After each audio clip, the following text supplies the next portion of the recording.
Chapter 257. Curled up in the cupboard, Klein quietly activated his spirit vision and saw two blobs of aura colors enter. "Erica, I've brought you a gift." A deep voice echoed after the door was closed. As expected of a gentleman from the kingdom of ruin. Even if he was having an affair, he was still a little old-fashioned. If it was a man with inties, he would have been calling her sweetheart, baby, my angel, and so on. Klein could not help but complain in his heart. Of course, this was all based on the stereotypes in newspapers, magazines, and novels. Erica Taylor asked in pleasant surprise, "Let me guess. Is it Farthman's eye cream, face cream, or essence? Or Lackney's? What's all this?" Klein was a little confused. Obviously, Dollagoo Gale couldn't react in time either. 7 or 8 seconds later, he said, "No, it's stockings. In this world, because oil has not yet been discovered, there are no corresponding cheap chemical products. Silk stockings are high-end goods woven from pure silk. Not bad. Let me take a look." Erica's delight did not diminish. "I bought them at Philip's department store yesterday. 30 soldi each. There are 5 pairs in total," Dollagoo said in a slightly ostentatious manner. "So expensive. So expensive." Erica and Klein said the same thing, one with a sigh and the other with a sigh. After working for so many years, Barnson's weekly salary was only £1.10, which was 30 soldi, which was equivalent to a pair of stockings. Yet, he relied on this salary to educate his younger brother and sister, feed them well, and provide them with a place to sleep. An ordinary worker with a bit of skill only earns around 20 soldi a week. Klein was speechless. "No, it's not expensive. The stockings are worth this much. I even gave you an extra tip of 5 soldi." As Dollagoo spoke, the color of his aura became brighter. Klein guessed that he had taken off his coat. "Then I'll give it a try," Erica Taylor said in a gentle voice. "I feel like I'm watching a dirty movie, and it's even a live broadcast. Moreover, Miss Bodyguard is here too." The corners of Klein's mouth twitched slightly as he watched the red flow between the two. He watched as the emotional light of both sides quickly turned red like a raging fire. The purple is getting closer to the red and moving upwards. The red is wrapping around the green and the orange red. Klein listened to the panting and low laughter while he deduced the movements and positions of the two people outside from the changes in the aura. When he felt that it was about time, Klein silently pushed open the cupboard door and looked in the direction of the bed. Dollagoo and Erica were already entangled. Their clothes were half undone, and their movements were intense. Klein raised the paranormal camera and aimed it at the passionate couple, waiting for the scene where he could see both of their faces at the same time. When Dollagoo and Erica fell to the bed in each other's arms, Klein finally captured the most suitable picture and pressed the button to take a picture.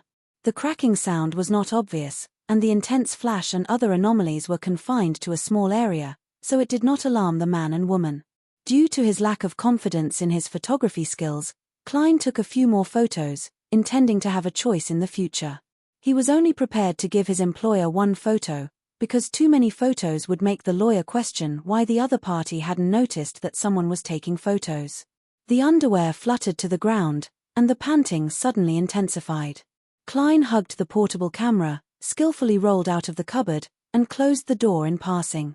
He continued rolling until he reached the door of the lounge, then quietly opened it and returned to the corridor. Done. Klein heaved a sigh of relief and politely closed the door silently. Then, he pressed his hand to his chest and bowed in the direction of the bed. Without further delay, he returned to his lounge. "I'll get the remaining £7 soon. Furthermore, I've earned an additional membership certificate of the Quelaag Club worth more than £50. Food, lodging, and entertainment are included. No, that's much more expensive than £50. Without an introduction or connections, I wouldn't be able to join this club with £100. This mission is really good. It's simple, safe, and profitable." Klein put down the portable camera and sighed inwardly. At that moment, a hand suddenly reached out from the camera's lens. Miss Bodyguard, dressed in a black regal dress, slowly emerged and floated in midair again, her face still as pale as ever. Recalling that he had taken her to watch some dirty movies, Klein changed the topic in embarrassment. I'm going to the cafeteria to get something to eat. Do you want to join me? Each member could bring one guest. As for how to explain the sudden appearance of a guest, Klein's plan was to go out for a spin before returning. Miss Bodyguard replied in a flat tone, I can go 2 weeks without eating. As she spoke, she turned around, her back facing Klein. She floated towards the mirror and instantly disappeared. What sequence is she?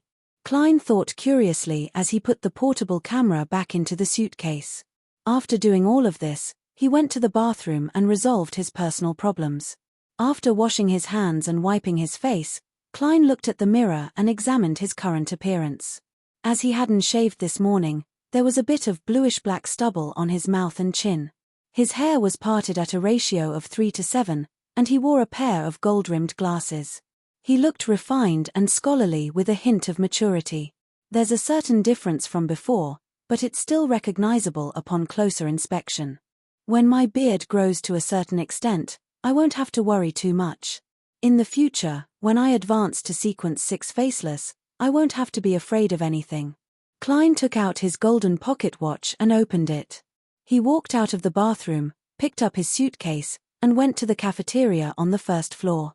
It was just past 9, and it was still considered breakfast. Klein took a double-sided half-cooked fried egg, a piece of white bread, a piece of butter, a desi pie, a portion of bacon, and a cup of Marquis black tea with lemon slices floating on it. While looking for a seat, he suddenly saw an acquaintance. It was the surgeon, Alan Series, who had recommended him to join the club. The tall and thin gentleman was sitting alone in a corner. He had already finished his breakfast and was flipping through the newspaper while drinking coffee. Good morning, Dr. Series. Klein walked over and greeted the somewhat cold Alan. The surgeon pushed up the spectacles on his nose and said, That's right. Just call me Alan, Detective Moriarty. According to the principle of reciprocity, you have to call me Sherlock. Klein sat down and asked, Is there any news today? I came out in a hurry and didn't read the newspaper. The assassination of Ambassador Intes was carried out by a terrorist organization known as the Aurora Order. Sigh, the world is getting more and more chaotic. It's only a matter of time before there's a full-scale war that will affect the northern and southern continents, Alan said emotionally. Sir, the war has never stopped. It's just that we can enjoy peace. Klein ate the fried egg and replied with a smile, What a pity. It's impossible for private detectives like us to help with such an important case. Alan flipped through the newspaper and said, This news doesn't have much to do with us. What's really important is that today or tomorrow, the House of Commons and House of Lords will finally pass a few things after a long debate.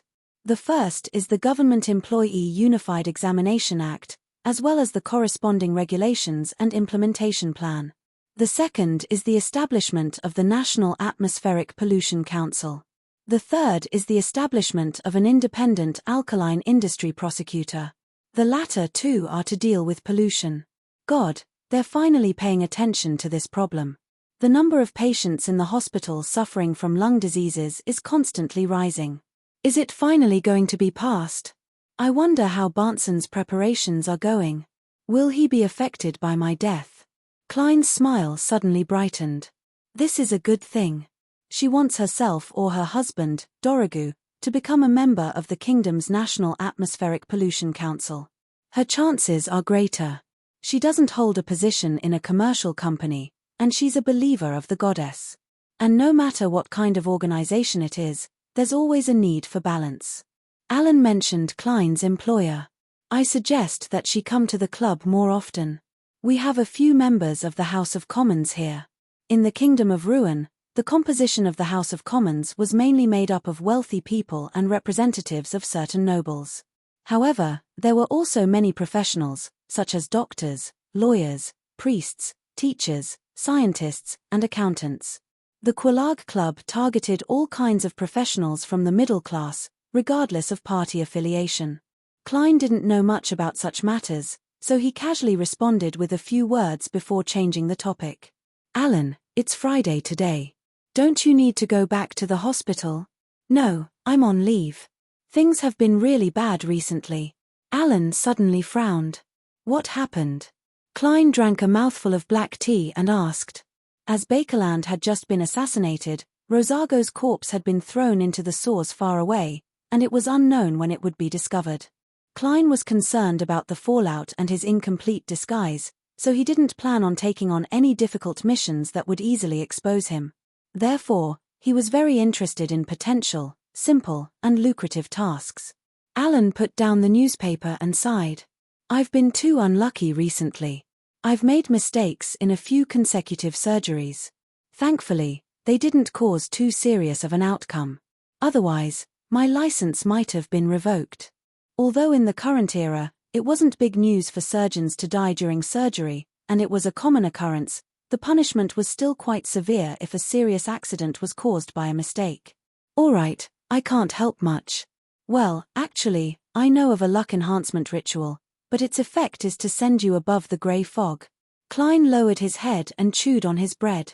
After breakfast, he bade farewell to Alan. First, he withdrew £500 in cash and gave Miss Bodyguard £300. Then, he returned home.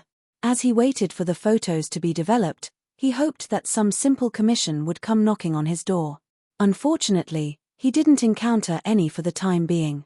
In the evening, Klein prepared to head out again. His target was the Brave. Chapter 258.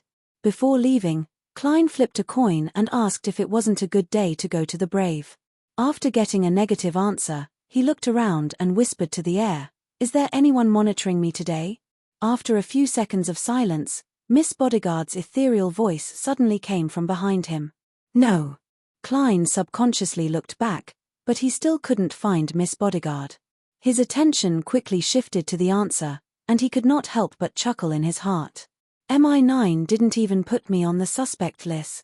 After confirming that Rosago hadn't looked for me, he completely threw me aside.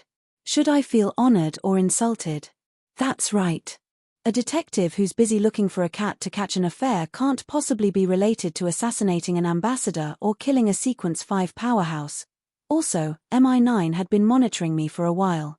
My panic, helplessness, and my struggle to save myself were all seen by them. It was obvious that I couldn't cause any real harm to the ambassador. Amidst his thoughts, Klein put on his half-top hat, picked up his black silver-inlaid cane, and walked out of 15 Minsk Street.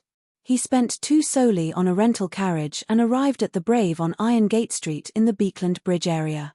He walked in with familiarity and passed through the drinkers who were cheering around the boxing ring. He came to the bar and knocked on the table. "A Southville beer."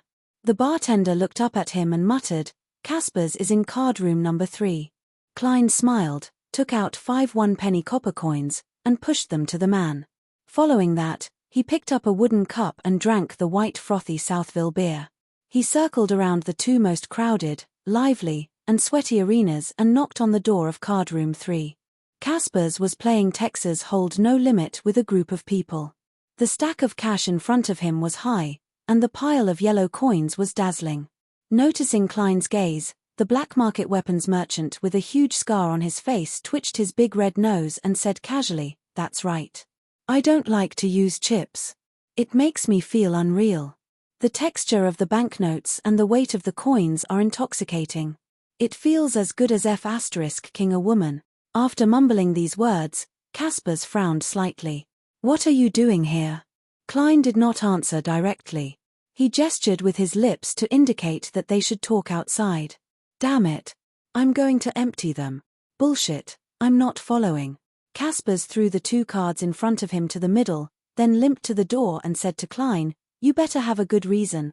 After leaving the card room and arriving at a corner, Klein lowered his voice and said, "I want to know when the next party is, like the last one." Casper's scrutinized him suspiciously. "Didn't Marek talk to you?" "It's not about hiring a bodyguard. It's just that I'm very interested in that, hey, you know." Klein was telling the truth. Casper's hesitated for a moment before saying, "There's a party tonight. The organizer is still the same person from last time, but you need to wait for more than half an hour. I'll go inform them first. You showed your credibility last time, so I don't think it'll be a problem." "No problem, I'll pay you." Klein touched the notes in his pocket. "It's only £1 this time." Casper's looked very generous. It's worth it. The corners of Klein's mouth curled up at the same time. After paying, he found a seat and sat down. As he drank the rich wheat aroma of Southville beer, he watched the fight in the boxing ring. I can beat both of them down at the same time. Klein quickly came to this conclusion. After more than 10 minutes, Caspers returned to the bar, looked around, and lowered his voice. The other side agreed. We'll be there in half an hour. Holy Lord of Storms, I hope you haven't forgotten that mask. With regards to this, Klein gave an affirmative answer. He slowed down the speed of his drinking, sipping it in small mouthfuls. It took him half an hour to finish a large 500 milliliters cup of Southville beer. It was still the same path as before, and it was still the same house without any light. Klein wore the metal mask that only covered the upper half of his face and watched as Caspers knocked on the door rhythmically. It's different from the last time. The knocking keeps changing. Klein listened carefully for a while and saw the small wooden board on the door open, and a pair of eyes peek out. After going through the same process, he put on a hooded robe and hid his entire face in the shadows. It was still the same activity room, and it was still the same dimly flickering candle. Klein randomly found a seat and sat down quietly.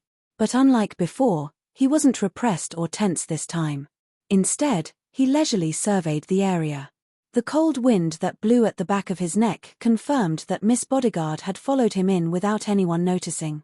Indeed, there aren't any Sequence 5 Beyonders gathered here. There might not even be a Sequence 6 Beyonder. Klein thought thoughtfully. After listening for a while, he saw the round-faced apothecary change his sitting posture, as though he wanted to speak.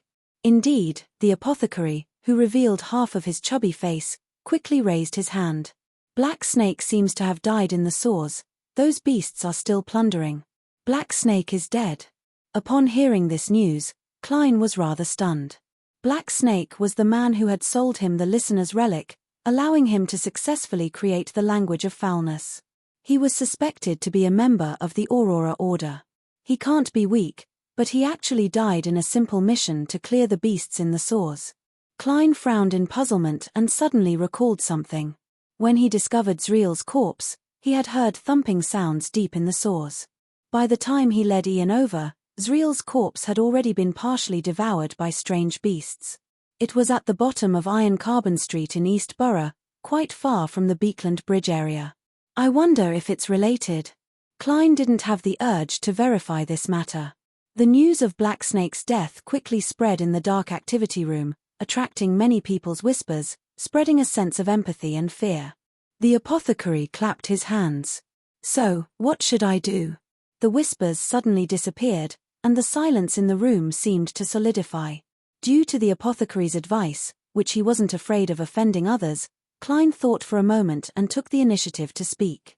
If I were you, I think I'd give up on the remaining herbs and never go there again. Why? They will mature very quickly. Those beasts hide deep in the sores and typically don't come out, the apothecary asked hesitantly. Klein deliberately said in a hoarse voice, there should be an organization behind Black Snake. There should be an organization behind Black Snake. His death will definitely lead to an investigation. I don't think you want to deal with them, right? Having a listener's relic didn't mean that Black Snake was definitely a member of the Aurora Order, but him addressing the true creator as a great existence indirectly proved this point. Moreover, he would rather believe that it was true than hope. Yes. Apothecary nodded slightly, as if he had already made a decision. Klein added a few more words. If it were me, I would report this to the police anonymously. What? Many members of the gathering exclaimed in shock. Klein explained without changing his tone, since the beasts in the sores could kill the black serpent, it means that they are very dangerous. Everyone lives in Beekland. If a disaster really happens because of this, it's hard to guarantee that we won't be affected. So, the best choice is to attract the attention of the police and let the authorities handle this matter. Isn't it great that we don't have to take risks and enjoy the good results? Just as he finished speaking, Eye of Wisdom applauded. What a great idea. We are afraid of the official Beyonders, but we can also use them. Don't think of handling everything ourselves. That's because I'm an official Beyonder. My train of thought is definitely different from pure wild Beyonders like you. Klein lampooned with a smile. After speaking, he returned to the attitude of a bystander, listening to others sell or buy items and materials. He watched the transactions succeed or fail, but there was nothing he was interested in. He didn't hang up the beyonder ingredients he needed for the time being. He planned on observing the circle a few more times. As time passed, Eye of Wisdom began to arrange for people to leave, one person every 3 minutes. Klein was the first to go out last time, so he didn't know what happened next. Only now did he notice that there were at least 5 exits. The attendants of Eye of Wisdom would take different people through different passages, trying their best to avoid them and prolong the time. More than half an hour later, there were only 3 members of the gathering left in the activity room. Apart from Eye of Wisdom, the other 2 were Klein and the man suspected to be an apothecary. Eye of Wisdom looked at Klein and laughed with an old voice. "Looks like your luck isn't bad." He recognized me as the person who bought the ominous item, Black Snake. Klein smiled and said, "Yes, I won the bet." Hearing their conversation, the apothecary's eyes widened as he scrutinized Klein. After a long while, he said, "Do you have any other lucky mystical items? I've already treated you as a dead man. You sure are direct." Klein replied tactfully, "Perhaps I'm lucky enough to begin with." In fact, he also wanted a similar item. Eye of Wisdom sighed and said, "Lad, don't always bet on luck, especially in such matters. Even if you've won many times in the past, as long as you lose once, you won't have a chance to turn the tables. I know, that's why I came to this gathering to see if I can buy anything useful." "Heh, I'm considered the same as you," Klein said casually. "The same?" The apothecary sighed exaggeratedly. "I should have listened to my teacher back then." Teacher. He's suspected to be an apothecary. The apothecary pathway is controlled by the Church of Earth Mother and the Life School of Thought. The Life School of Thought's inheritance is a master-disciple system. Klein's heart stirred as he asked curiously, "Why do you say that?" The apothecary sighed and said, "My teacher made me choose the path that can make people lucky enough, but I ended up becoming a concoctor of potions. In the end, I haven't been able to find the main ingredients for the next sequence potion for 2 years. Your luck makes me jealous. Make people lucky enough. This is very similar to the monster sequence pathway. He's really a member of the Life School of Thought." Klein smiled. "What's the reason for your choice?" The apothecary suddenly straightened his back. "This is a man's choice." Chapter 259. A godlike reason. Upon hearing the apothecary's answer, as a clown, Klein couldn't control the changes in his expression. Fortunately, he still had an iron mask on his face. The apothecary didn't notice the reactions of Klein and Eye of Wisdom as he continued, "That's why I like Beekland very much. That's why I like Backlund very much. There are many street girls here.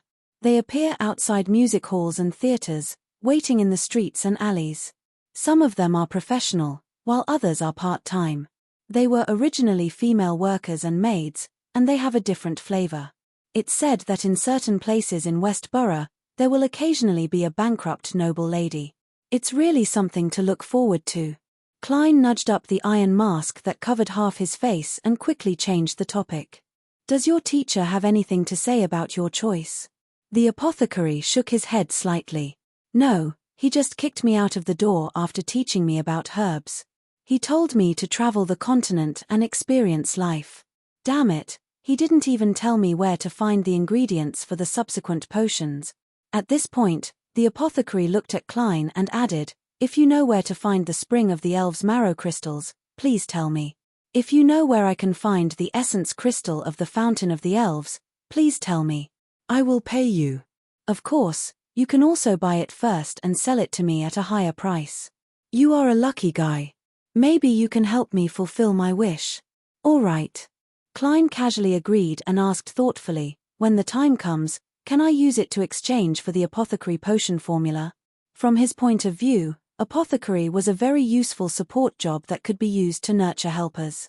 The apothecary, who wasn't too fat but rather rotund, quickly shook his head. "No. I can only teach my students." Is this a rule of the Life School of Thought? Perhaps a certain hidden existence has been used as a witness to swear an oath. Klein thought, unsurprised. At this moment, The apothecary chuckled. But I can tell you where to get the apothecary formula. It's in Beekland. Very good. Klein was pleasantly surprised. Realizing that Eye of Wisdom was about to send him off again, he hurriedly asked, Mr. Apothecary, do you have any medicine to treat mental disorders? Klein was putting on a show for Miss Bodyguard, making her even more certain that he had been slightly influenced by the true creator and had become a latent lunatic. He was trying his best to seek treatment. Yes, sedatives. 10 solely for one. I'll bring you 4 for the next gathering. Trust me, these are definitely more useful than the ones in the hospital. I've added some spiritual ingredients, the apothecary answered without hesitation. How expensive?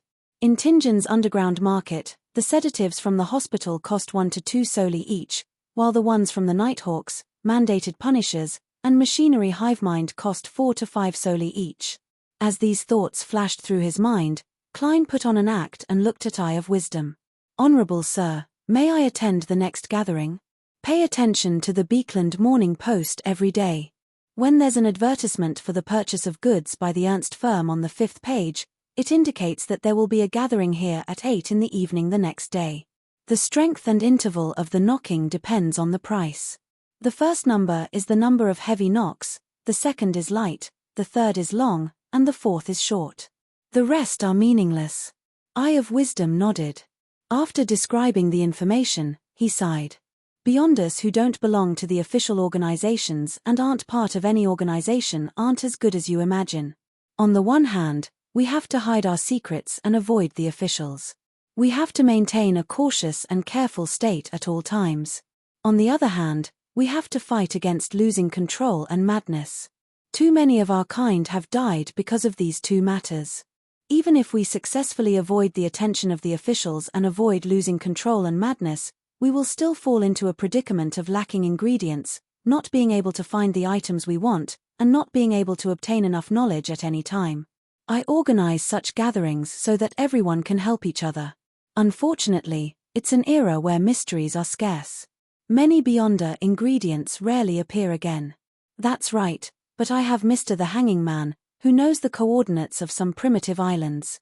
There's also my classmate from the City of Silver, the Sun, who is constantly fighting against all kinds of monsters in the depths of the darkness.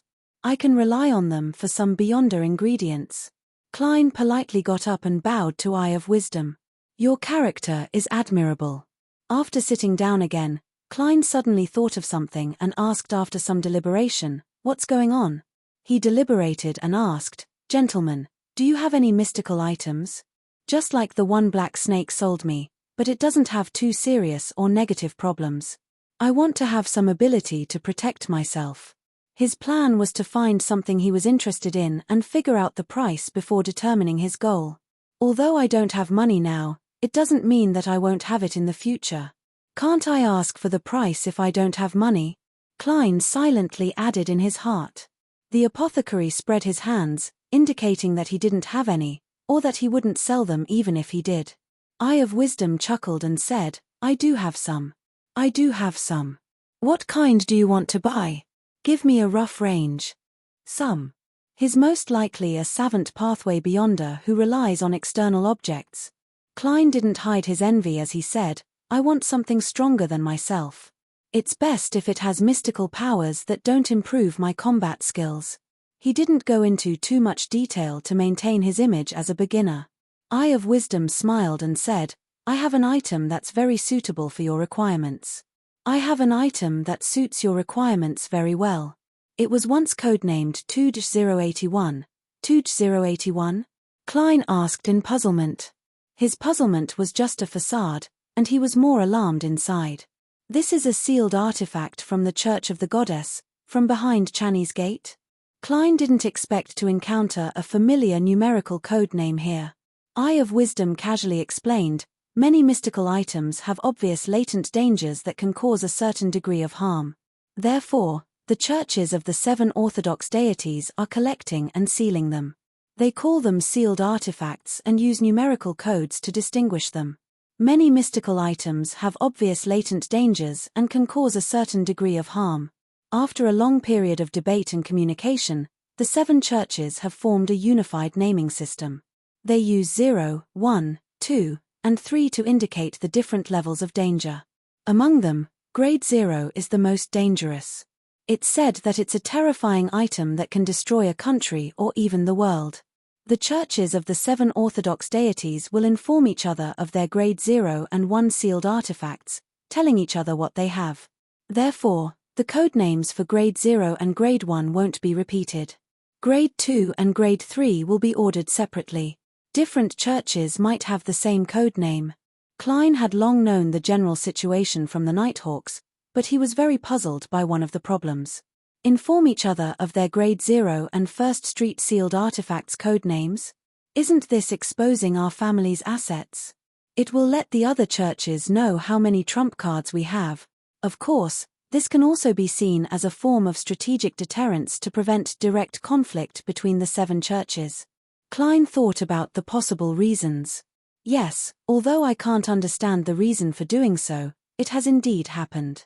It's said that at the end of the 4th epoch and the beginning of the 5th epoch, the 7 churches came to an agreement. Eye of Wisdom spoke unhurriedly. My 2-081 comes from the Church of the God of Knowledge and Wisdom. It can allow you to understand and understand a lot. Even if it's an enemy's beyonder powers, you can quickly identify the specific situation, understand their strengths and weaknesses, and have a chance of imitating them to a certain extent. The stronger the opponent, the higher the chances of failure. Of course, even if you succeed, there will definitely be a huge difference from the original. That sounds very powerful. Proof that knowledge equals power? In the end, will there be a situation where omniscience equals omnipotence? I retract my previous judgment. Old Mr. Eye of Wisdom might not be an appraiser. His identification of items might be based on sealed artifact 2-081. Klein clicked his tongue and asked with interest, "What's up? Then, what should I pay to buy it? What flaws does it have?" It will keep your brain in a state of high-speed operation. Once the time limit is exceeded, you will become an idiot, Eye of Wisdom answered simply. The description wasn't detailed enough. At this moment, the apothecary beside him mumbled, "Perhaps your brain has been damaged. Maybe your brain has been damaged. If you keep talking about your collection, sooner or later someone will rob you and kill you. Sir, your words of persuasion are never pleasant." Klein couldn't help but lampoon. Eye of Wisdom laughed out loud and said, "How do you know that I didn't say it on purpose, and that I'm deliberately waiting for greedy people to take action? Yes, it's just like the entrapment law that Roselle the Great once described." After the laughter stopped, he patted the armrest of the sofa and sighed. "As a collector, not being able to flaunt my collection to others is a very painful thing." He then looked at Klein. "I'm very sorry, but I won't sell 2-081. It's my best collection. I bought it for £6,800 back then. A sealed artifact of this level ranges from £4,000 to £20,000, depending on the specific effects and latent dangers. However, most of the time, it can't be bought even if you have the money." "Then why did you say so much?" Klein controlled the twitching of the corners of his mouth. Eye of Wisdom seemed to sense his reaction and chuckled. "What I really want to recommend are 2 items. One is the brooch, which can allow you to exorcise, purify, and use some of the sun domain spells. The flaw is that as long as you wear it, you will never feel cool, you will always be in the hot summer of the south.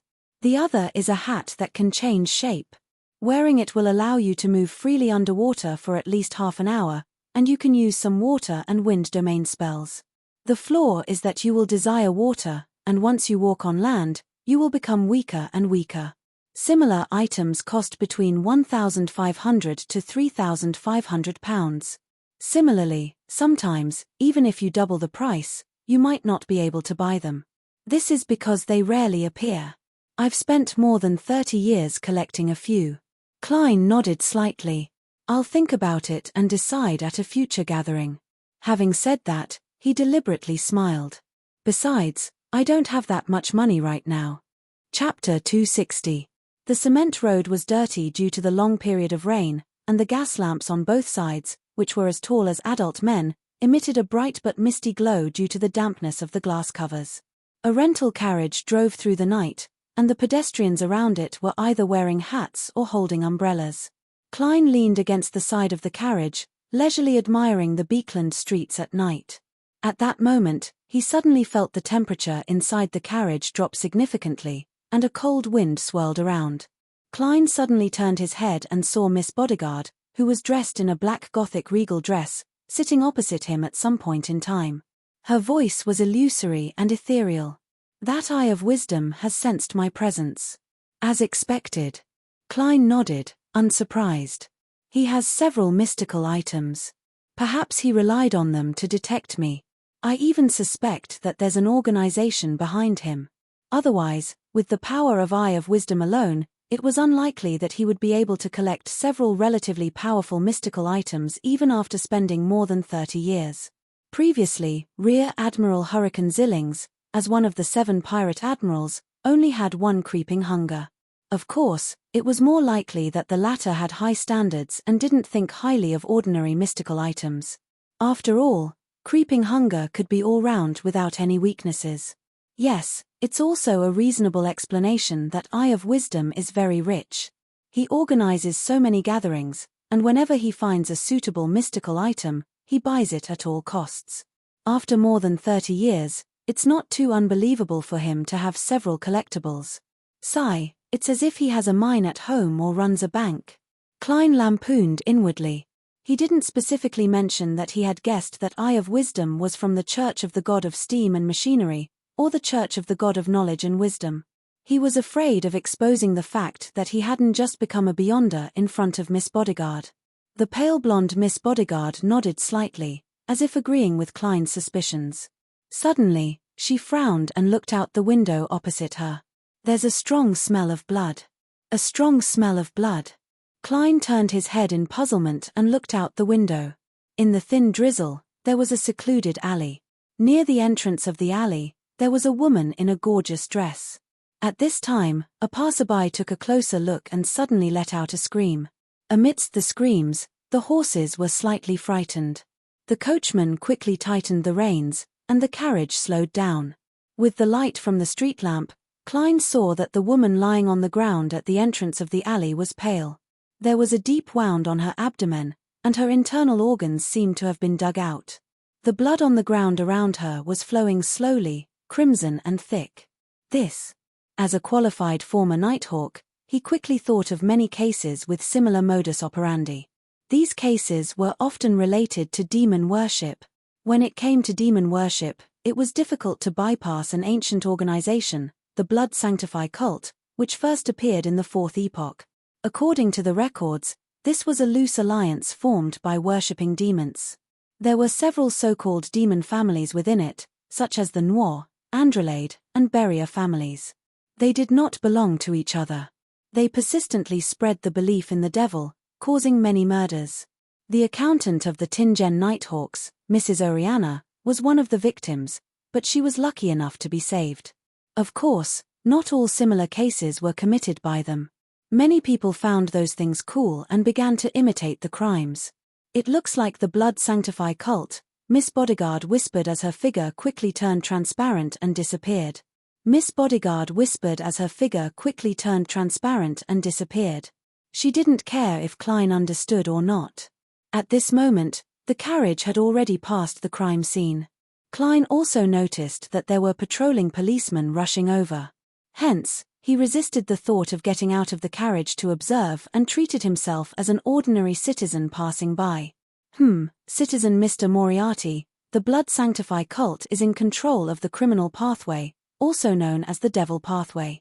It is said that after Sequence 7, the corresponding Beyondus will gradually demonize, but it will only appear in specific situations. Sequence 9, Criminal. Has a strong body, keen intuition, and all kinds of criminal abilities, but has not lost their conscience. Sequence 8, known in ancient times as cold-blooded. Modern names are broken-winged angels. It means that they have lost their conscience and become one with evil desires. Their bodies will become even more inhuman, and they will obtain some of the devil's spell-like abilities. Sequence 7, Serial Killer. Grasps the knowledge and rituals of devil worship, and likes to use special serial murders to please the devil, I don't know what the sequences after that are. Knowledge regarding the blood sanctify cult and the devil pathway flashed through Klein's mind. The drizzle outside seemed to have gotten heavier, and the rain on the car window gathered and slid down. The entire world became quiet and unclear. Why am I thinking so much? Such matters will definitely be taken over by a Beyonder team. Perhaps it's the mandated Punishers, or perhaps it's the Nighthawks. There's no need for me to worry. Klein shook his head and laughed as he muttered to himself. When he returned to 15, Minsk Street, he had already forgotten about the case. First, he went next door and knocked on the Samus door. He asked Mrs. Stellan to tell Mary to come pick up the evidence tomorrow afternoon. Then, he washed up and read the newspapers to learn about the current situation and the various news in Beekland. The next day, which was Saturday morning, Klein leisurely had his breakfast and went out to pick up the freshly developed photos. He chose one that allowed him to clearly see Dorigu Gale and Erica Taylor's faces, one that best reflected their fiery passion. After putting the photograph away, he went to the Rice police station before Mrs. Mary came to the door, and successfully got the £10 bail money back. During this process, he even saw the real Sergeant Faxine there, which made him feel a little uncomfortable. After withdrawing the remaining £500 in cash from his account, Klein, who had been busy all morning, finally had nothing to do. Before preparing lunch, he gave the remaining £600 to Miss Bodyguard in one go, leaving him with a total of £146, 8 soldi, and 5 pence. This was all the assets he had at his disposal. Apart from Miss Justice, I don't have any debts. Klein relaxed as he fried a steak with a bone and poured some black pepper sauce over it. Just as he was in a good mood as he savored the medium-well texture, the doorbell suddenly rang, and the tinkling reverberated. Mrs. Mary? Isn't it too early? Klein put down his knife and fork in puzzlement and walked to the door. He paused for 2 seconds, and the image of the visitor outside naturally surfaced in his mind. It was an old-fashioned gentleman wearing a light grey coat, a half-top hat, and a black gold-inlaid cane. He had a pair of sharp blue eyes, and his sideburns were speckled with white. His wrinkles were deeply engraved on his face, making his muscles appear droopy. "May I know who you're looking for?" Klein asked as he opened the door. The old-fashioned gentleman spoke in a thick Midseashire accent. "Are you Detective Charlotte Moriarty? Do you have something you'd like to entrust me with?" Klein nodded, made way, and led the old gentleman to the living room. He hesitated for 2 seconds before asking, "Would you like coffee or black tea?" "A cup of hot water, please." The old-fashioned gentleman had already taken off his hat and sat down. "A cup of hot water, thank you." The old-fashioned gentleman had already taken off his hat and sat down. "Very good, that's simple. Perhaps I should consider hiring an assistant to pour tea and clean the room." Klein's thoughts wandered as he turned to the kitchen to rinse a cup. After placing the hot water in front of the old gentleman, he walked to the sofa and sat down with his hands clasped together. "How should I address you?" "Miller Carter," the old gentleman replied simply. "Mr. Carter, what would you like to entrust me with?" Klein didn't make any small talk and asked directly.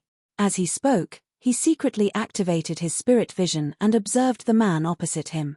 This old gentleman's body is still considered healthy, but there's something wrong with the color of the aura around his left leg joint. It's probably arthritis.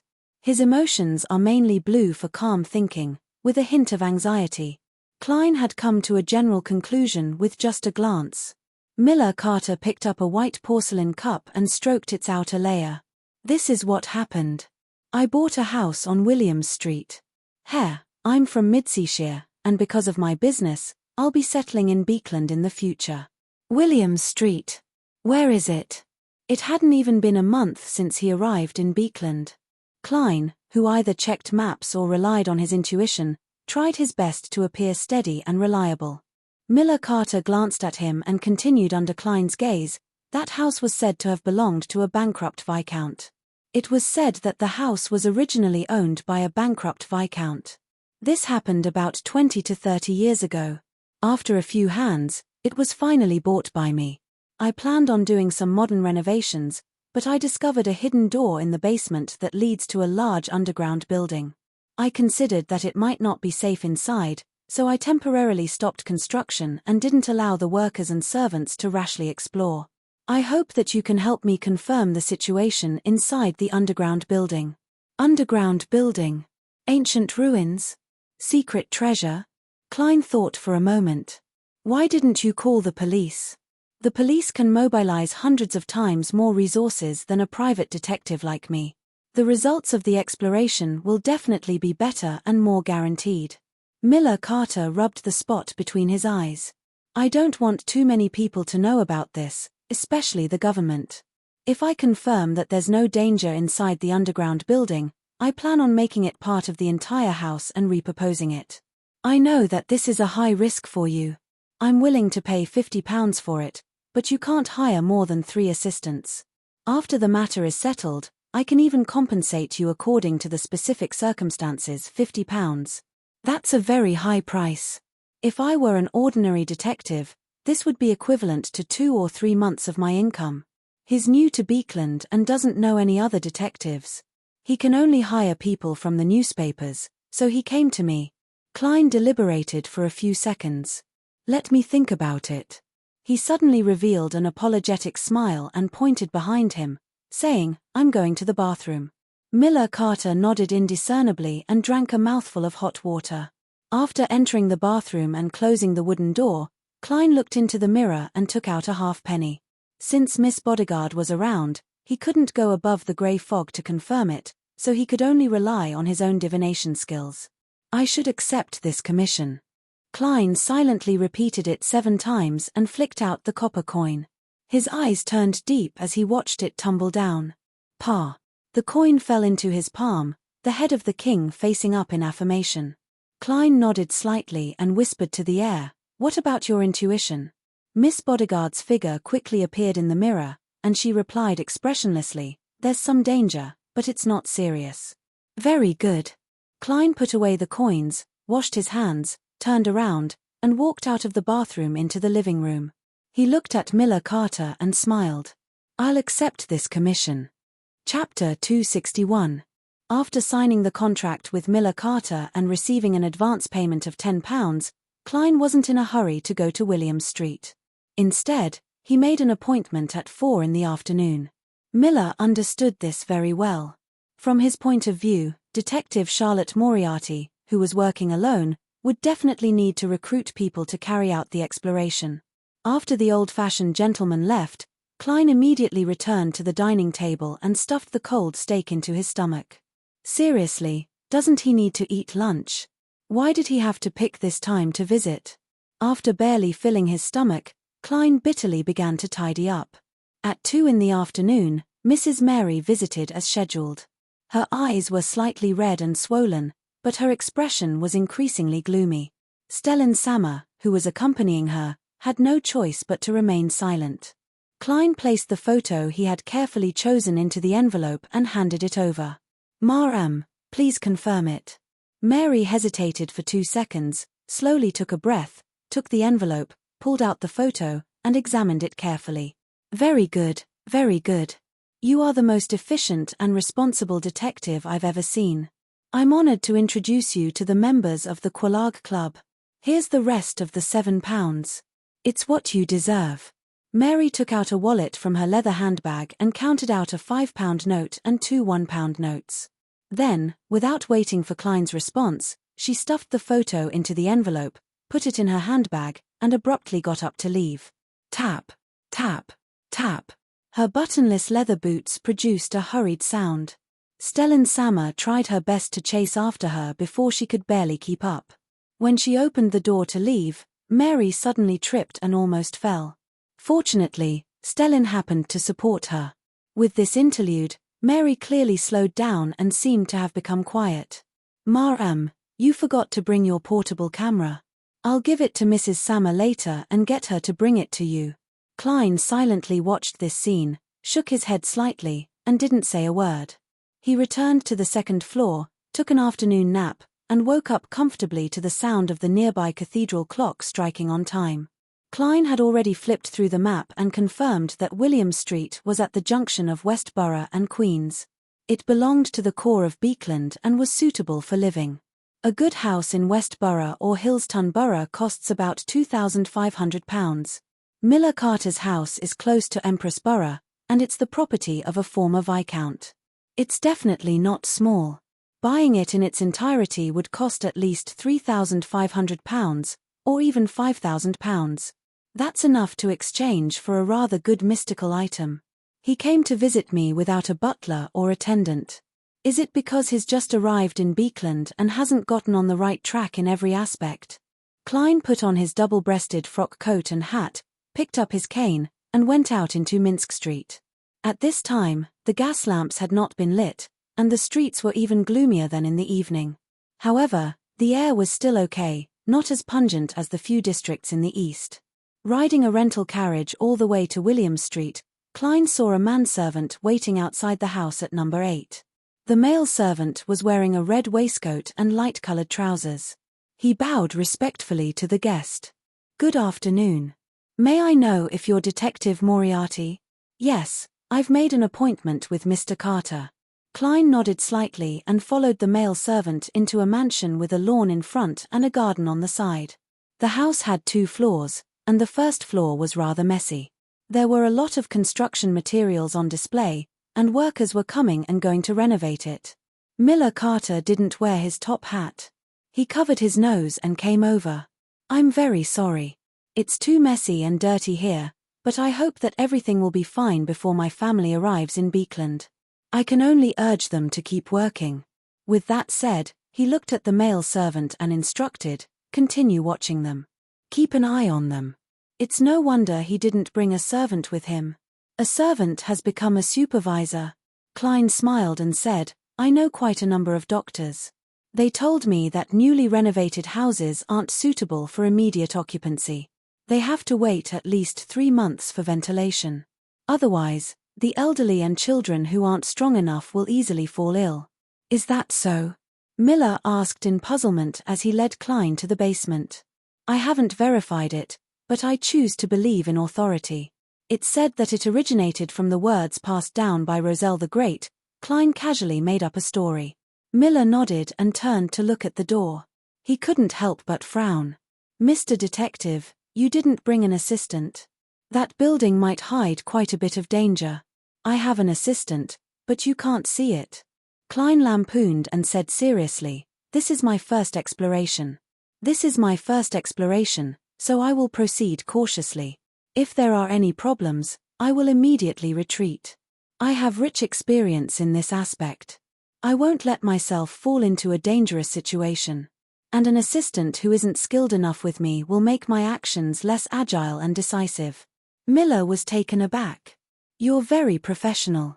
"A professional hoodwinker," Klein silently added. Miller no longer had any doubts as he led Detective Moriarty through the messy living room and down a flight of stairs, entering a rather spacious basement. There were no gas pipes, but there were 4 metal candlesticks embedded in the wall. The dim yellow light flickered. Stepping on the stone slabs, Klein couldn't help but sigh inwardly. As expected of a noble's estate. Even the basement has been renovated. Furthermore, it's about the size of my living room. At this moment, Miller pointed to the front. "There's a secret door there. It was discovered by the workers during the renovation." Klein focused his gaze, and with the help of the not-so-bright candlelight, he saw a greyish-white stone door in the corner. It was supposed to be a part of the wall, but it was now exposed. "I'll leave the rest to you. Be careful." The old-school gentleman, Miller, gave Klein a lit lantern and exhorted him. "Did you pass the ventilation beforehand?" Klein asked cautiously. Miller shook his head indiscernibly. "It's not particularly stuffy inside, but I didn't let the workers go too far." "All right." Klein checked his belongings and put on a black glove. Under Miller's gaze, he unhurriedly held the lantern, approached the stone door, and pushed it open with his cane. With a slightly heavy creaking sound, he followed the light and saw a passageway paved with dark stone slabs. There were a few wooden doors on both sides of the passageway and at the end. They were already showing signs of decay, but they were still barely usable. It's not too old. However, the exaggerated style of the door and the deep and heavy stone slabs don't match. Which Viscount's family changed it in the past? Klein quietly activated his spirit vision, gripped his cane tightly, and held the lantern as he walked forward step by step. The light dispersed the darkness. As he passed by the rooms on both sides, he could see through the open door that was slightly empty because the workers Miller had hired hadn't explored in depth.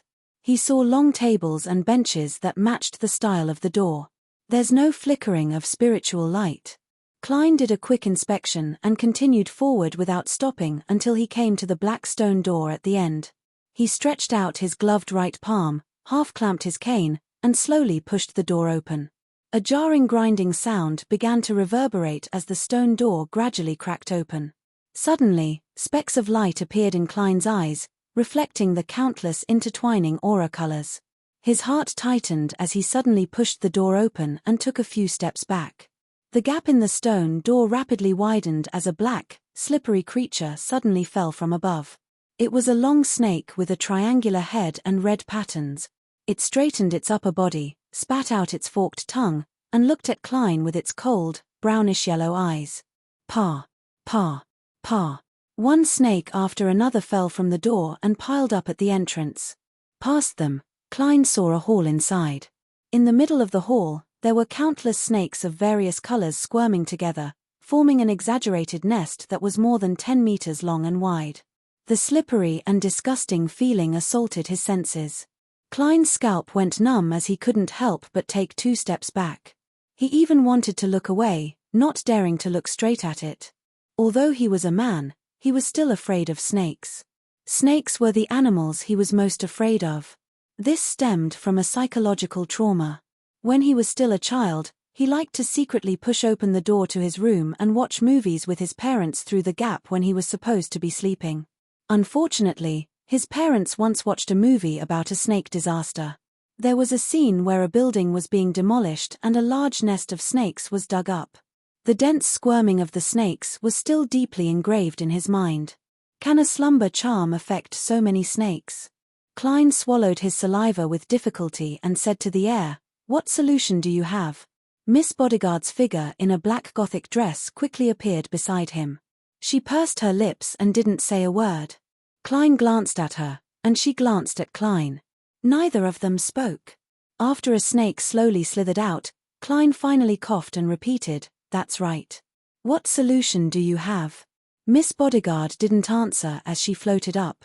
A cold wind suddenly blew in the passageway. Whoosh! The wind surged and blew into the hall. The temperature rapidly dropped as it approached the outside world. Woo! The densely packed snakes in the center of the hall suddenly dispersed and slithered in all directions, looking for a warmer and more suitable place to live. 2 or 3 minutes later, a thin layer of frost formed on the surface of the hall and the passageway. The countless snakes had already disappeared. Woo! The sound of the wind did not stop. Klein shivered and said, "Almost, almost." The surging cold wind slowed down, but the cold feeling did not weaken. Miss Bodyguard's figure disappeared in midair. Klein raised his right hand with his cane, covered his mouth and nose, and sneezed. Then, he raised the lantern and carefully passed through the stone door into the wide hall. The style of this place was the same as the passageway outside. It was mainly made of black stone slabs, and there were 8 pillars of the same color. Metal rods hung down from the high dome, and at the bottom of them were candlesticks carved into different creatures. Inverted candlesticks. As a university student in the history department, and as someone who could barely be considered an elite in this field, Klein made a preliminary judgment through this unique arrangement. Fourth Epoch Architecture. Chapter 262. The historians of the various countries in the northern continent all agreed that the Fourth Epoch was shrouded in a thick fog, preventing people from seeing its true appearance. There were too many gaps and ambiguities in the records of this period of history. There were very few tombs, ancient cities, and documents unearthed, making it impossible to form an effective verification. However, this didn't mean that no one had done the relevant research. It meant that there were still some ruins and information.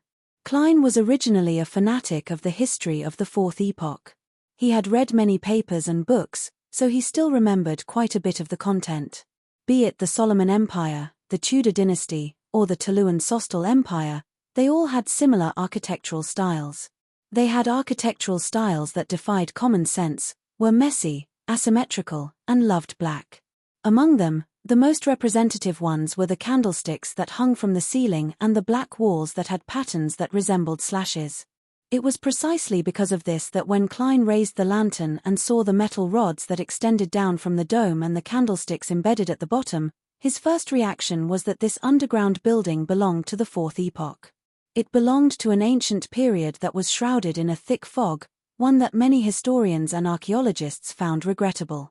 A few papers have mentioned that the number of candlesticks in different buildings is different. Although the three empires advocate asymmetrical beauty, they seem to have strict and detailed rules in all aspects. 3 on the left and 2 on the right is the highest standard that ordinary people can enjoy.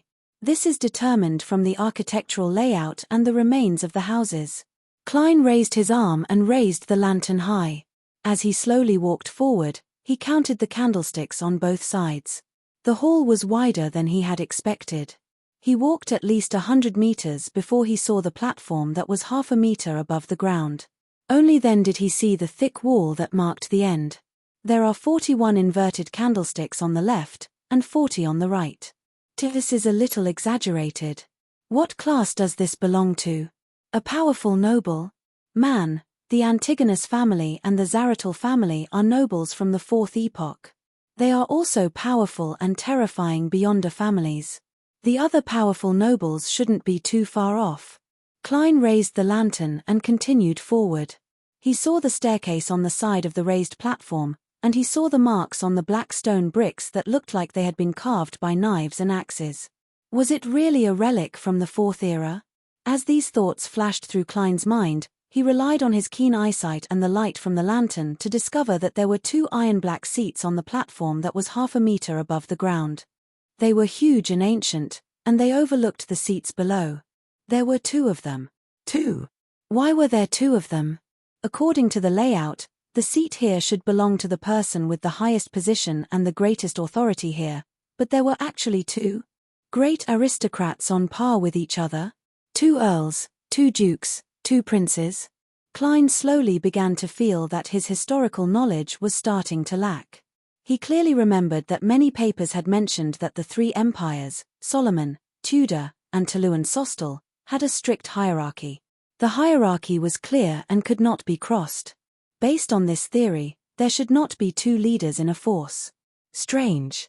Klein mumbled to himself, as though it was meant for Miss Bodyguard to hear. What's so strange about that? An illusory and ethereal voice suddenly sounded behind him. In the dark, wide, empty, and silent ancient hall, it appeared especially eerie. The corners of Klein's mouth twitched as he truthfully told her about the characteristics he had observed, the corresponding historical knowledge, and the areas he was puzzled about. At the end, he added, "The ventilation here is very good. I wonder if there are any other entrances." Miss Bodyguard, who was half fused into the darkness, listened silently. She looked deeply at Klein and said, "Why do you know so much?" "Because I'm a university student from the history department." Klein lampooned inwardly as he smiled.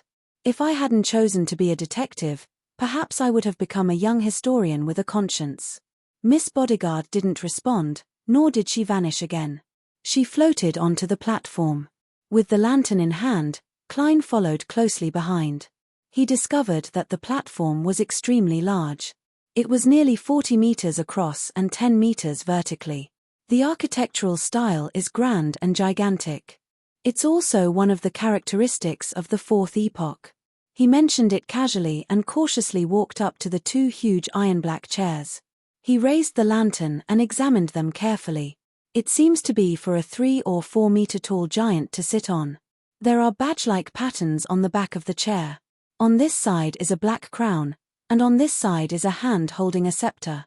"I don't know what they symbolize," Klein said to himself, not expecting Miss Bodyguard to answer. However, the lady whose feet were floating off the ground suddenly spoke. "This is the emblem of the Tudor family." "Huh?" Klein looked over in surprise and realized that Miss Bodyguard was pointing at the hand holding the scepter. "Tudor family? Is this the relic of the Tudor dynasty of the Fourth Epoch? Which member of the royal family did this palace belong to?" Klein frowned slightly. Do you recognize the other badge? He could actually stand side by side with the members of the Tudor family. Miss Bodyguard shook her head and did not speak. Seeing this, Klein had no choice but to temporarily give up on the idea of studying it. He said, after the Tudor and Toluan-Sostal families established their respective empires, they maintained the style that originated from the Solomon Empire. For example, the inverted candlesticks, the chopped brand, etc. This doesn't conform to normal knowledge. If I were an emperor, even if I had to inherit many things from the past, I would still make certain changes to mark my uniqueness. Does this mean that the three empires have a hidden and unchanging connection? He guessed that the Solomon, Tudor, and Toluan-Sostal families all controlled the Black Emperor pathway, which was also the lawyer pathway. Such a style was needed for acting. Miss Bodyguard fell silent for a few seconds before saying a few words. Only an emperor can be called an emperor. Does this confirm my thoughts?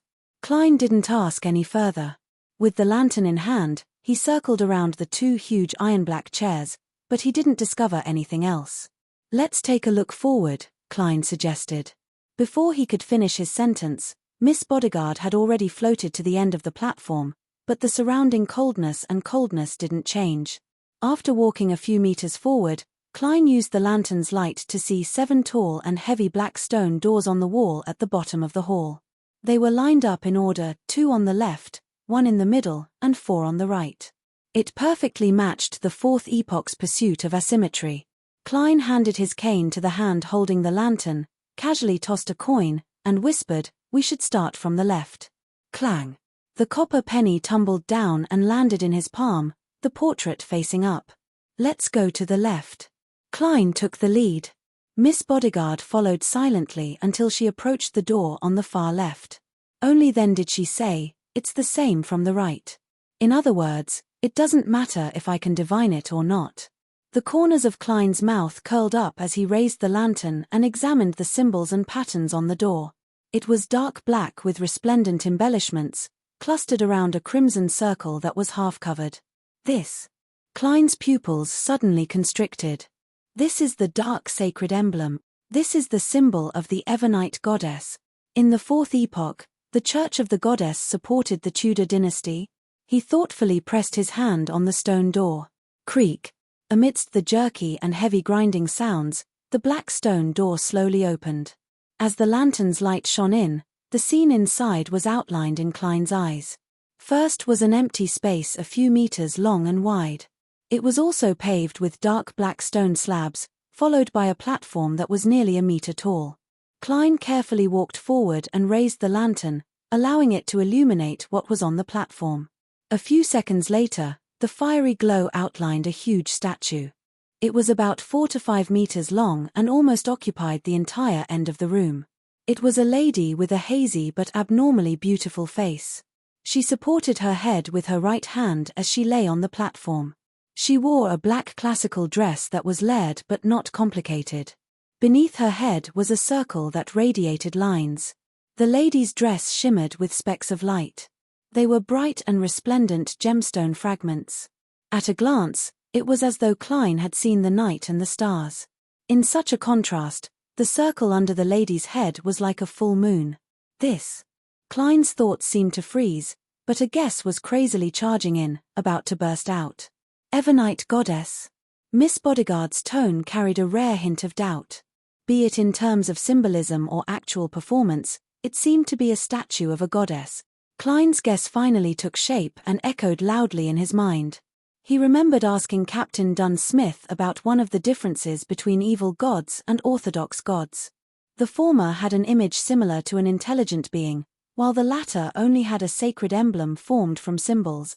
And today, at this moment, in this ancient, strange underground building, he saw a statue that he suspected to be the Evernite goddess. It was a completely humanoid statue.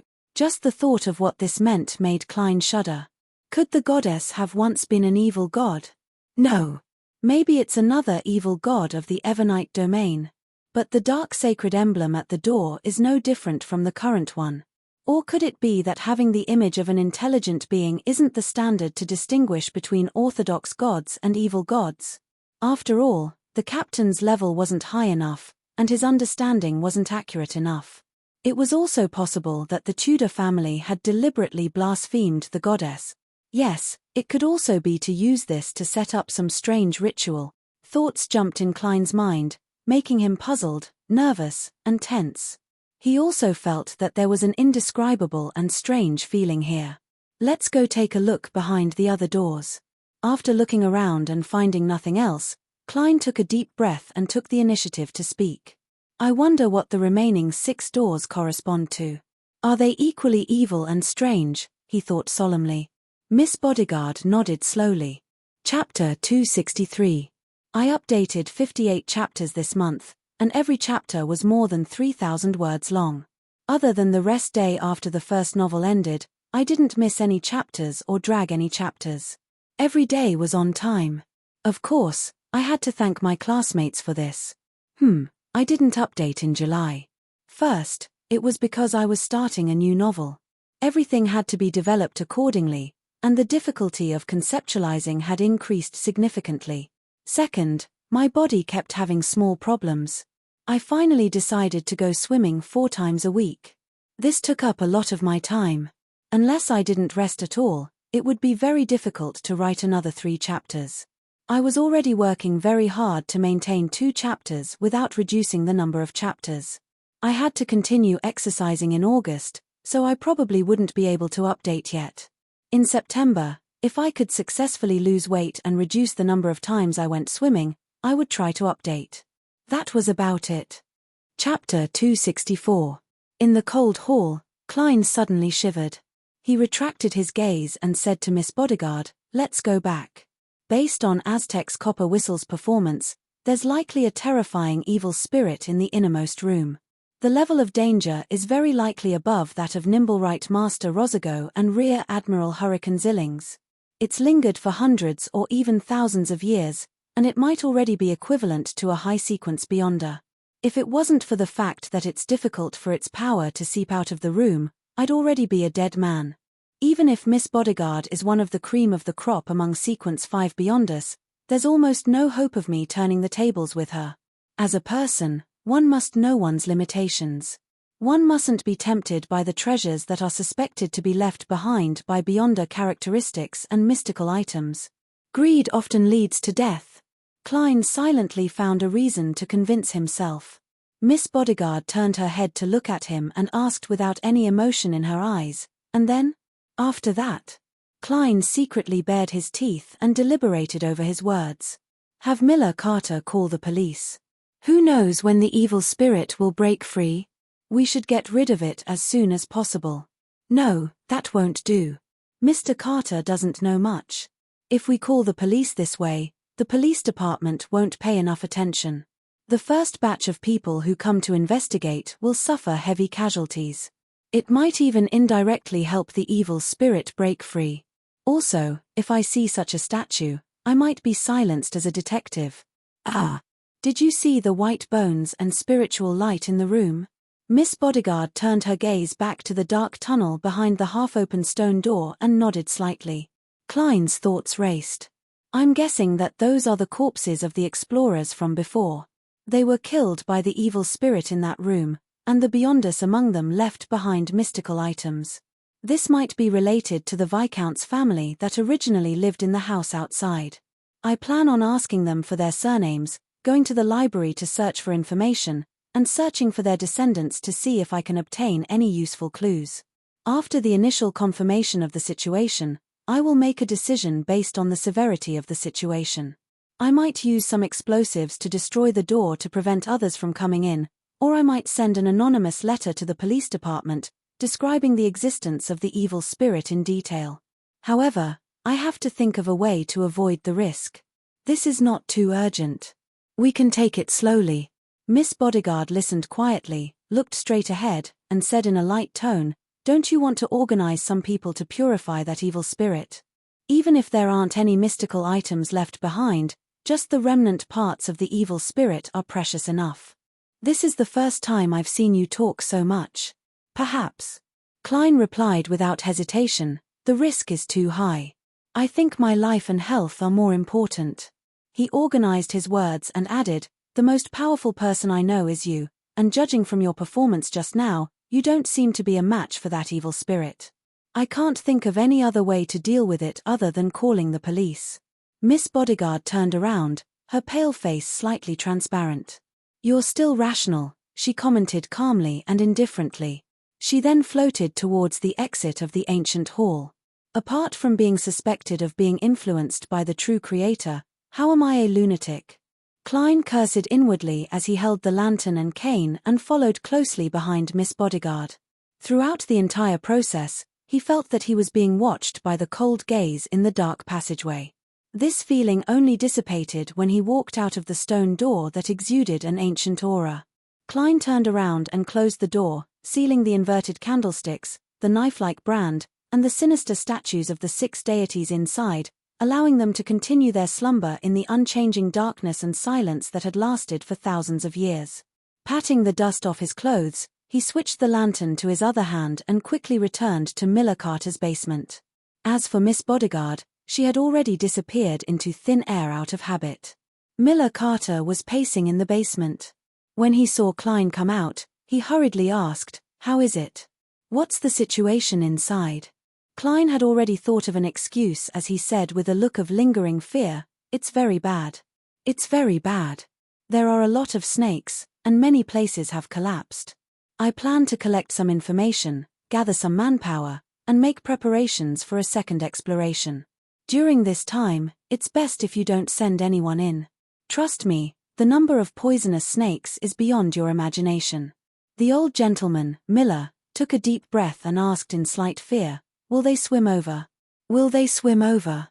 Do you know any professionals who can deal with snakes?" Klein immediately nodded and said, "I'll find someone to cooperate and do my best to deal with this matter. It's already cold autumn, and the snakes aren't willing to move. As long as you don't send anyone in to disturb them, nothing will happen. All right, please do it as soon as possible. I'll close this door during this period of time and not let anyone in." Miller relaxed a little when he heard that. Seeing that his employer had been intimidated by his truthful but incomplete words, Klein hurriedly put down the lantern and nudged his gold-rimmed glasses. "Next, I'll gather some information and figure out the layout of the underground building before exploring. This requires you to tell me which Viscount the original owner of this building is." Millet had bought this building precisely because it was a former noble's property, so he immediately replied, "That's right." He immediately replied, "Viscount Pound. What do you know about him and his family?" Klein asked in a professional manner. Miller pondered and said, "I don't know much. All I know is that they obtained the title of Viscount in the Battle of Violated Oaths. They once had an illustrious time, but for some reason, they suddenly declined decades ago. They continuously lost their heirs and could only find collateral relatives to retain the title of Viscount. And the new Viscount Pound is one of them. Heh. In short, he squandered most of his family's assets and was demoted to a baron by the king. He should still be in Beekland, but he could go bankrupt at any time." Battle of Violated Oaths. The Battle of Violated Oaths that began in 738 of the Fifth Epoch? Klein, who had successfully graduated from the history department, reflexively recalled the corresponding knowledge. The war that happened more than 600 years ago was a war involving religion. The Phainopota kingdom in the south originally believed in Mother Earth and the god of knowledge and wisdom at the same time, but under the influence of certain factors, there was a serious opposition between the two churches, and the believers often clashed. Its two neighbors to the north, the Kingdom of Ruin and the Kingdom of Intis, seized this opportunity to start a war under the pretext of protecting freedom of faith. Later on, the Phaesac Empire joined in an attempt to destroy the plans of Ruin and Intis, but they failed to reverse the situation and suffered defeat. The outcome of the war was that Lenberg, Mason, and Siga, which were located at the borders of Lun and Phainopota, as well as Intis and Phainopota, became independent. They mainly believed in the god of knowledge and wisdom, leaving only the Church of Earth Mother in the Phainopota kingdom.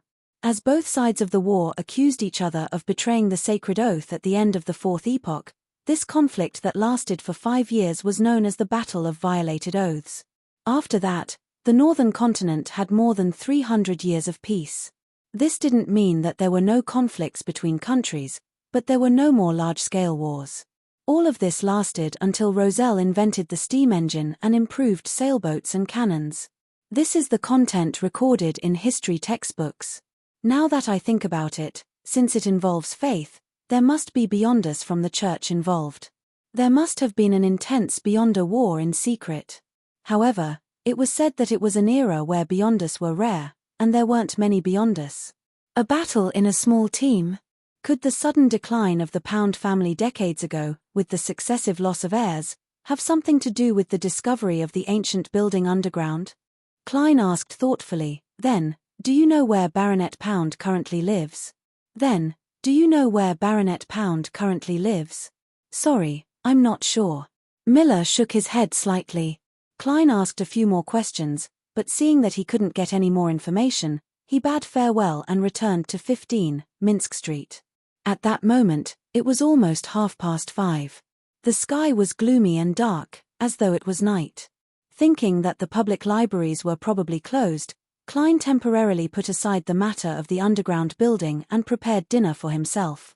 He had originally wanted to learn how to make Feiner noodles from the recipe in the newspaper, but he ended up making noodles with meat, sauce, and vegetables. It was surprisingly delicious. After eating and drinking his fill, Klein casually tossed a coin to divine if he should call the police and received an answer that he shouldn't. At night, Beekland was as quiet as any other city, at least in Sherwood Borough. Klein was sleeping soundly, wandering in different dreams in a blur. Suddenly, he jolted awake and realized that he was dreaming. Someone has invaded my dream. Klein resisted the urge to frown and pretended to look around in a daze. He found himself in a scalding yellow desert. A roar suddenly came from the sky as a huge black monster dyed with gold flew over. The monster had a thick lizard-like body and a pair of wide leather wings on its back. It descended lower and lower, blotting out the sun in the sky. A dragon. A powerful dragon. Klein saw scales the size of a plate, a gigantic mouth that emitted pure light, and two dark golden vertical pupils. Roar. The dragon spat out a beam of light that seemed to cover everything. Large swathes of the desert were obliterated. Amidst the light, a figure jumped into the air. He was 3 to 4 meters tall, but he didn't have the unique vertical eye of a giant. He had a handsome, young face, and he wore black full-body armor that looked like it had been splattered with blood. The gigantic knight brandished his broadsword from the bottom up, and countless bluish-white flames condensed into a spear that shot towards the dragon. It was as though he had an entire army of illusory beyonders cooperating with him in battle. Amidst the meteor shower, the gigantic knight leaped onto the dragon's head and made a slashing motion. The after-images he had left behind instantly overlapped, and the sword beams turned into intersecting lightning. Pa! The ground shook violently as the dragon fell to the ground, its blood dark gold. At this moment, the scene suddenly changed, revealing a bloody door. It was the blood-colored door that Klein had seen in the innermost part of the ancient building in the afternoon. With a creak, the bloody door opened a gap, allowing one to vaguely see a black high-back chair. Sitting on the high-back chair was a normal-sized man. His head was lowered, and he was silent and deathly still. As the camera zoomed in, Klein could clearly see the man's attire. He seemed to be the knight who had just killed the dragon. He was still wearing the blood-stained black armor. The only difference was that he was no longer 3 to 4 meters tall. At this moment, the man suddenly raised his head. His young and handsome face was covered in terrifying rotting scars that revealed his bones. His eyes were cold and emotionless. Klein jumped in fright and woke up from his dream. He opened his eyes and saw the crimson moonlight penetrating the curtains. Chapter 265.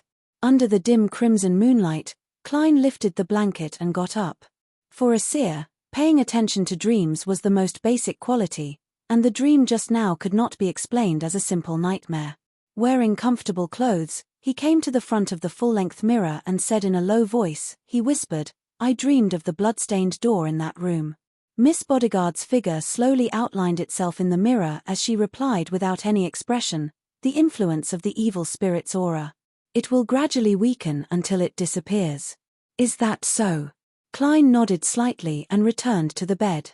He picked up the golden pocket watch and opened it. Seeing that it was still early, he lay down to sleep again.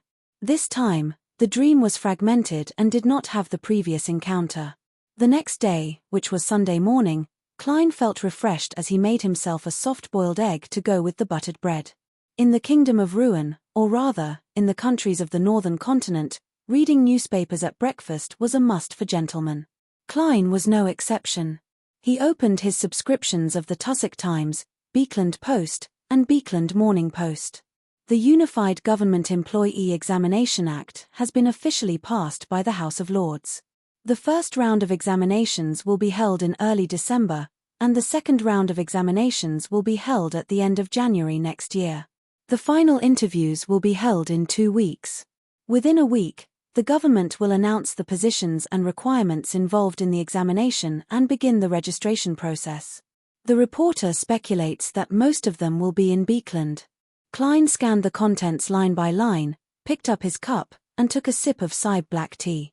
He couldn't help but associate it with Barnson as he muttered to himself, the bill was passed at the end of September, the positions will be announced in early October, the registration will be completed in early November, and the examination will begin in early December.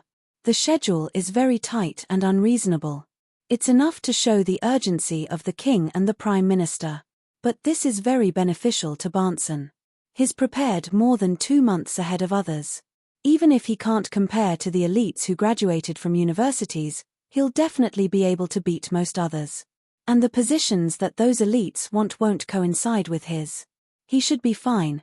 Klein wanted to tap his chest 4 times to draw a crimson moon and say, "May the goddess bless me."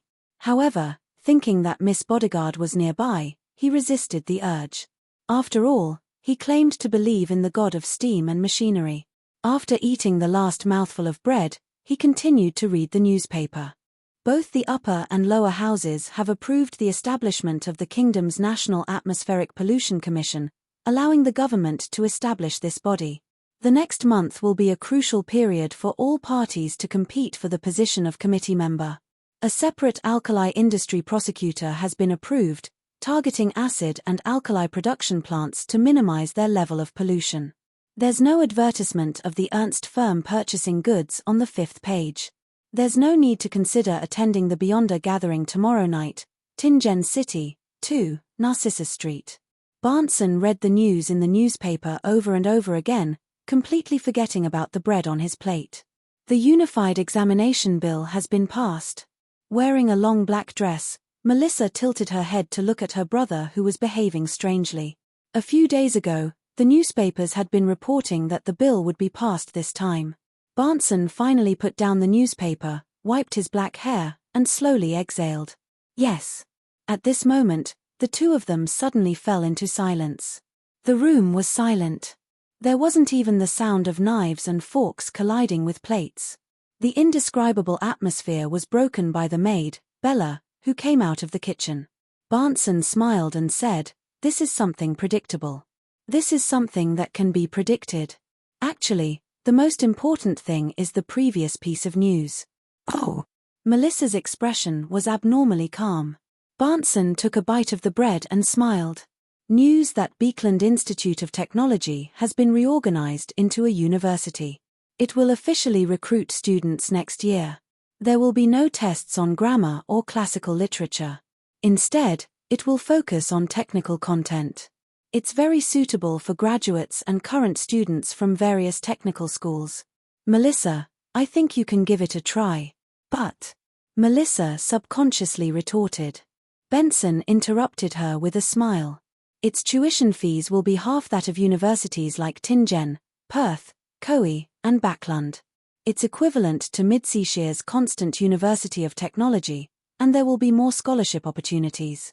Melissa, don't you like machinery, steam, and such content? This is the best opportunity for you to come into contact with more advanced and in-depth knowledge. How about giving it a try? Don't worry about wasting money. That money might allow us to maintain our current lives without working, but we're still young. We can't define our lives like that. Look, compared to a few months ago, my grammar has improved a lot. A change of environment might be better. I know you can't bear to leave Tingen and this place. Yes, we will eventually return, but not when we're young. Melissa tilted her head to look at the various components on the coffee table as her lips quivered. Her lips quivered a few times as she said, "What about Bella?" After Klein passed away, she originally didn't want to hire a maidservant, but when she thought of Bella's tragic life after losing her job, she gave up on the idea. After all, an additional 5 soldi a week was nothing to the Moretti family, whose annual income was at least £300.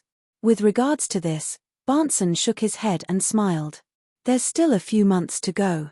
We can let Bella find a new job ahead of time. Before that, we will continue to pay her and give her a bedroom. Besides, her culinary skills are much better than before. She can totally apply for a job as a home cook. Unfortunately. Of course, all of this is on the premise that you can pass the entrance examination of Beekland University of Technology. He wanted to say that it was a pity that Bella didn't have a long time to learn culinary skills, but when he saw Melissa's gloomy expression, he forcefully changed the topic. Without waiting for Melissa to say anything, Barnson smiled and touched his hair.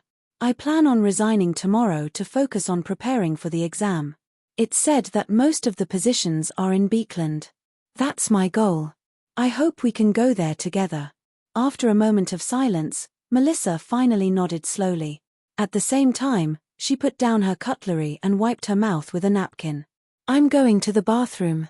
All right. Barnson watched as his sister got up and left the dining table.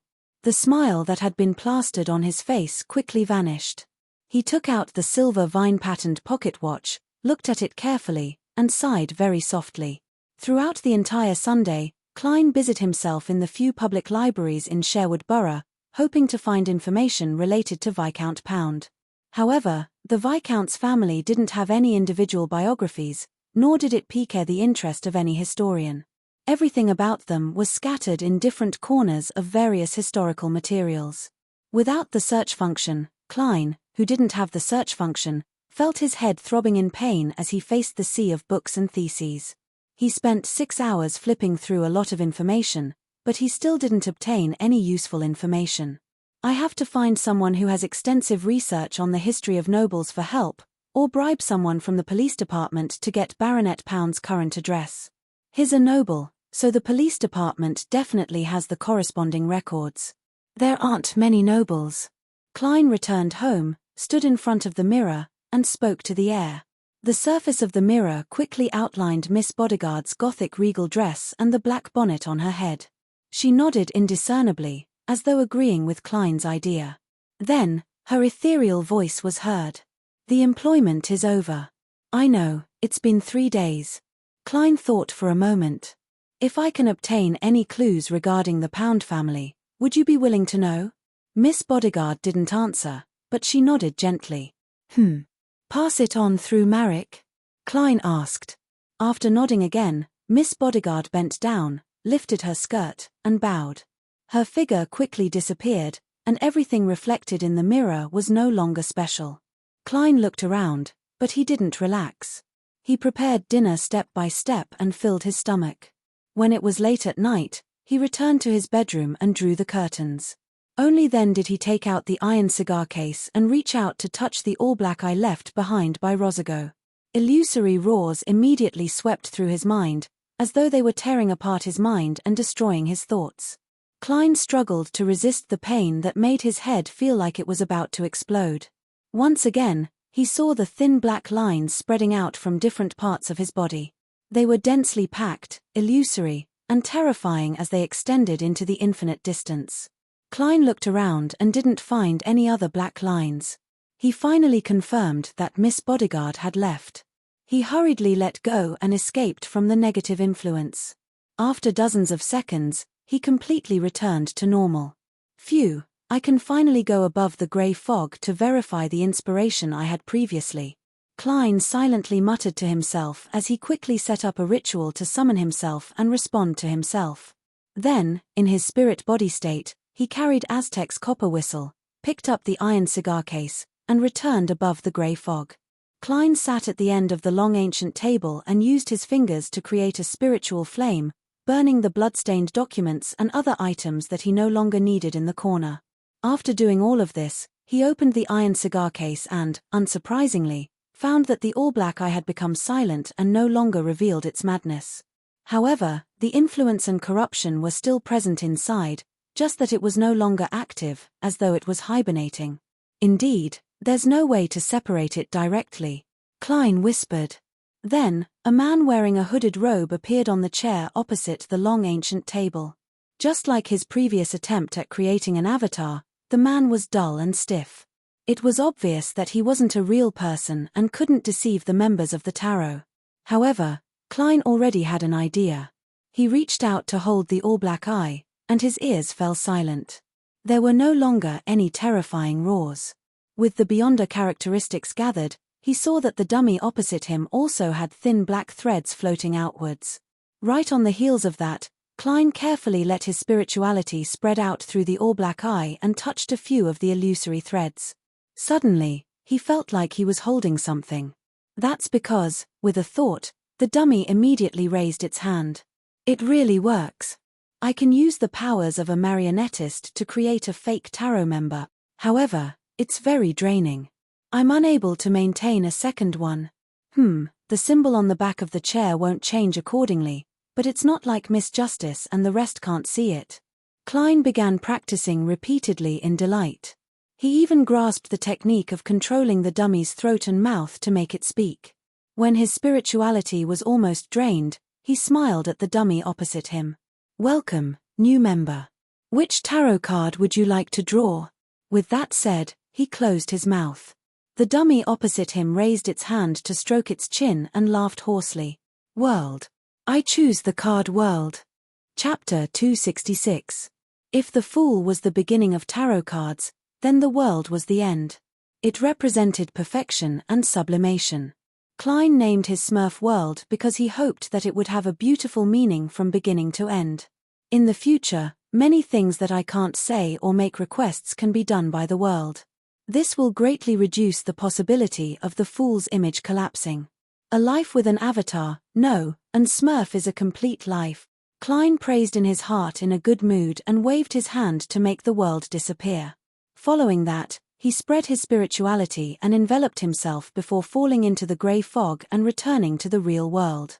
He had left Rosago's all-black eye above the grey fog. After all, he usually couldn't use this item, and he was constantly worried that it would be discovered or lost. After packing up the materials for the summoning ritual, Klein looked up at the curtains that revealed the crimson moonlight. He was filled with anticipation for tomorrow's gathering. In terms of understanding of nobles, he believed that Miss Justice would definitely surpass 99% of the people of Ruin. And with his Smurf account, the world, he could directly ask him about the Pound family. He didn't need to worry about affecting the Fool's image. Of course, this had to be done tactfully. After all, Detective Sherlock Moriarty was also searching for information on the Pound family, and only with enough information could he make a divination above the grey fog.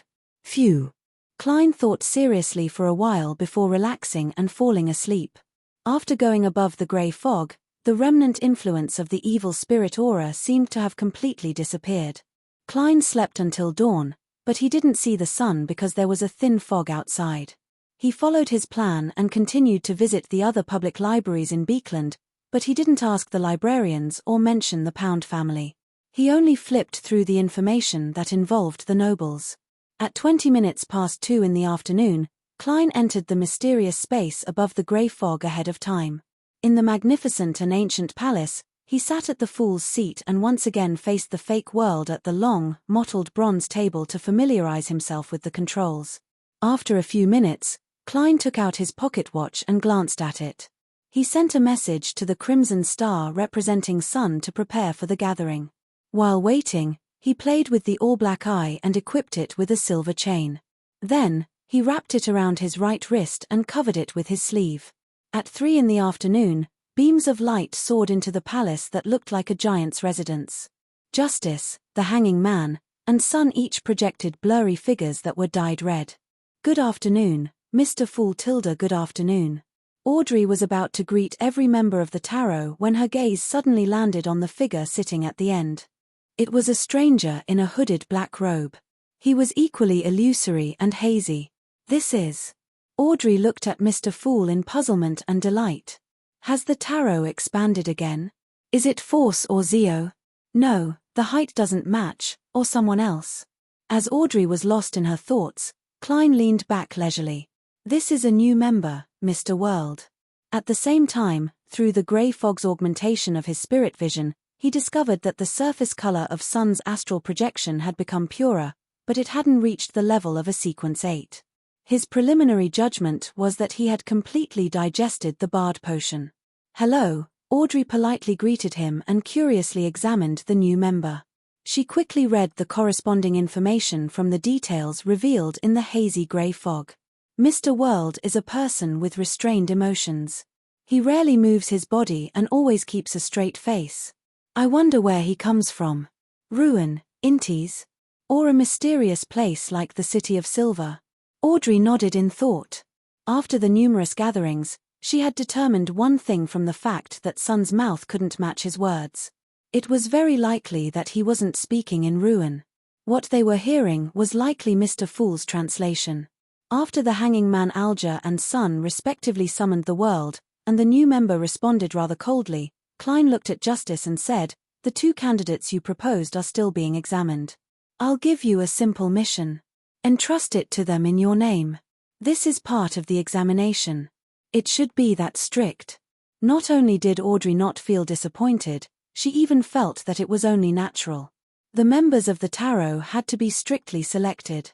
Not just anyone could become one. The members of the tarot club had to go through strict selection. Not just anyone could become one, she thought proudly before adding somewhat guiltily, and for me to be roped in by Mr. Fool from the very beginning, it means that I'm lucky enough. Luck is also one of my traits. Klein reached out his right hand and pressed it on the table, conjuring a drawing that depicted Lenivus's appearance and attire. Find out about the person in the drawing. His in Beekland. Klein made the portrait flash in front of Miss Justice. Find out about the person in the drawing. His in Beekland. Klein made the portrait flash in front of Miss Justice.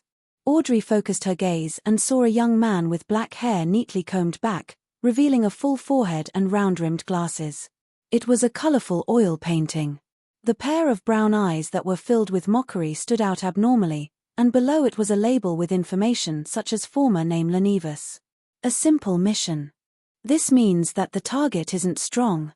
However, for Mr. Fool to know of his existence, he must have something special about him. Although it's a simple mission, there might be a deeper goal of Mr. Fool hiding behind it. An important figure of his stature likely wouldn't just be an examination. Audrey's thoughts ran wild for a moment. After a few seconds, she said, "That's right." After a few seconds, she said, "I'll entrust it to them." Those 2 ladies seem to have a lot of connections in Beekland. This will be of great help in finding Lenivus. After confirming that he had decided on his revenge, Klein fell silent and deliberately let his smurf perform. The world surveyed the area and said with a hoarse voice, "That's right. Mr. Fool told me that I can assign missions and gather ingredients here, right?" "Yes." Audrey nodded elegantly and said, "But you have to wait patiently. What follows next belongs to Mr. Fool's reading time. I completed the mission of assassinating Ambassador of Intis, Bakerland. I didn't even mention it first to take up this period of time." She thought to herself as she raised her chin slightly. "Miss Justice, you sure have the spirit of a master. I'll have to pay a certain amount of knowledge later to truly conclude the mission of assassinating Bakerland." Klein retracted his gaze in amusement and looked at the hanging man. The hanging man, Alger Wilson, didn't speak blindly because there was a new member. He maintained his silence and observed in secret. At this moment, seeing Mr. Fool look over, he hurriedly bowed humbly and said, "It's still 6 pages this time. This time it's still 6 pages. I'll give you the last page next time." "Sure." Klein nodded slightly. The hanging man hurriedly reined in his psyche, recalled the contents, and expressed a strong will. He quickly finished writing the 6 pages and saw them suddenly disappear, appearing in Klein's hands. Klein looked down and scanned the contents of the first page. "On the 9th of February, I had my 3rd child. I named him Benova. My eldest daughter, Bernadette, was lucky. Her mother and I were only low sequence beyond us back then. She was free to choose the path she wanted to take. My eldest son, Charles, was the most unfortunate. He only inherited a few beyonder characteristics, but he had no choice but to repeat my path. Perhaps he could make some changes at sequence 4, but it's never that easy to achieve a high sequence beyonder. My second son, born over, was somewhere between Bernadette and Charles. I gave him the characteristics of a sequence 5 beyonder. This reduced the burden on me, allowing me to digest the potion faster and accelerate my advancement. And the moment he was born, he was already an astromancer who could display all kinds of special abilities. Zaratul secretly congratulated me, praising Bornova as an adorable angel. I asked this fortune teller what achievements Bornova would have in the future, but he only smiled and didn't answer me. I asked him about Charles's future, and he finally spoke. He told me that death was an inevitable outcome, but it might be a good thing. Seriously, the words of a seer are always so vague. It really makes one want to pry open his mouth. Finally, I asked about Bernadette's future, and he suddenly became very serious. He said that she would hate me, loathe me, and abandon me. She would become an important figure in the mysterious world. Sometimes, you really shouldn't ask about the results of a divination. I find it hard to believe that my adorable, kind, loving brother, adoring father, and loving mother would hate me, loathe me, and abandon me. What was the reason for this? Did I do something overboard? Perhaps she had a crush that I wasn't satisfied with, and I killed that punk? No, Zaratul isn't a prophet. The results of a divination might be wrong. Forget this matter, Roselle. I seem to smell a melodramatic family drama. Klein couldn't help but lampoon after reading the first page of the diary. At the same time, Zaratul's description of Bernadette's future naturally surfaced in his mind. An important figure in the mysterious world. Was this referring to the world of extraordinaires? What level can one be considered an important figure? Klein flipped the diary page in thought. The 22nd of May. The Sauron family's Florent actually wants me to be his subordinate. Do I look like someone who would be a lackey? His attitude is completely unacceptable. I swear that I will definitely make him pay for today's arrogance in the future. However, some of the things he mentioned are very interesting and worth pondering. Chapter 267. Florent said that the Sauron family has a history of more than 2,000 years, longer than the Church of the God of Craftsmanship. They have witnessed all the cooperation and strife, light and darkness in the Fourth Epoch, and they have survived to this day. Other than the Augustus family of Ruin, the Einhorn family of Fasak, and the Castia family of Fainapotter, the other powerful families that were on par with them, such as the Antigonus family and the Zaratul family, have either become the dust of history or have become rats in the sores, hiding and unable to see the light of day. He said that letting me be his subordinate, the subordinate of the ancient and glorious Sauron family, was a gift to me. Back then, I wanted to F***K all his ancestors. However, the fact that the Sauron family has a history of more than 2,000 years is very surprising. The Fourth Epoch is also known as the Epoch of the Gods. Be it the current Orthodox 7 deities, or Death, the primordial Demonis, the dark side of the universe, or the true creator, they are still active in the real world. It's said that they often perform miracles. For the Sauron family to survive to this day and hold such a high position, it's definitely not an easy task. Their long history has given them more than just arrogance. They must be hiding many secrets, and perhaps they even have extremely terrifying sealed artifacts. This is truly a behemoth that stands above the land, one that no one dares to look straight at. Upon seeing this, Klein had many thoughts. Roselle was able to overthrow the Sauron family's rule and become their consul and protector. He must have experienced a tragic, terrifying, and soul-stirring battle. Even if the Sauron family doesn't have a Grade 0 sealed artifact, they definitely don't lack Grade 1 sealed artifacts. Furthermore, there might be high sequence beyond us. Even if the Church of the God of Steam and Machinery fully supports Roselle, it might not end well. Could it be that the Sauron family was already in decline and weak before this? The Inti's turmoil is an external manifestation of this state.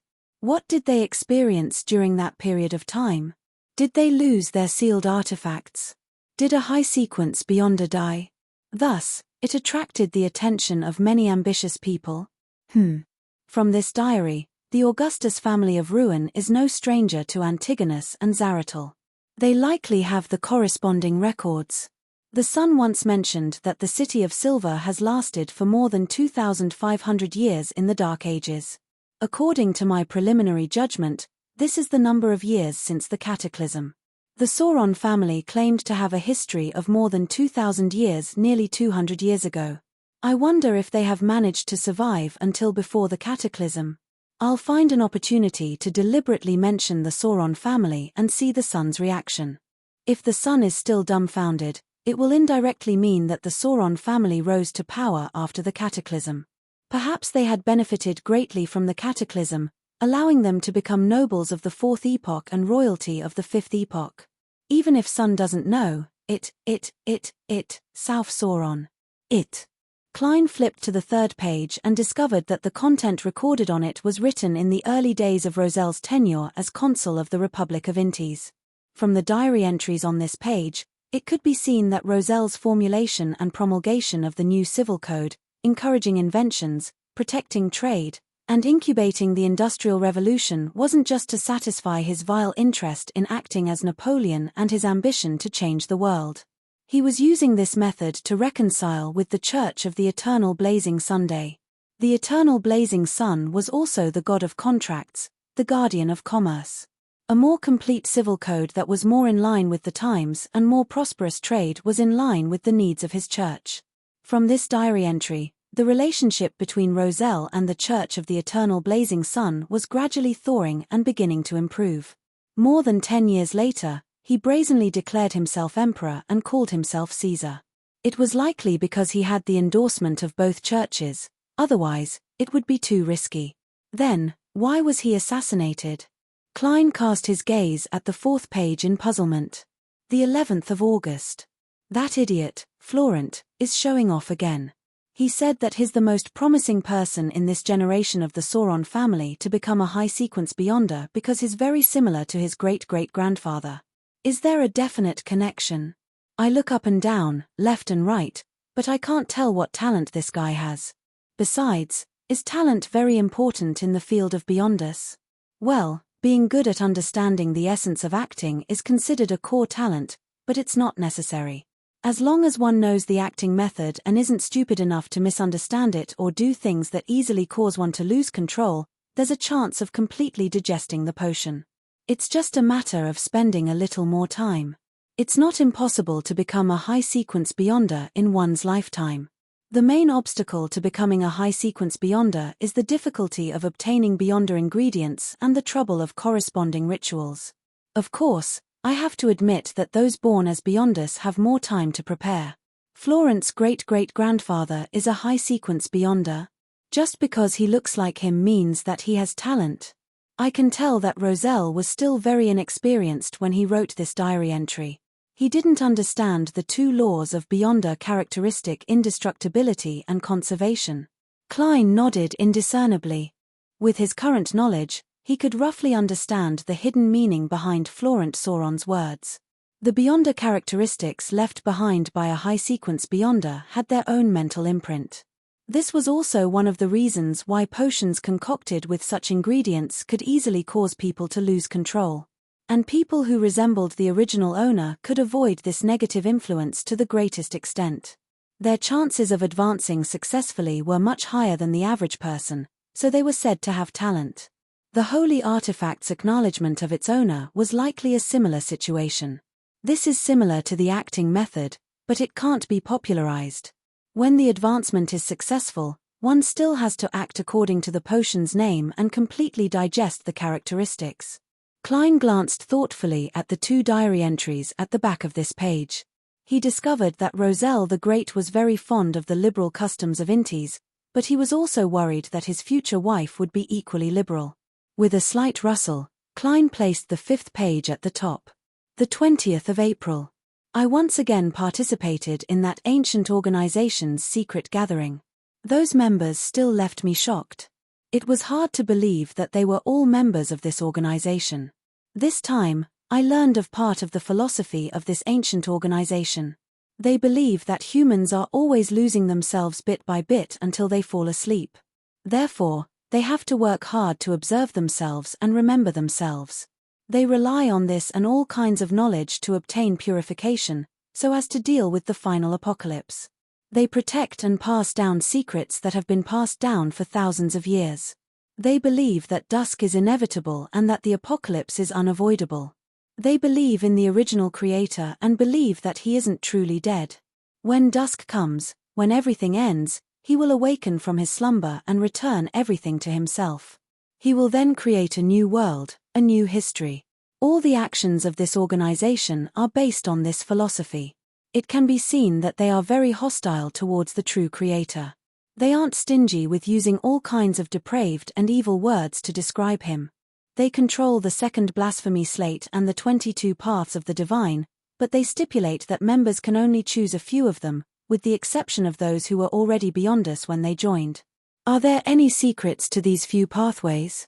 I'll record them down first and analyze them later. These pathways are Bard, Sailor, Reader, and Spectator. Haha, I'll have to change my habit of calling sequence pathways in the future. This way of calling them seems very lowly in that ancient organization. This is very close to what I've analyzed from the hostile relationship and Mr. A's request. The Bard, Sailor, Reader, and Secret Suppliant pathways can be interchanged at sequence 4. Manipulator is a high sequence beyonder of the Spectator pathway. Why do so many secret organizations claim that the apocalypse is inevitable, such as the Demonist sect or this ancient organization? And they don't rely on this to preach. Is it a need for brainwashing, or will there really be a so-called dusk? Klein made many connections, but due to the lack of information, he was unable to obtain a definite answer. At the same time, he couldn't help but criticize. Roselle, can't you just write down the name of that organization? Restraining his facial expressions and body movements, Klein flipped over the piece of paper with relatively little content and looked at the last page. The 1st of January. This is the beginning of a new year. I just happened to complete the creation of my first card of blasphemy. I will hide the ultimate secrets of the 22 pathways of the divine in these different cards of blasphemy and scatter them in various places. If things fail, these will be my children's greatest reliance. Haha, I will destroy all the order you want and spread the mysteries of God. These cards of blasphemy will have anti-divination and anti-prophecy characteristics. Apart from the portion left for my children, they will be obtained by those who are fated. I've always been a person who takes vengeance for vengeance. After I die, who cares if there's a flood? Well, I didn't create this saying. In short, the more chaotic the situation in the mysterious world, the better. I have to consider how to name the set of cards of blasphemy. There are 22 pathways of the divine, and the main cards of the tarot cards also have 22 cards. They correspond perfectly. However, some of the names don't meet the requirements. I have to make some changes to match the original potion names. That ancient organization is my last and biggest support. I don't know if they will support me, and in what way. I still remember the shock I felt when I first saw the blasphemy slate. So the Beyonder pathways are really the pathways of the divine. So the blasphemy slate is really blaspheming the deities. Above every pathway sequence 1, there's a sequence 0. There's also the corresponding potion formula and ritual. Every pathway can only have one sequence 0. And sequence 0 is the sequence of a true God. For example, sequence 0, Sun. Chapter 268. Sequence 0? There's a sequence 0 above sequence 1. Sequence 0 is equivalent to a true God. Each pathway can only have one sequence 0. Is this the true meaning of the pathway of the divine? As long as one consumes the corresponding potion, holds a ritual, and grasps the acting method to digest the Beyonder characteristic, an ordinary person can also become a god step by step. This is really blasphemy. Could it be that in the end, the main ingredients of the potion will be the godhood, divine blood, and body of the eternal blazing sun? The diary entry on the last page contained too much information. It shocked Klein so much that he almost couldn't think straight. He nearly made additional body movements. 22 pathways of the divine correspond to 22 sequence zeros. Sequence 0, sun, sounds very powerful. Perhaps there's another sequence 0, death? I wonder what the corresponding sequence 0 names of the goddess and the lord of storms are. According to Roselle the Great's description, some of them are the same as the main cards of tarot cards, but some are different. The cards of blasphemy he created are based on the name of the potion. This can no longer be called a potion, right?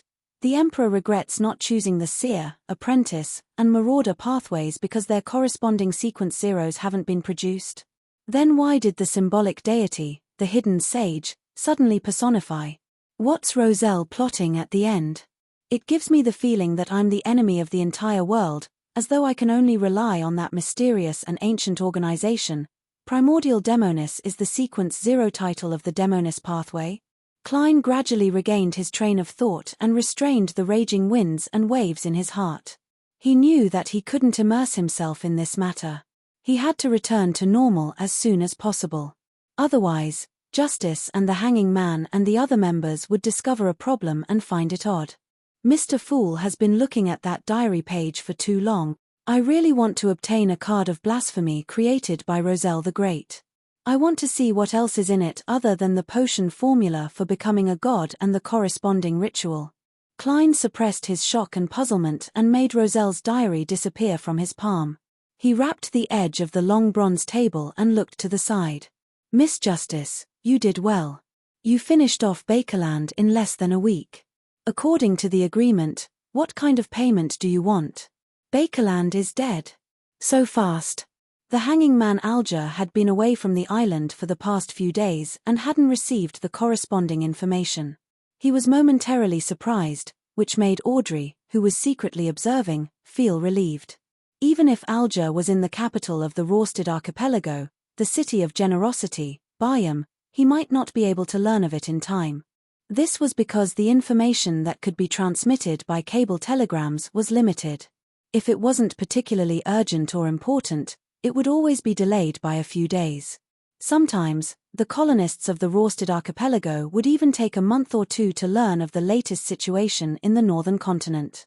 Reining in his thoughts, the Hanging Man looked at Mr. Fool in the thick grey fog and said respectfully with a hint of humility, "I'm very sorry. I've just contacted some people and couldn't help. This is a request, not a favor. Don't mind it." Klein chuckled and cast his gaze at Miss Justice again, waiting for her to name the payment she wanted. "May the goddess bless me. Miss Justice's request won't be too difficult. It's best if it can be repaid with knowledge. I learned a lot of impressive things from Roselle's diary." Klein silently prayed to the goddess. Of course, he knew very well that with the grey fog's isolation, the Evernite goddess definitely wouldn't be able to hear his prayers. Audrey rolled her eyes and deliberated for a few seconds. One must be honest and not greedy. Audrey, you must stick to your principles. She smiled faintly. No, it should be that I still owe you. No, I owe your adorer a reward. Rear Admiral Hurricane Zillings's bounty is a total of £30,000. I should give your adorer £15,000. Of that, the assassination of Bakerland cost £10,000, so I still need to pay an additional £5,000. However, due to the matter with Bakerland, my financial situation hasn't been too good recently. This reward will need to wait for a few months. Mr. Fool, is that all right? After saying that, Audrey secretly exhaled, feeling that the small stone weighing down on her heart had finally been lifted. Although it's not appropriate to discuss money and calculate rewards in front of Mr. Fool, I can't hide the harvest of his adorer. Audrey sighed silently. As for the large plantation worth more than £8,000, it was a personal gift from the Duke of Negan in gratitude for her warning. It wasn't considered a bounty. £5,000? I can still get £5,000. Zillings's total bounty is £30,000. Klein was taken aback when he heard that. Immediately after, he fell into an intense mental struggle. Logically speaking, I should give the reward to Mr. Aztec, but I won't be able to contact him for a long period of time. It's a waste to just leave the money there. I might as well use this money to improve myself as much as possible. When the time comes, I'll provide help to offset it. Klein made a decision 3 seconds later. He nodded at Miss Justice and said, "Sure."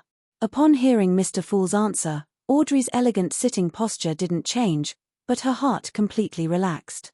At this moment, Klein, who was leaning back in his chair, didn't say anything else. He secretly controlled his smurf with a condescending attitude. The world coughed lightly. "Can I speak now?" Audrey looked at Mr. Fool. Seeing that he didn't say anything, she nodded slightly. "Sure."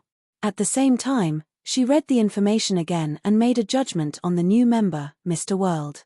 "When I mentioned that the assassination of Ambassador Bakerland stemmed from the commission I accepted, he didn't show any surprise. He either doesn't know the importance of this matter or doesn't understand the weight of an ambassador, or he's very composed and good at hiding his emotions and body movements. The shape of his mouth doesn't match the words he says. It should have been translated by Mr. Fool. This makes it impossible for me to obtain information about his original speech habits, and it's difficult for me to know what language he uses daily." Thoughts flashed through Audrey's mind, accompanied by Mr. World's hoarse voice. "I wish to obtain the true root of the mist treant, at least 60 milliliters of the corresponding juice, as well as the marrow crystals of the spring of the elves, and all the spinal fluid of a dark-patterned black panther.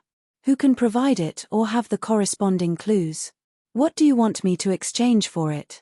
Klein added the beyonder ingredients needed by the apothecary to his commission, so as to prevent the members of Tarot from guessing the main formula. Before Justice and the hanging man could react, the silent sun said, "I know where the mist treant is, and I can help you obtain the ingredients. I know where the bewildering mistents are, and I can help you obtain the materials. However, I have to wait until I complete my advancement and have enough strength to join the corresponding patrol team." He had been accumulating merit points and rewards recently, working hard to exchange for the main ingredients of a light supplement from the City of Silver's officials and the private market. At present, he was still lacking quite a bit. As expected of the City of Silver with many monsters and a treacherous environment. Klein praised inwardly and made World ask, "Then what do you wish to obtain?" Sun answered without hesitation, "A weapon that suits me and can enhance my combat abilities." He didn't mention the corresponding ingredients for a light supplement because the City of Silver had them, and he could obtain them through his own efforts.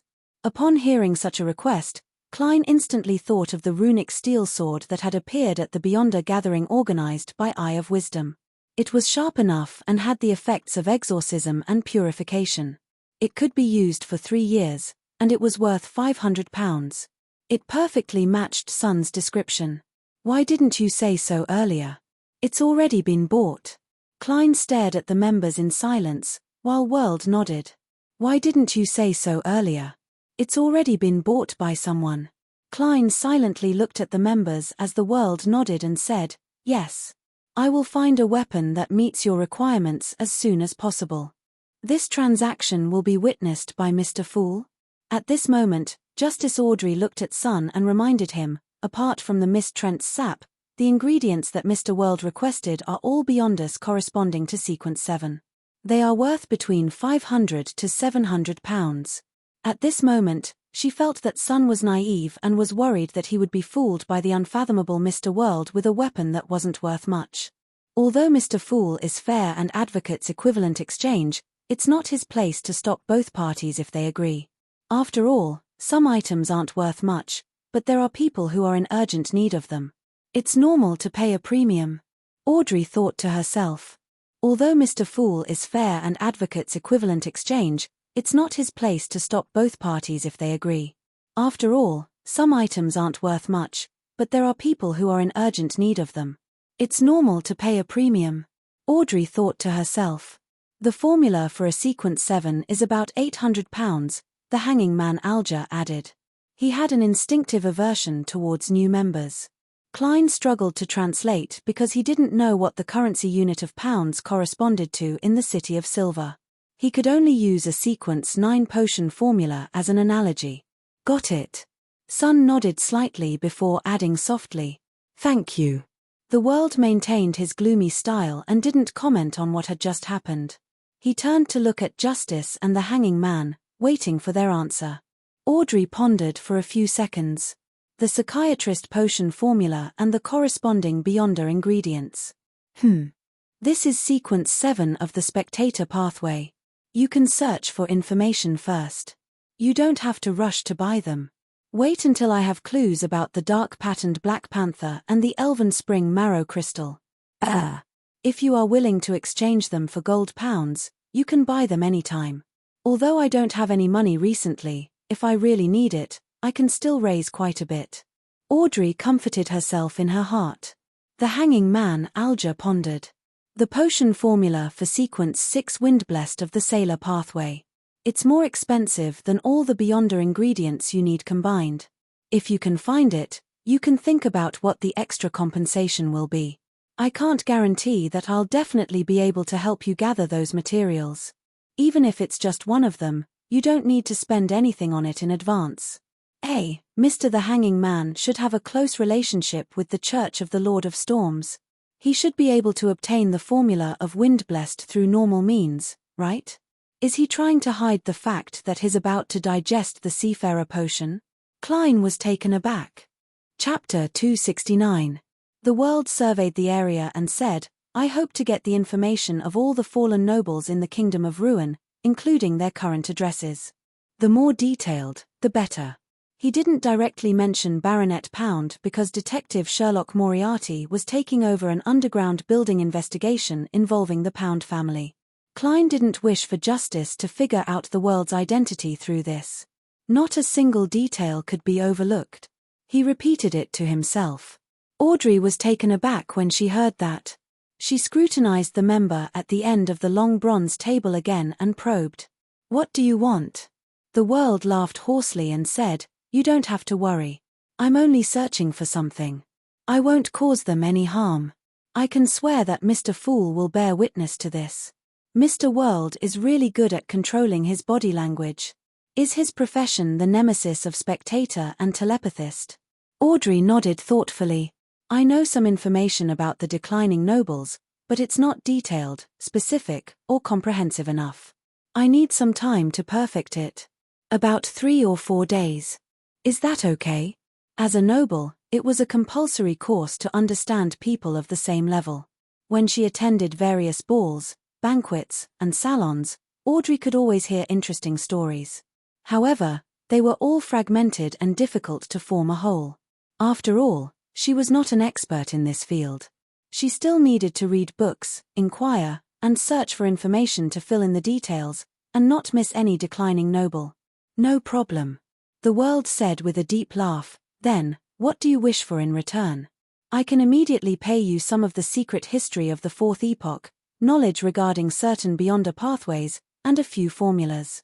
But frankly speaking, I don't think the matters of those fallen nobles can be compared to the sequence 8 or 7 potion formulas. If you raise any other requests, I'll try to fulfill them. It's not equivalent to the potion formulas of sequence 8 and sequence 7. In other words, I can't make the corresponding request for a psychiatrist. Audrey began to think seriously. During this process, she secretly glanced at Mr. Fool, who was seated at the end of the long ancient table, hoping to get a hint. In the end, she discovered that Mr. Fool was shrouded in grey fog and didn't react at all, as though he was a deity watching the land. All right. Audrey finally made a decision and smiled faintly. I want to hear about certain Beyonder pathways, but the premise is that I don't know about them. Honorable Mr. Fool, can you be the judge? Sure, Klein replied calmly. Then let's talk in private. Audrey looked at the world. At that moment, Klein tapped the table lightly, cutting off the vision and hearing of the sun and the hanging man. He purposely nodded at the Smurf, indicating that they were now in a private conversation. The world looked at Miss Justice and said in his usual hoarse voice, What do you know about the Demonist sect? Audrey recalled the information she had spent £1,000 to buy from the hanged man Alger. She gave a short and cautious reply. She replied warily, I know what they believe in, which era they originated from, what Beyonder pathways they control, as well as the inclinations of the upper echelons. The world laughed hoarsely and said, I understand. I understand now. You don't know much. The Demonist sect controls the assassin pathway, and sequence 8 is instigator. I know that, Audrey said, half reminding and half anticipating. The world raised his hand and stroked his chin. Then, do you know what the corresponding sequence 7 is? Audrey shook her head slightly and said, I'll be happy to listen to you. Sequence 7 of the assassin pathway is called which? The world said succinctly. Which? Audrey jumped in fright when she heard the word, and she naturally made the corresponding connection in her mind. If a man were to consume this potion, how would he act? Wear a beautiful dress, apply exquisite makeup, and imitate a lady's every move. She muttered inwardly, feeling a little disgusted yet amused. No, Miss Justice, when a man consumes this potion, he can no longer be called a man. He has already become a true lady. Klein resisted the urge to click his tongue as he controlled the world to answer. Goddess, the witch potion can change a person's gender. Audrey blurted out. Teach, this is really unimaginable. Mr. Fool didn't deny it, which means that it's true. This is a miracle. This is the mysterious and extraordinary world, the world filled with all sorts of incredible things. This is the world I yearn for. Why am I a little excited? After calming down a little, Audrey quickly and guiltily glanced at Mr. Fool, feeling a little remorseful for chanting the Evernite goddess's name in front of him. The world said in a hoarse voice, yes, but it can only turn men into women. Women will correspondingly increase their charm. Whether it's their appearance or the condition of their skin, they will become significantly better. This is why the higher-ups of the witch sect are all women. What's its weakness? Audrey was suddenly tempted. The world replied unhurriedly, that's right. The requirement for acting is to become the evil that brings disaster, disease, and pain. Audrey let out a small sigh, feeling a little disappointed. Her thoughts turned quickly, and she immediately had a new doubt. If, and I'm saying if, an animal consumes the witch potion and doesn't die or lose control, does the increase in charm refer to becoming a human, or to increasing the attractiveness of its own species? For example, a female cat that all male cats and cat lovers crazily adore? The world was momentarily at a loss for an answer. After a few seconds, he said, I've never studied such matters. Without waiting for Audrey to ask again, he added, Witch's corresponding sequence 6 is pleasure, also known as a demoness of pleasure. Witch's corresponding sequence 6 is pleasure, also known as a demoness of pleasure. The requirement of acting is to bring pleasure to men and women, mainly in that aspect, so as to control or influence them. The demoness of this sequence is very good at using strange spider silk. Audrey gaped her beautiful mouth before silently closing it tightly. She deeply regretted her yearning. With this knowledge, you will be able to effectively distinguish between demonesses in the future. Heh, are you satisfied with this reward? The world asked. Audrey nodded slightly and said, This is very helpful to me. This will be very helpful to me. We have a deal. I'll help you gather information on the declining nobles as soon as possible. I'll give it to you at the next gathering. The world pondered for a moment. Can you hurry up? Then, I'll offer it to Mr. Fool after I'm done collecting it. Mr. Fool, can he bestow it to you? Audrey turned her head and asked. In the thick grey fog, Klein nodded in agreement. At the same time, he busily controlled the world and whispered, That's right. He. This is due to the difference in personal pronouns. Sensing world surprise, Audrey's lips curled up slightly. She rolled her eyes and deliberately didn't explain. Klein knocked on the long bronze table, signaling the end of the private conversation. Following that, he controlled the world again and said, I have another question.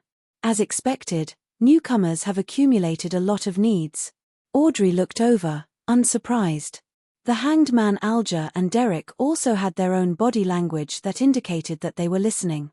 The world said hoarsely, I want to know if the Sauron family with Intis has any other high sequence beyond us.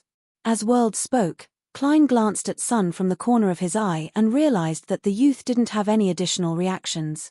From the looks of it, there's a high chance that the City of Silver doesn't have any records of the Sauron family. This family likely rose to prominence after the cataclysm. Klein looked around in thought and discovered that Justice and the hanging man looked at each other, clearly unsure of the answer. As for Sun, he was undoubtedly at a loss and silent. Thus, He tapped the table again. I will answer this question. What can you pay me? Before he could finish his sentence, Klein hurriedly controlled World to speak again. A formula, a sequence 7 formula. Sure, deal. Klein created a private conversation and looked at his Smurf account for a few seconds. The blocked Justice Audrey and the hanging man Alger once again felt how unfathomable Mr. Fool was. They were somewhat curious about the answer, but they also felt that it wasn't of much use to them. It wasn't worth using something of the same value as a sequence 7 potion formula to exchange for it. After the private conversation ended, Klein deliberately made World bow and said hoarsely, Honorable Mr. Fool, thank you for your answer. Honorable Mr. Fool, thank you for your answer. It's very helpful to me. After that, the free conversation lasted for less than 10 minutes before he announced that the tarot was over. Then, he severed the connection with the Crimson Stars. After Justice, the hanging man, and the sun turned into streams of light and dissipated, Klein looked at the world and chuckled. After the figures of Justice, the hanging man, and the sun turned into streams of light and dissipated, Klein looked at the world and chuckled. With a Smurf account, many things have indeed become much more convenient. However, the all-black eye can't be used outside the grey fog. What a pity. As he spoke, he controlled the world to stand up and bow before letting it melt into the majestic palace. As he had to divert his attention to control the Smurf account, Klein's spirituality was greatly drained. He didn't continue staying in this space. He removed the all-black eye, placed it on the surface of the long bronze table, and immediately returned to the real world. At that moment, there was sunlight that was rare in Beekland during autumn and winter outside the tightly shut curtains. Klein didn't admire it. He slept for half an hour and recovered some of his energy. After waking up, due to Miss Justice's promise and the fact that the matter wasn't urgent, he didn't plan on going to the library to search for information. He decided to head to one of the many cemeteries in the outskirts of Beekland before the sky turned dark. Klein wanted to test the effects of Aztec's copper whistle and figure out its range and limitations. Chapter 270. After taking the steam metro to the south bank of the Tussock River, Klein hired a rental carriage and headed for Aston Cemetery in the outskirts of the South Borough. It was managed by the Church of the God of Steam and Machinery. In the darkness of the evening, the trees around the cemetery bared their fangs and claws, blocking out the light, as though there were monsters lurking in the night. After the carriage driver accepted Klein's payment of 4 soli, he glanced at the cemetery and mumbled, "Do I need to wait for you here?" "No, there's no need. I'm here to visit a friend." "No, there's no need. I'm here to visit a friend." Klein casually came up with an excuse, but he immediately realized that the carriage driver's expression had suddenly changed. "This is a cemetery. I'm here to visit a friend. It's already dark." The carriage driver heard his heart pounding. Only then did Klein snap out of his daze and add with a smile. He smiled and added, "Is the gravekeeper here?" The carriage driver immediately heaved a sigh of relief, but he didn't dare stay any longer. He hurriedly drove the horses and quickly left. As for Klein, he circled around the cemetery until night truly fell. After the sky turned dark, the amount of smoke and dust emitted decreased significantly. Coupled with the biting cold winds, the fog in the air thinned significantly. Although he still couldn't see many stars, the crimson moon was faintly peeking out, covering the ground with a veil-like glow. Klein tapped his chest 4 times in a clockwise fashion, drawing the crimson moon. Then, he put on his gloves, pushed himself over the metal fence, and entered the cemetery. He looked around warily, found a secluded corner, took out Azic's copper whistle, and held it in his palm. Not far in front of him was a tombstone. The photo on it was already dirty, and the epitaph appeared very blurry under the moonlight. Klein carefully read it for a few seconds before he could figure out what was written. "Friend passing by, please give me a hand. Thank you. A very humorous gentleman. You're the one." Klein stopped in his tracks and leaned against the nearby trees that shielded the tomb from sunlight and rain. He waited patiently in the cold night. He tossed Aztec's copper whistle high and caught it firmly. He tossed it high again and caught it again. Just like that, he passed the time until 20 minutes later. There's no sign of zombification. Klein closed his pocket watch and examined his surroundings to confirm the results. I'll come back here in 2 days to see if there are any additional changes. If there are none, it means that Mr. Aztec's copper whistle can't affect the bodies that have received the priest's requiem ceremony. Klein mumbled to himself and put the ancient and delicate copper whistle back into his pocket. In the Kingdom of Ruin, there were generally 3 types of burials. The first type had a coffin and a corpse, which was suitable for the middle and upper classes who lived a relatively comfortable life. The second type didn't have a corpse and was directly cremated and buried in an urn. This was the choice of the lower middle class and skilled workers who could afford the cremation fees but felt that a coffin was too wasteful. However, there were times when there were religious and governmental factors. For example, the believers of the eternal blazing sun would have most of their corpses cremated. For example, the poor who received help from the government would all be cremated for a small fee. The third type belonged to the poor. They couldn't afford a coffin and didn't want to be cremated, so they wrapped themselves in something and buried them. From the shape of the tombstone and tomb, Klein had already determined that the subject of his experiment had a coffin and a corpse. If Aztec's copper whistle could really turn the target into a zombie, it wouldn't be completely unresponsive even if the target had already decomposed into bones. Even if it couldn't open the coffin lid that was covered in thick soil and stone slabs, it could at least make a dull thud.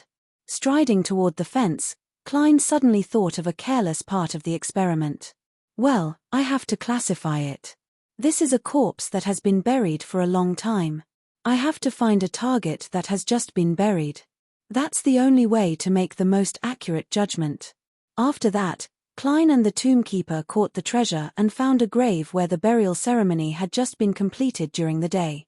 This time, he waited for half an hour and still didn't find any abnormalities. Phew. I can basically determine that Mr. Aztec's copper whistle can't affect the corpses that have been put to rest. That's a bit weak. No, that's not right. This copper whistle isn't used to make zombies. Its function is to summon messengers. Affecting corpses is a negative effect.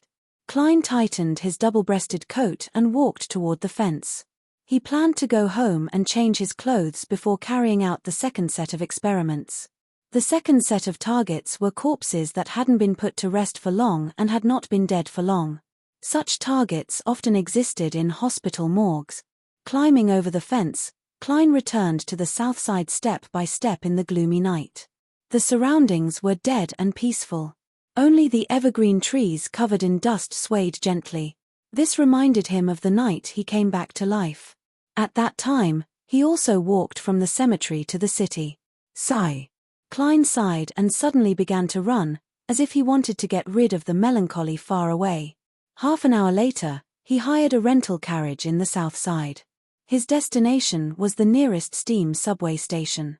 There was still about an hour before the steam subway stopped. This could save him a lot of money. In the wee hours of the morning, Klein changed into a greyish-blue worker's uniform and wore a cap. He went to St. Estin Hospital in the Beekland Bridge area. This was a charity hospital that belonged to the Church of the God of Steam and Machinery. Many poor people at the bottom of the social ladder died of illness here, and there was no place to place their corpses at home. They could only be stored in the hospital's morgue, waiting for the government to cremate them or donate them to the medical school. This phenomenon was especially common in the summer, but it was rare in the autumn and winter after the weather cooled down. However, in an era without air conditioning or low-temperature equipment, the hospital's morgue wouldn't leave the corpses for too long. Those who were willing to donate would be embalmed quickly, and those who were to be buried would be cleaned up the next day. Of course, this was the rule in the summer. It was relatively more relaxed in the autumn and winter. Therefore, during this period of time, there were still many corpses in the morgue every night. St. Estin Hospital's morgue was located in the basement. It was rather cool even in the summer, and it was even colder in the autumn and winter. Klein used the knowledge he had learned from the Nighthawks and relied on the agility and balance of a clown to sneak in. He avoided the doctors and nurses on duty and entered the basement. Before he even got close to the morgue, he felt that the surroundings were cold and gloomy. Quickly flashing past the janitor's room, Klein took out a wire and deftly opened the morgue's door lock. This was one of the techniques of infiltration and tracking. He slowly and silently pushed open the morgue's door with his black-gloved right hand. At the same time, he spread his spirituality and enveloped Aztec's copper whistle, hoping to confirm if this method could eliminate the negative effects. The temperature in the morgue seemed to be lower than the corridor. Most of the dead here were in body bags and placed in different metal cabinets. Only a small number were placed on a long table in the middle of the empty space, as if they were waiting to be examined. As a Sequence 8 clown, Klein wasn't afraid of such a scene, but he instinctively felt uncomfortable. He remained cautious, carefully closed the door, and circled around the long tables. After more than 10 minutes, Klein exhaled a cold breath and confirmed that the corpses hadn't changed. It's about time. He took out his golden pocket watch and opened it to take a look. After making his preparations, Klein retracted his spirituality and stopped wrapping Aztec's copper whistle with it. He didn't know if it was a psychological effect, but he inexplicably felt that his surroundings had become even more silent. As a seer, he fully believed in his consciousness. He stopped pacing back and forth and retreated near the door. Seconds turned into minutes, and Klein believed that it had been about 2 minutes. At that moment, a corpse on the long table suddenly sat up. Bang! Bang! Bang! The surrounding metal cabinets immediately emitted a series of banging sounds, as if something was about to hatch. Bang! Bang! Bang! As Klein listened to the commotion and looked at the corpses that were sitting up, he suddenly said in a deep voice, "Crimson." Following that, he injected his spirituality into the requiem charm and threw it out.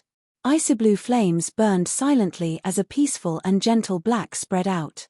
The corpses lay down again, and the banging sounds from the metal cabinets came to an abrupt stop. Klein, who had experienced a similar scene, didn't relax. He used another requiem charm.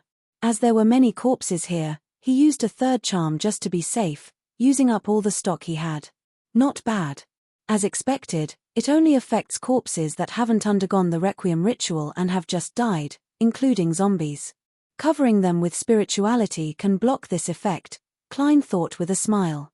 Seeing that the corpses didn't react abnormally, he prepared to open the door and leave. At that moment, he suddenly heard footsteps coming from outside and saw a faint light seeping in. The elder guarding the door was attracted by the banging sounds in the morgue. With a lantern in hand, he approached.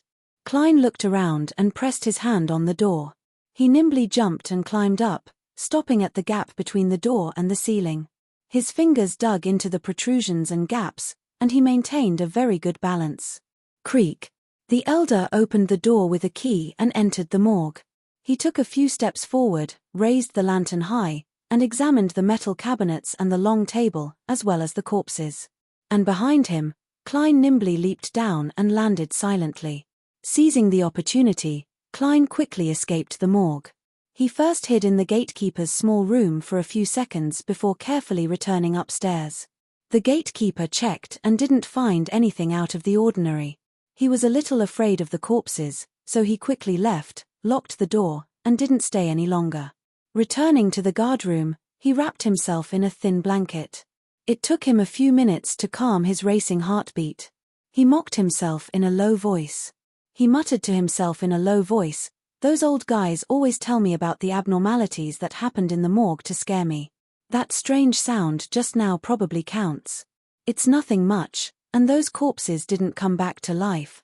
Pooey, how can there be zombies and wraiths?" At the same time, Klein was walking comfortably on the quiet and deep street, happy that he had gotten rid of a latent danger. He looked at the elegant gas street lamps on both sides, looking forward to the beyonder gathering that was to come. As long as he could obtain a weapon with a special effect, he could obtain one of the main ingredients of magicians. Chapter 271. In the outskirts of Empress Borough, in a racetrack that occupied a large area but had no spectators, Audrey Hall led a maroon filly to a corner and pretended to discuss something with Viscount Glaint.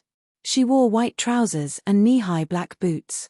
Her upper body was in a simple lady's blouse, paired with a black jacket-style riding jacket, and a protective helmet of the same color. She looked exceptionally valiant and beautiful, unlike her usual self. The golden retriever, Susie, was obediently squatting by her feet. She seemed to be carrying a small leather bag. Zio, who was disguised as Viscount Glaint's attendant, glanced enviously at Audrey's long and straight legs and subconsciously tiptoed.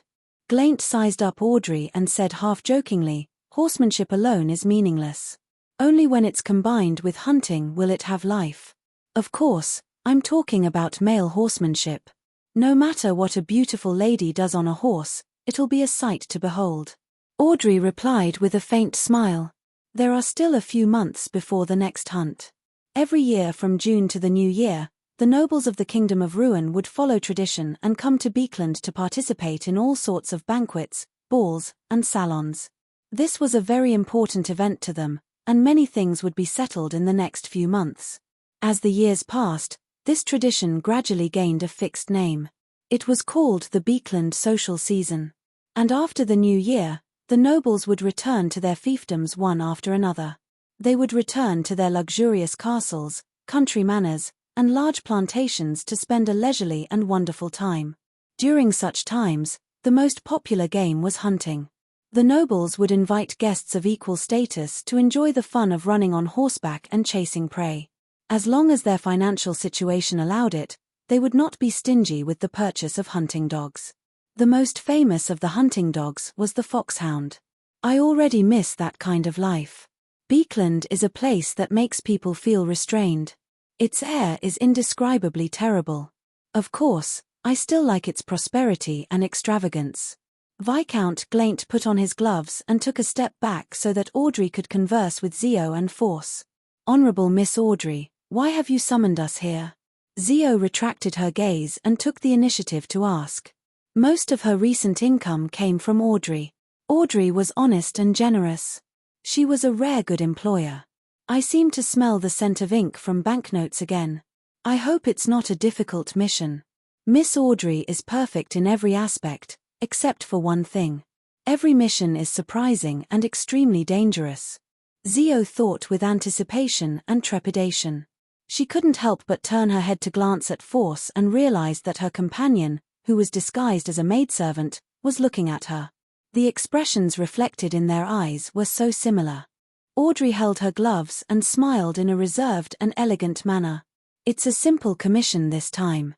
As she spoke, she gestured with her eyes for Zio and Force to open Susie's leather bag.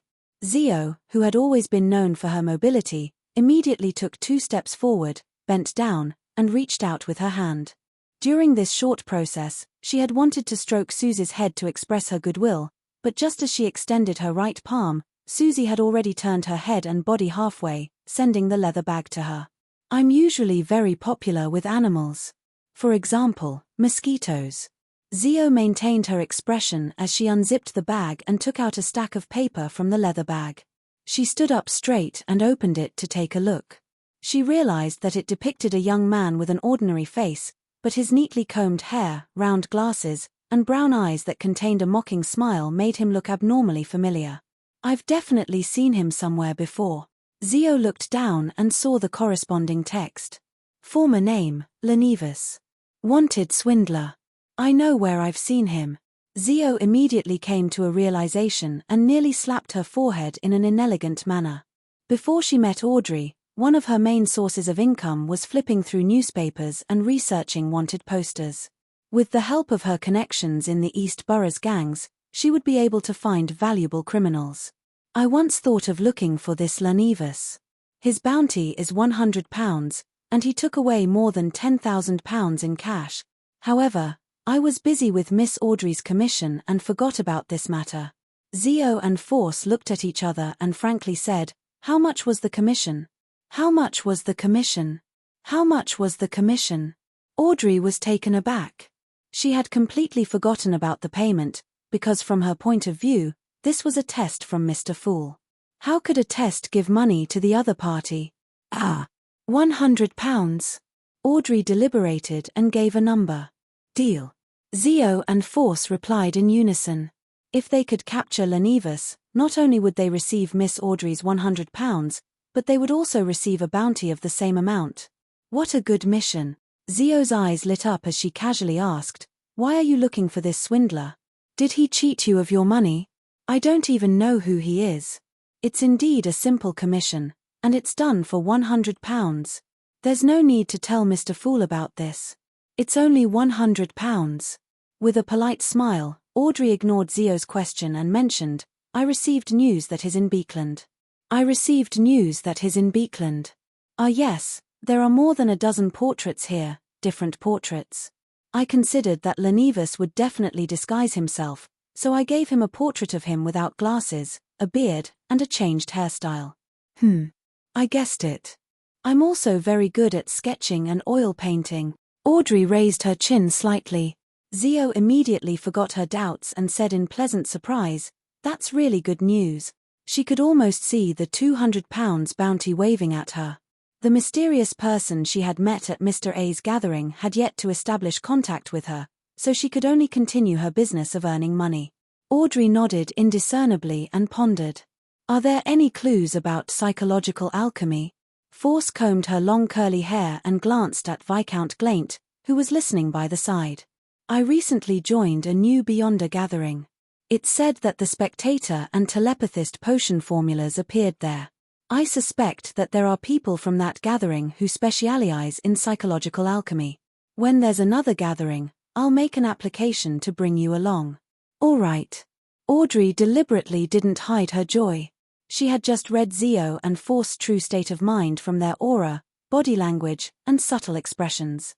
From there, she determined their enthusiasm for the mission, and they hadn't lied about psychological alchemy. Viscount Glaint mumbled, Audrey's matter is about to succeed. Audrey's matter is about to succeed. Where's my apothecary formula? There really aren't any clues for now. The apothecary pathway is mostly in the south, in the Fainapotter kingdom. Force made a gesture of deep regret. All right, I'm still young. I'm only in my early 20s. I still have time to wait, Glaint replied humorously.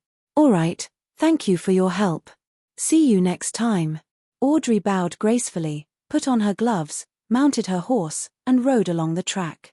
Susie followed behind happily, as if she had found a way to play. As he had stayed up all night doing experiments, it was already 9:34 on Tuesday morning when Klein woke up. He ate a piece of bread with butter in his mouth, put on his coat and hat, and hurried out the door.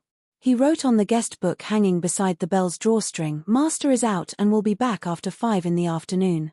Actually, he didn't have anything to do. It was purely to guard against Mr. Miller Carter's sudden visit.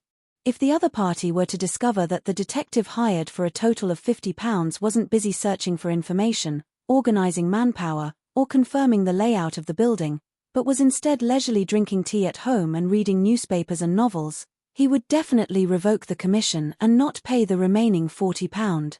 I really don't have anything to do. I'll just wait for Miss Justice's information. Klein stood at the end of the street, looking at the haze in the sky as he muttered to himself helplessly. He had already decided last night where he would spend the day. In the morning, he would go to the Quelaag Club to practice shooting, read the newspapers, and get a free lunch. In the afternoon, he would take a nap and train his body through squash and other sports. When the Bravehearts bar opened, he would take a bus there and see if he could learn more about Beyonder gatherings from Casper's. Klein didn't plan on looking for Marek. Although he definitely had more than one Beyonder circle, he was afraid that Miss Bodegaard belonged to one of those circles. It wouldn't be convenient for him to sell the potion formula as it would arouse a high degree of suspicion. Since the true creator gave me the ability to divine and a strong body, would he also give me a potion formula that I can't use? It's impossible just thinking about it.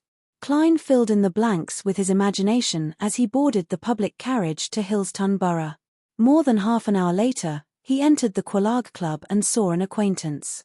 It was the equestrian teacher, Talim Dumont, who had recommended him to the club. He was a good friend of Mary Gale. Talim, who was wearing a black woolen coat and had short, curly brown hair, came over. He sized up Klein and said with a strange smile, "Good morning. Mary and Dorigu are in the midst of a divorce. Is he suspecting why I joined the club?" Relying on his clown powers, Klein easily made a surprised expression. "Is that so? That's really surprising." Talim gave him a deep, suspicious look and suddenly smiled. "I have a friend who has been troubled by something recently. I want to know how good your marksmanship and combat skills are. A commission? It's only asking about marksmanship and combat skills, and there's no mention of reasoning. This is a commission that involves violence. Klein smiled. I happen to be planning on going to the shooting range to practice my marksmanship. You can follow me and take a look, but combat requires an opponent to see my level. Chapter 272. Bang, bang, bang. Klein held the revolver he had rented from the Quelaag Club with one hand and continuously pulled the trigger, accurately hitting the target. The worst was at least 8 rings. After being fed with many bullets, coupled with the control he had over his body after becoming a clown, his marksmanship was quite good. If I continue practicing like this for a few more months, I can be called a sharpshooter. Klein opened the cylinder in satisfaction and shook out the shell. As the shells clattered to the ground, he turned his head to look at Talim Dumont and asked with a smile, "Are you satisfied?" "Very good." The equestrian teacher, Talim, had already taken off his black tweed coat and light grey sweater. He assumed a boxing stance and said, "Come on, let me get to know your fighting standards. I can honestly tell you that I've been training as a trainee knight since I was young, and I've never neglected it. As a beyonder, if I can't even defeat an ordinary man who has only received training, then I'm not human anymore." Klein lampooned. Without taking off his double-breasted frock coat, he put away his revolver, took 2 steps to the side, and gestured to Talim that he could begin. Initially, he wanted to beckon with his finger to spice up the atmosphere, but when he thought of the other party's strength, he couldn't be bothered to waste his energy. Talim was a little excited about this. He jumped a few times on the spot, took a few quick steps forward, and threw a right punch. Klein blocked and grabbed with his left hand. He bent down and twisted his waist, stretched out his right palm, and smoothly performed a back throw. Thump. Talim flew out and landed on his back. In the end, Klein didn't exert any strength. He only used inertia to throw Talim off his body. Amazing. Talim quickly stood up and gave a thumbs up. As expected of a famous detective. Your marksmanship and combat skills are excellent. I only defeated a weakling like you. How can you tell that my fighting level is very high? Klein cursed inwardly and asked with a smile, "Now that we understand, can you tell me what commission your friend wants to do?" "Hehe, he'll be at the club soon. You guys chat amongst yourselves." Talim rubbed his back. "I don't know what the commission is exactly. By the way, here's a reporter, Mike Joseph of the Daily Observer. He probably wants short-term protection." "All right." Klein didn't ask any more questions. He continued to practice with his gun, but not only with the revolver, but also with the hunting rifle, the single-shot rifle, and the repeating rifle. He hoped that he would be able to quickly master all the firearms around him in the future. When it was almost 12 o'clock, he returned to the first floor and entered the cafeteria. He took a roast chicken and a fried steak, as well as the club's limited supply of cream cheese lobster.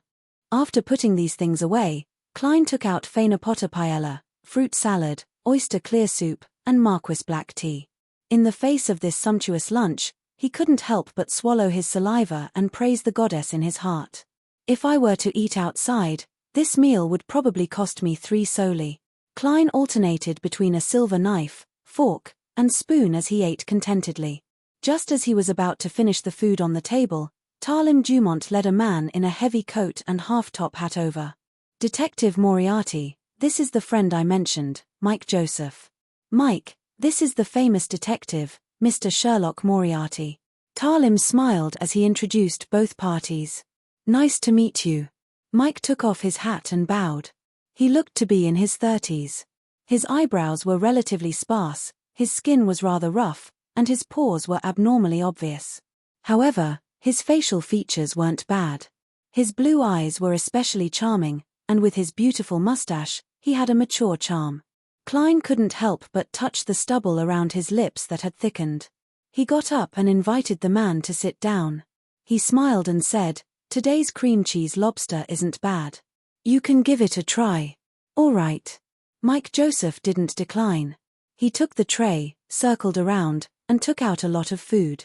He was in a hurry and hasn't had lunch yet, Talim explained on his friend's behalf with a smile as he placed a stack of newspapers on the dining table. "I can tell." Klein put down his knife and fork, wiped his mouth with a napkin, and leisurely drank his black tea. He was very satisfied with the meal he had just had. At this moment, Mike Joseph walked back with 2 plates of food.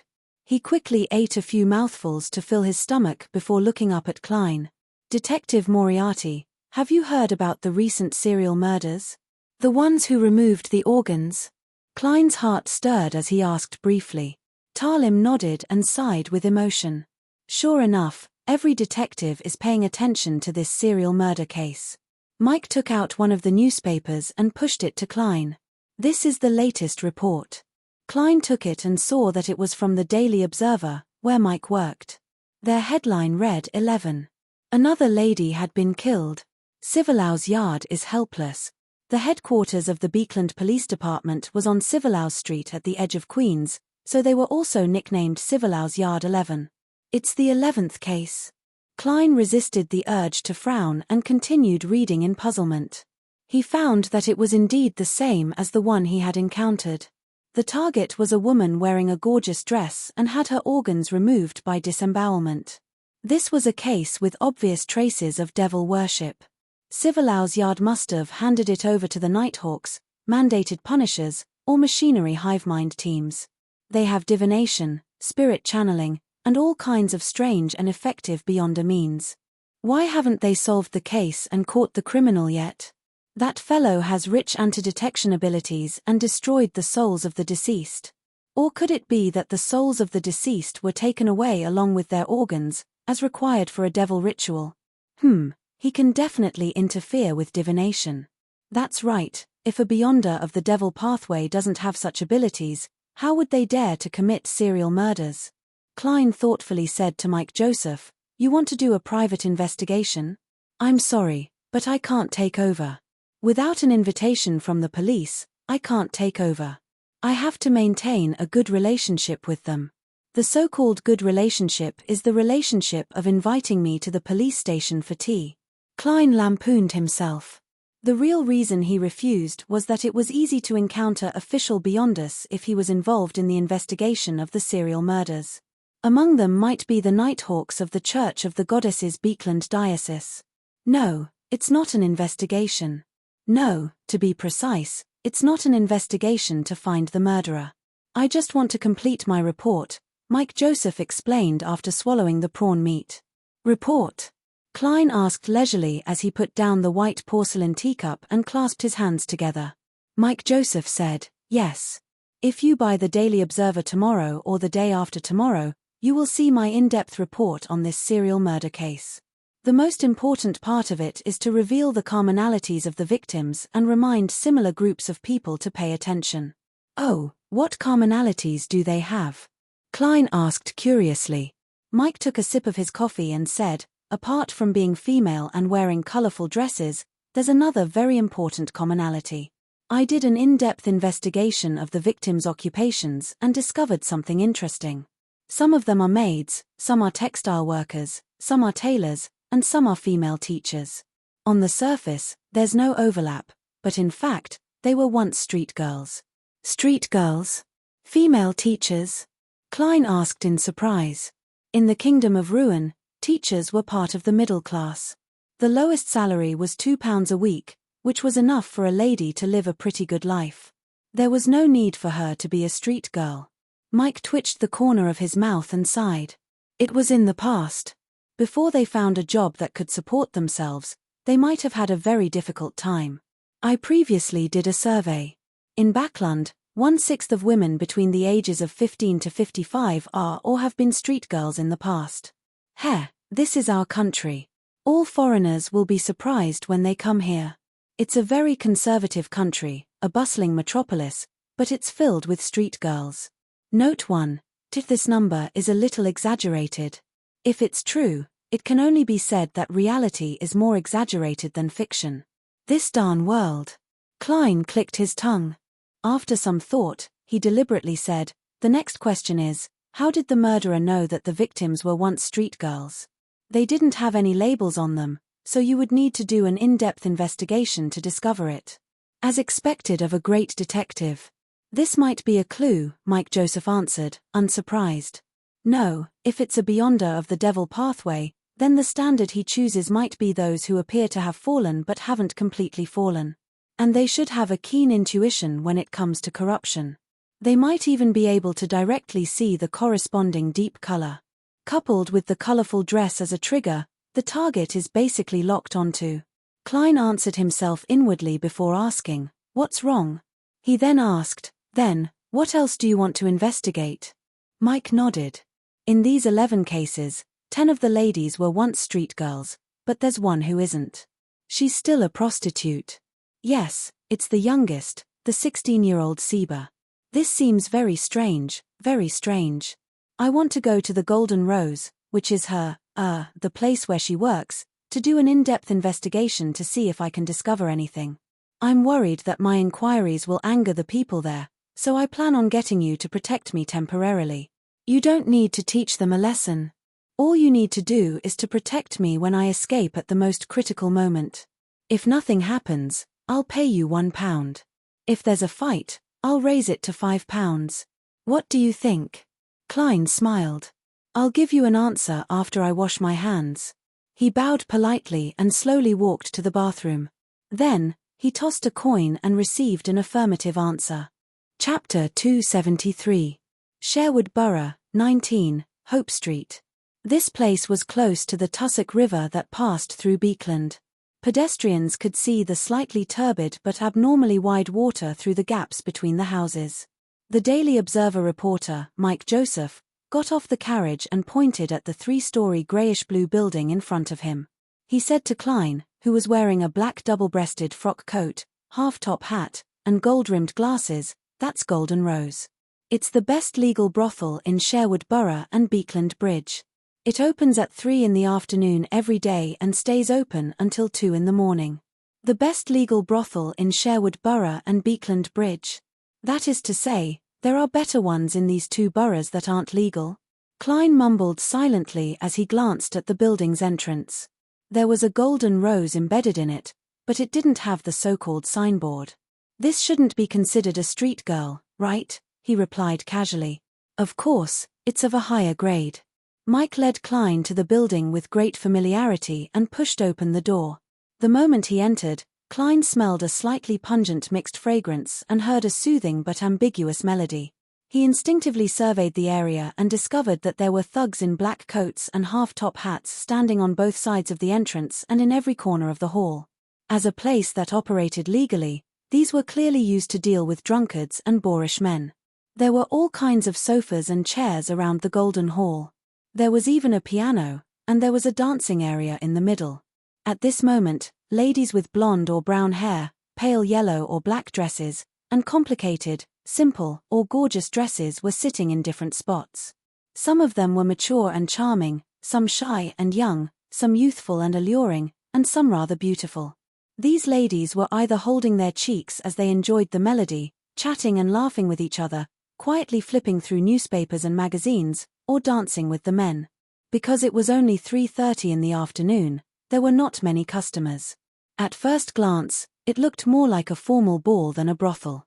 If it's after 8 p.m., you can see some interesting performances. If you fancy a lady, you can invite her to dance and ask her how much to the beautiful melody. If both parties can reach an agreement, you can go to one of the rooms on the 2nd or 3rd floor and have a wonderful time. As long as you're willing to spend money, you can sleep here for an entire night. Mike tilted his head left and right. Suddenly, he was no longer as calm and gentlemanly as before. He became slightly frivolous. He walked into the hall with a smile and approached a young girl who was at most 15 or 16 years old. Was he showing his true nature, or was this a professional performance? Klein was a little dumbfounded as he followed behind Mike Joseph. The victim, Cybele, was only 16 years old. Theoretically speaking, a girl of a similar age is more likely to be her friend and no more, Mike explained in a low voice. He immediately raised his slightly sparse eyebrows and resumed his normal voice. "Which lady have you taken a fancy to?" "I'm just your bodyguard," Klein replied according to normal logic. Mike nodded indiscernibly and suddenly smiled. "I'm not used to people watching when I do that kind of thing. I'll guard the door." Klein understood what Mike meant and assumed a strict and professional posture. Mike didn't say anything else. He came in front of the young girl, bent down, and extended his hand to invite her to dance. To become a prostitute at this age, Beekland is really glamorous and dirty. Hee, there's actually a middle-aged gentleman with a good temperament visiting this place. His sideburns are all white. Klein lowered his hands and stood straight as he watched Mike and the young girl dance slowly in the middle. After a few minutes, Mike walked back and said to Klein with a slightly vexed expression, "Don't worry. It's too expensive." When the two of them got closer, he added in a low voice, "That girl knows Cybele, but the boss here, Ms. Lopez, forbids them from communicating with others about this. Otherwise, they will be severely punished." Oh my God, that poor girl even shivered instinctively when she mentioned the punishment. I can imagine how terrifying it is. Klein sighed sympathetically but helplessly. He suppressed his voice and asked, "So, what do you plan to do?" "I don't want to cause trouble for those girls. I plan to go straight to Ms. Lopez." Mike patted Klein on the shoulder. "Protect me." Klein turned his body to the side and solemnly reminded him, "If you encounter a dangerous situation, you must listen to me. Do you understand? Listen to me." Okay. Mike raised his hands to his shoulders and nodded. As he spoke, he walked towards the single sofa in the corner. There sat a charming lady in a gorgeous dress with heavy makeup. "If you don't want to give up after the dance and embarrass yourself in front of those girls, I suggest that you talk to Ms. Lopez first and figure out the price of different girls." Mike raised his voice. When the lady heard their conversation, she turned her head and looked over. She slowly stood up and smiled. "Good afternoon, gentlemen. I'm Lopez. Do you have any girls you like?" "Yes." Mike suddenly sized her up and chuckled. "I admire you very much. I admire you very much too. You act like you're at home in such a place." The corners of Klein's mouth twitched. Lopez's expression froze for a second before she faked a smile and said, "Sorry, I'm not feeling well today." "I'm sorry, I'm not feeling well today. You should know that women will feel unwell every month." Seeing that he couldn't get Lopez to talk to him in the room, Mike fell silent for a few seconds before he suddenly turned serious. "Ms. Lopez, I'm a reporter. I want to ask you about Cybele. This is my ID." Lopez's expression immediately darkened as she replied impatiently, "I've already told the police what I know. I've already told the police what I know. You should go to them. Cybele was a homeless orphan. She was adopted by me. That night, she accepted a guest's invitation to spend the night at the guest's house. She died on the way back in the morning. All right, please leave. Or invite a lady to dance." As she spoke, Lopez waved her hand for the two thugs beside her to come over. Klein took a step forward and stood in front of Mike Joseph, protecting him as he returned to the hall. When the two thugs saw this, they didn't rashly chase them away. After taking a few steps, Klein lowered his voice and said, "She's lying. She's lying." "Oh." Mike turned his head in surprise. "When she speaks, her eyes are wandering. She doesn't dare to look at you directly, but she will secretly size you up. This means that she's lying and observing your reaction. In addition, her standing posture is very defensive, and she looks very anxious." Klein gave his analysis. Mike gaped and sighed after a few seconds. "You really are a great detective. Only when you have both sharp observation skills and outstanding reasoning skills can you discover these useful details. This is only because I activated my spirit vision and noticed that Lopez's emotional color isn't right. The rest are all excuses." Klein smiled and said, "Thank you for your compliment. Thank you for your compliment. We should go now." Mike Joseph turned back to look at Lopez and realized that she was walking towards the side door of the hall, as though she was going to her lounge. And the side door was in a corner. It was very quiet, and many people in the hall couldn't see what was happening there. There were also two thugs guarding it. Perhaps we should follow Maram Lopez and observe her reaction. Perhaps her anxiety will make her do something. Mike suddenly turned his head to look at Klein. "Can you quickly finish off those two thugs?" "Sir, I'm only responsible for protecting you, and it's illegal," Klein replied with a smile. "I'll pay more. If there's a fight, it'll be a total of £5. If there's still a fight when we escape, it'll be £10. Mike Joseph gritted his teeth. Deal. Klein extended his hand and shook the other party's hand. Following that, the two circled around, avoiding the two thugs from before, and quietly arrived near the side door. Guests, please leave this place. One of the thugs stepped forward and stopped Klein and Mike Joseph. Sorry, we'll immediately. Klein bowed politely and apologized. At that moment, his right fist suddenly punched out, landing heavily on the thug's abdomen. The thug instinctively covered his abdomen and bent his body into a bow. As for Klein, who had straightened up again, he raised his left palm and struck the back of the thug's head. Pa! The thug fell to the ground and fainted. His companion clearly hadn't expected such a situation. He watched in a daze, unable to react in time. Klein immediately slid over, covered his mouth with his right palm, and punched his abdomen with his left. Bam! The thug suddenly bent over and spat out the undigested food. Klein retracted his right hand in time and struck down vertically. At the same time, he supported the other party with his left hand, allowing the thug to slowly fall to the ground without a thud. After exchanging glances, Klein twisted the handle, pushed open the side door, and dashed in. Mike Joseph lowered his body and quickly followed. Why are you so skilled? You're just a reporter. As Klein cursed inwardly, his footsteps were light but fast as he walked down the floor-covered corridor. Suddenly, they heard Lopez's voice. Tell Capim not to send anyone over for the time being. Capim? Send someone over? Klein looked at Mike beside him and found that he was equally confused. At that moment, they heard Lopez's footsteps coming down the corridor again. Let's go. Klein grabbed Mike and ran toward the entrance without looking back. In the process, he closed the side door and broke the lock so that the person inside wouldn't be able to come out for a while. Then, the two of them pretended as if nothing had happened and quickly walked through the hall. They approached the exit and left amidst the indistinct sounds of anger. When they reached the street outside, Mike heaved a sigh of relief and praised sincerely. I've experienced many similar situations, but none as simple and easy as today. Thank you. I have to go back and find out who Capim is. As he spoke, he took out his wallet, took out a £5 note, and muttered, but frankly, your price is really expensive. But frankly speaking, your price is really expensive. It's equivalent to half a week's salary. But you can claim it, can't you? The corners of Klein's mouth curled up in response, then he asked worriedly, aren't you afraid that Lopez will find your news agency based on your ID and call the police to arrest you? That's a fake ID. Mike Joseph spread his hands in a practiced manner.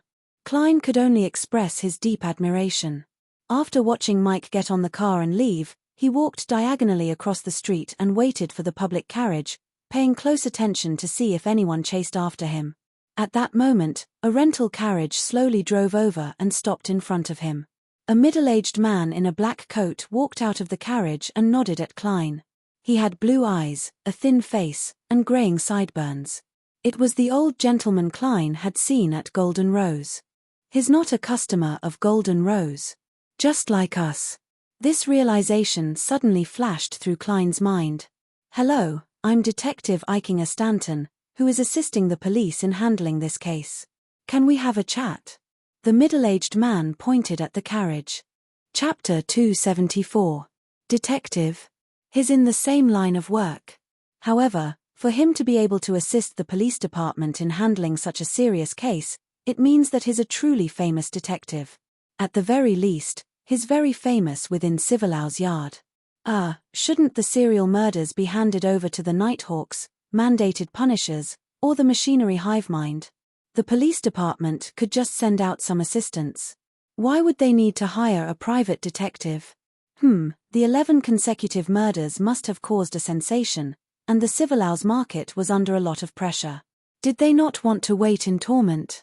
Many thoughts flashed through Klein's mind in an instant, but a smile appeared on his face. All right. He boarded the carriage hired by Eichinger Stanton and saw a capable, brown-haired young man inside. This is my assistant. Eichinger, whose face was thin and angular, introduced. Please sit. He did not close the door of the carriage, nor did he let the coachman drive the horses forward, to show that he did not mean any harm. Klein deliberately sat down awkwardly and asked uneasily, "Mr. Stanton, what would you like to talk to me about?" Eichinger took out a dark-colored pipe and said, "I want to know what you learned from following Ms. Lopez. What did you hear or discover?" "This. I'm also a detective. You should know that we have a confidentiality agreement in this line of work," Klein replied, pretending to be troubled. "I'm asking you on behalf of Civilau's Yard. This has nothing to do with the confidentiality agreement." Eichinger rubbed his pipe with his thumb. £1. How about £2? With the lesson from the previous Musault incident, coupled with the fact that there was no need to keep it a secret, Klein immediately replied without hesitation, "Sure. All right." Eichinger smiled and took out two £1 notes from his pocket. Klein pretended to recall and calmly said, "We only heard one sentence. Maram Lopez tried to send a subordinate to tell Capim not to send anyone over for the time being." "Capim?" Eichinger nodded in realization. "I see. You know Capim?" Klein didn't hide his surprise. Eichinger handed the bill over and said with a faint smile, "He's a controversial tycoon in Sherwood Borough. In Backlund, naive girls often go missing on secluded streets, and after a long period of time, they might be accidentally found in various legal or illegal brothels. A large number of rumors point to Capim, saying that he's a criminal leader whose hands are covered in blood and filth. But as there isn't enough evidence, he's still free to this day, and he knows quite a few important figures. If it's true, this guy should die 10,000 times." Klein nodded and sighed. "This is ruin. This is Beekland. Mr. Stanton, it's time for me to leave. Thank you for your cooperation." Eichinger stood up politely to see him off. "By the way, your combat skills are quite outstanding. Perhaps we will have the opportunity to work together in the future. How should I address you?" "Sherlock Moriarty," Klein answered concisely and got out of the carriage. After he boarded the public carriage that had just arrived, Eichinger Stanton got his assistant to close the door and instructed the coachman to go to Hillston Borough. Turning his head to look out the window, this middle-aged gentleman with white sideburns put away his dark pipe and took out a brass accessory from his pocket. He held it in his hand and slowly rubbed it. The brass accessory was a pocket-sized open book with a vertical eye in the middle. He wears very refined gold-rimmed glasses, but he deliberately keeps a beard around his mouth, making him look vulgar and barbaric. This doesn't match the normal way of thinking. In this day and age, people who are willing to wear gold-rimmed glasses tend to care about their image, the image of knowledge and elegance. Perhaps, he's deliberately hiding something. Of course, it's also possible that he's a gentleman with an unusual sense of beauty. Eichinger seemed to be muttering to himself, but at the same time, he seemed to be teaching his assistant. At that moment, on the public carriage, Klein leaned against the wall and muttered silently, "There's something wrong with that detective Eichinger Stanton. There's something wrong with that detective Isengard Stanton. Ever since I activated my spirit vision, he's been maintaining the blue color of rational thought and indifference and the purple color of spirituality. There are very few other emotional colors that appear. For a normal person, unless they're focused on researching a difficult problem, it's very difficult to maintain such a state for too long. There will definitely be other emotional colors, and the only difference is how long they stay." Either Detective Eichinger Stanton is such a genius at observation and deduction, or he's a beyonder. The public carriage was split into two levels, and it carried more than 40 passengers as it headed towards the Beekland Bridge area. Klein gradually reined in his thoughts and cast his gaze out the window, admiring the 2 to 3 story buildings across the street. Occasionally, he would see brown houses of 5 to 6 stories high, a sign of the latest trends in Beekland and the most advanced construction technology in the kingdom. After changing carriages, Klein arrived at Iron Gate Street and got off the carriage opposite the Brave. Because it wasn't the busiest time in the bar, he saw Caspers sitting at the bar and drinking as soon as he walked in. The old man with a brandy nose asked for a glass of Lanty Proof. He savored the fragrance of the malt and the burning sensation that stimulated his throat. He narrowed his eyes in satisfaction. Klein leaned over, knocked on the bar counter, and asked with a smile, "Is Marek here?" At the same time, he put one hand in his pocket and held onto Aztec's copper whistle, using his spirituality to shield its negative effects.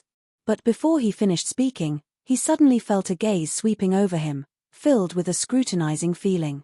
After he finished asking, his gaze moved away and seemed to be looking at Casper's. The old man with a huge scar on his face opened his eyes and saw that it was Klein. He said unhappily, "He didn't come. He didn't come yesterday either." Didn't come? Klein immediately heaved a sigh of relief and stopped using his spirituality to envelop Aztec's copper whistle. "When I mentioned Marek just now, someone was looking at me. When I heard that I was asking about Marek's whereabouts, the gaze shifted again. Someone is looking for Marek." Klein resisted the urge to look back and analyzed the abnormality in his mind. Combined with a question he had, he felt that he had a rough answer to the question. "I was puzzled last week. Why would Miss Bodyguard, who should be at Sequence 5, take on a 3-day protection mission that costs £1,000? It's not that the price is too low, but that someone of her level is already considered a powerhouse. In the Church of the Goddess, she's enough to serve as a Nighthawk deacon or a diocese bishop. If she can also obtain the favor of a holy artifact, she can even compete for the seats of an archbishop or a high-ranking deacon. In the various secret organizations and intelligence agencies, Sequence 5 also means the person in charge of a large area or the second or third person in that area. Even if she's a wild and unorganized beyonder, a powerhouse with such strength is enough to establish a small organization of their own. No matter how you look at it, Miss Bodyguard can enjoy the dedication of her subordinates. There's no need for her to take on the mission herself. Back then, I thought that the most likely scenario was to hire a Sequence 6 beyonder, a security guard who could hold out for a while against the powerhouses sent by Bakerland and create an opportunity for me.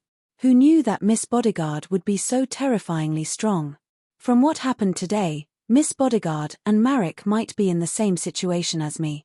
Their identities are sensitive, and they have to hide. Yes, their situation might even be worse. They have to constantly worry about being pursued. Man, to be able to pursue Miss Bodyguard, even if that organization doesn't have a high Sequence beyonder, they definitely have a holy artifact or multiple Sequence 5s. Of course, this is just my guess. Perhaps it's because Marek's identity as a beyonder has been exposed and has been targeted by the machinery hive mind. Amidst his thoughts, Klein said regretfully, "Is that so? Is that so? I still want to play cards with him." Hearing these words that clearly didn't match the other party's style, Caspers became alert. He didn't observe his surroundings either. Instead, he chuckled and said, "I'll be organizing a card game tonight. Texas, do you want to join?" "No, I just want to play until dinner." "Sigh, I'd better go home." Klein sighed and left the Brave without even ordering a drink. He had originally planned on asking Caspers about the other beyonder gatherings, but after this situation, he cautiously gave up on the idea. In fact, he could have gone to a relatively enclosed place like the card room to discuss the corresponding issues with Caspers, but to be safe, he decided to wait until next time. Klein wasn't in a hurry to go home either. Instead, he went to the one-bedroom apartment he rented in East Borough and did a divination above the grey fog to confirm that no one was following him. After relaxing, he arrived at Minsk Street before it was completely dark and found that the newspaper box was filled with the various newspapers he had subscribed to. "I was in a hurry to go out today, so I didn't have the time to read it. At the Quelaag Club, I had a good meal after practicing my marksmanship, took a nap, and was dragged by Talim to play a few games of tennis. My skills aren't good enough, but my physique can make up for it." Klein muttered silently, opened the door, entered the house, and turned on the gas valve. He took the newspapers, entered the living room, sat on the sofa, lit the wall lamp, and casually flipped through them. The first thing Klein browsed was the Beekland Morning Post, and he flipped to the 5th page. He saw an advertisement for the Ernst firm's purchase of goods. The prices are 7 pence litre of flour, 1 solely pound of butter, 6 pence pound of lard, 1 solely pound of cream, 8 solely pound of Marquis black tea. In other words, there will be a beyonder gathering at the same place at 8 o'clock tomorrow night. The secret code to open the door is to knock 7 times hard and 1 time light. The interval is 6 long and 1 short, in sequence. The 3 and 8 at the end are meaningless. Klein deciphered the content, leaned back on the sofa, and began to look forward to tomorrow night's gathering. He wanted to sell a portion of the formula to see if he could buy the corresponding ingredients or items. Chapter 275. Wednesday night, 7:55 p.m. The back alley of the Bravehearts bar. Klein followed his memory and finally found the dimly lit house after circling around for a while. He had put on a certain disguise today. He was wearing a grayish-blue worker's uniform and a cap. His face was covered in a beard, so that no one would associate him with the guy who had previously bought the black snake item and gambled on his luck. It's best if I of wisdom and that fellow, the apothecary, don't recognize me. Otherwise, a newly advanced person who had become a beyonder by luck would be able to produce several potion formulas in just a week. It's bound to be suspicious. Klein put his hands into his pockets and touched Aztec's copper whistle, ordinary tarot cards, and the replenished charms. His worker's uniform had also been specially modified by a tailor. There were many small pockets stuffed with small metal bottles, which contained herbal powder, extract essence, and other items. After taking a deep breath and slowly exhaling, Klein took out the iron mask that could only cover the upper half of his face from the inside of his clothes and completed the initial disguise. Then, with the help of his clown powers, he controlled his expression and the minute movements of his body, changed his walking posture, and numbed his facial nerves, in order to be clearly different from his past self. However, I don't know what eye of wisdom relies on to recognize people. This is all I can do. Sigh, if only I were already a faceless. But if that were the case, there would be no need for me to participate in such low-end beyonder gatherings. Klein stood outside and calmed himself down for a few seconds. He raised his right hand and knocked on the door. 7 hard knocks, 1 light, 6 long knocks, and 1 short one. Without much waiting, the small wooden board on the door was pulled open silently. An eye appeared behind it, scrutinizing the visitor. 2 or 3 seconds later, the door creaked open, and the attendant of Eye of Wisdom handed a hooded black robe to Klein. Klein maintained an expressionless state as he quickly put on the robe and pulled down the hood, allowing the shadows to cover his face. On the way to the activity room, he deliberately adopted an unaccustomed pace and tried his best to eliminate the awkwardness. In the dark and deep room with only a single candle flickering gently, there were already quite a number of members at the gathering. Klein didn't choose a corner seat like before. Instead, he openly sat on a high stool near the center.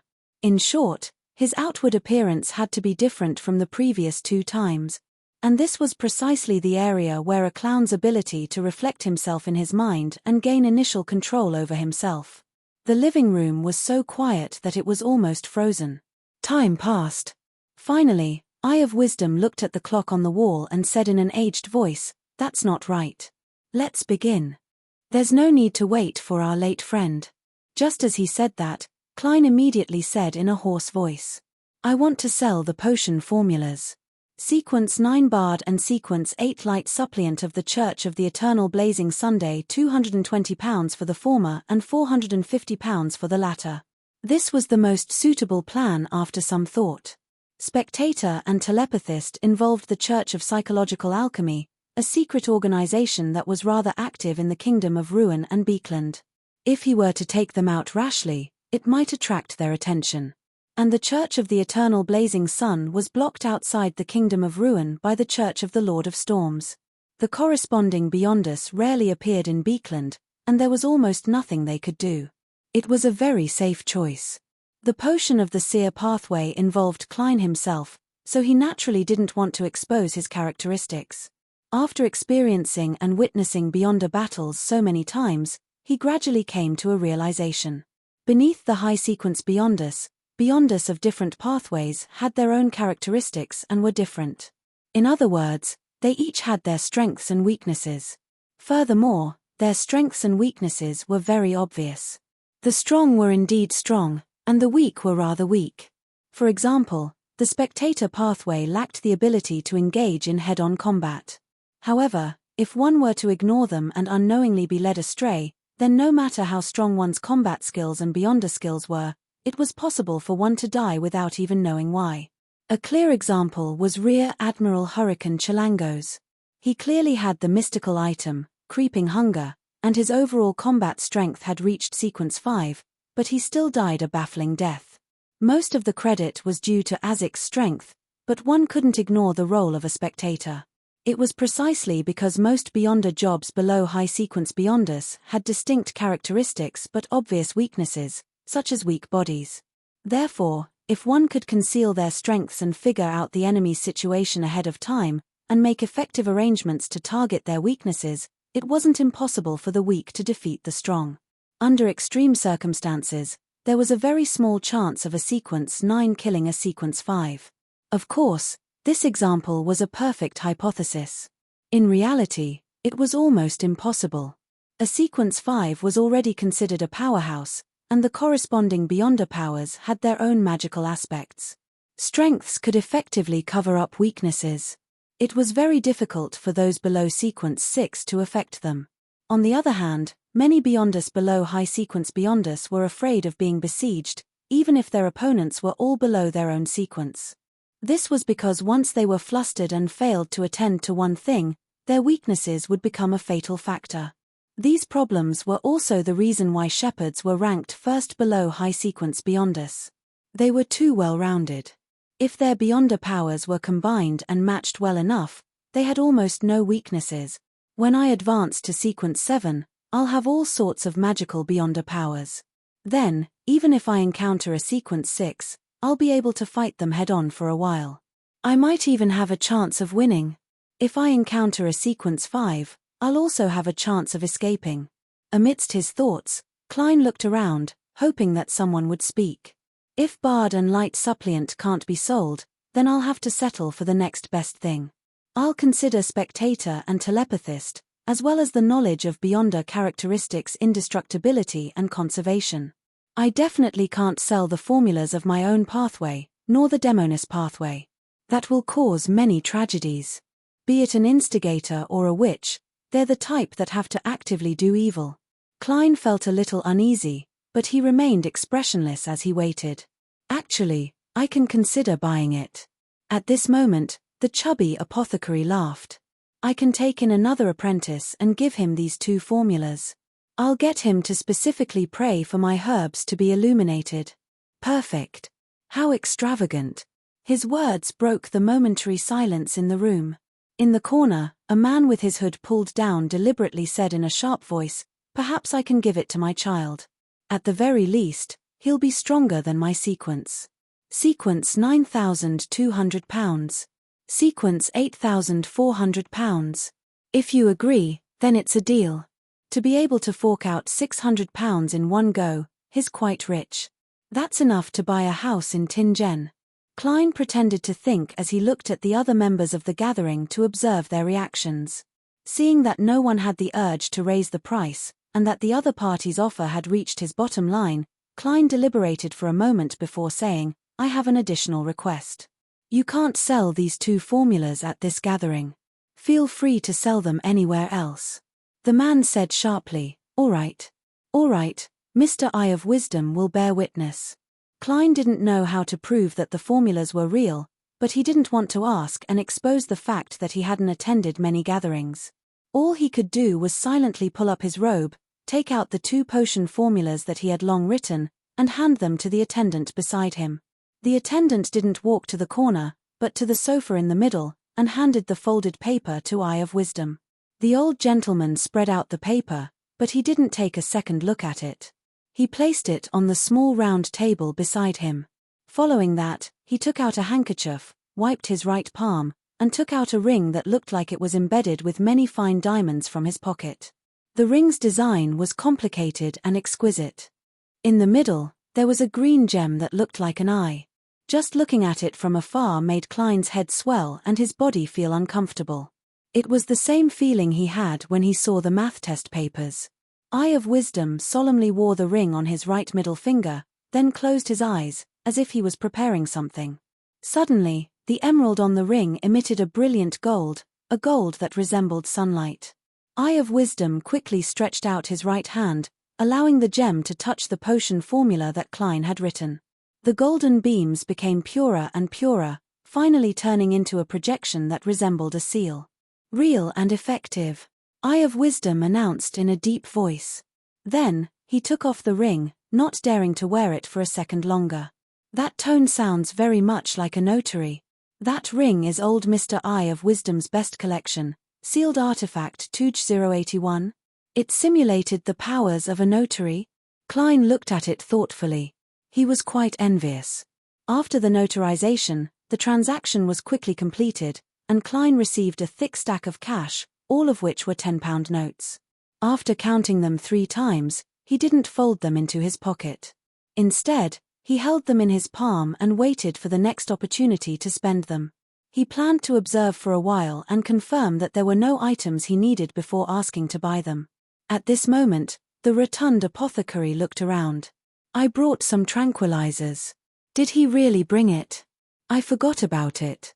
In order to be different from the past, Klein could only pretend that he wasn't there. After shouting a few times and seeing that no one responded, Apothecary muttered, "That guy didn't come this time? Maybe he died somewhere. Thank you for your blessings. But it's a good thing that you didn't recognize me." Klein heaved a sigh of relief. The apothecary habitually requested to buy the spring of the elves' marrow crystals again, but he still didn't find anything. After he temporarily shut his mouth, a lady with her face covered by a hood and 2 boxes by her feet said, "I have 2 weapons with Beyonder effects. Is this the lady who sold me the runic steel sword? My spiritual intuition as a seer tells me that. She has 2 similar weapons. My spiritual intuition as a seer tells me that. She has 2 similar weapons. She's backed by a Beyonder arms group, right? Maybe she has an artisan backing her, also known as a mechanic, a sequence 6 artisan of the Savant pathway." Klein looked over in anticipation. He had promised to give Sun a Beyonder weapon worth £500 to £700 that could effectively increase his combat strength. He didn't promise any specific type or characteristics. Therefore, as long as it was similar and could be used, he could buy it. After all, Sun wasn't picky. Chapter 276. The lady, whose face was covered by the shadow of her hood, surveyed the area and said, "The 2 weapons this time are easy to carry around. One of them is the Whip of Slowness. It's an imitation of a certain mystical item. It can constantly create invisible bindings to affect your opponent bit by bit, gradually slowing down his movements. The longer the battle goes on, the more obvious its effects will be. It can be used for another 2 years. £450, or the Barbarian Potion formula. This whip sounds pretty good. It feels a little similar to the demoness of Pleasure's spider silk powers. However, isn't it a little strange for little Sun to use a whip?" Klein asked with a hoarse voice, "What's the matter? Can such invisible bindings affect spirit body creatures? For example, wraiths?" The lady slowly shook her head and said, "No." Without waiting for anyone to ask, she continued her introduction. The second weapon is called Axe of Hurricane. It can increase the user's movement frequency and running speed. It also has a 15% chance of producing a paralyzing effect on the enemy. There's a 5% chance of creating a bolt of lightning. If it's used in a thunderstorm, the chances of lightning appearing can be increased to 50%. This was all done through experiments and concluded from a large amount of data. The effects of this weapon can be maintained for no more than a year. £520, or the Barbarian Potion formula. This is much better than the Whip of Slowness. If it wasn't for the fact that its Beyonder effects only last for a year, it probably wouldn't be worth that much. Yes, according to Little Sun's description and the scene I vaguely saw, there will be lightning streaking across the sky of the City of Silver and the surrounding area at any time. The high frequency is considered daytime, and the low frequency is considered nighttime. This is very close to a so-called thunderstorm environment. If it's really effective, then this Axe of Hurricane would be considered a true mystical item in Little Sun's hands. Every strike has a 50% chance of producing lightning. It's definitely powerful. Even if that doesn't work, just based on the most basic Beyonder effects of the Axe of Hurricane, it's a pretty good weapon. It suits Little Sun's needs very well. As for the problem of only being able to use it for a year, that's even easier to resolve. After a year, with Little Sun's digestion speed and the City of Silver's Beyonder resources, as long as he can keep up with the potion formula, he would at least be a sequence 6. When that happens, his weapon would definitely be upgraded. As his thoughts raced, He was basically certain that he wanted to buy the axe of Hurricane. At this moment, Apothecary mumbled, "An axe is easy to carry around. I feel like I've heard a joke. I think it might be more suitable as a wrench. I say, why can't you sell some pistols with Beyonder effects? I will try my best to collect similar items." The lady emphasized the word collect. "Well, friends who are willing to buy one of these two weapons, please bid." Before Klein could say anything, he heard a man at the edge of the sofa say, "Axe of Hurricane, £520. The lady waited for a few seconds before asking again, "Is there anyone else who wants to bid?" £530. Klein added £10. The man from before immediately replied, £550. "This little son, if he raises it to more than £600, I won't buy it. I'll change your whip." After deciding on a strategy, Klein shouted very calmly, "I'm going to kill you, £560. He tried his best to show that no matter what the other party offered, he would add an additional £10. And the £600 he had just earned was just enough to give the other party an invisible pressure. Upon hearing the latest offer, the man at the edge of the sofa fell silent for a few seconds before shrugging his shoulders. "All right, it's yours." Phew. Klein secretly heaved a sigh of relief. "Are there any other friends who would like to bid on the axe of Hurricane?" The lady, whose face was completely covered by shadows, asked again. The activity room was silent. "Deal." The lady no longer hesitated and handed the box beside her right foot to the attendant who had approached. The attendant first let Eye of Wisdom appraise it before bringing it to Klein, cash in one hand and goods in the other. Putting away the remaining 4 £10 notes, Klein opened the box and saw an axe that could be clipped to his back and clipped to his belt. It was iron black in color, thick and sturdy, with a sharp edge. In his spirit vision, there was an obvious aura color. It could be seen that the maker had used a lot of materials with spirituality. There were many symbols and magic labels on the surface of the axe. They were embedded inside, turning into patterns that resembled lightning and hurricanes. Klein reached out to touch it and felt a faint tingling sensation. He nodded and placed the box on his lap. "It can be exchanged for the true roots and sap of the mist treant. My magician's is only short of the spinal fluid of the dark-patterned Black Panther. I've earned quite a bit from my recent commissions. Together with my original savings and what I have left, I have a total of £209, 5 soli, and 5 pence. The corresponding Beyonder ingredient of sequence 7 is worth £500 to £700.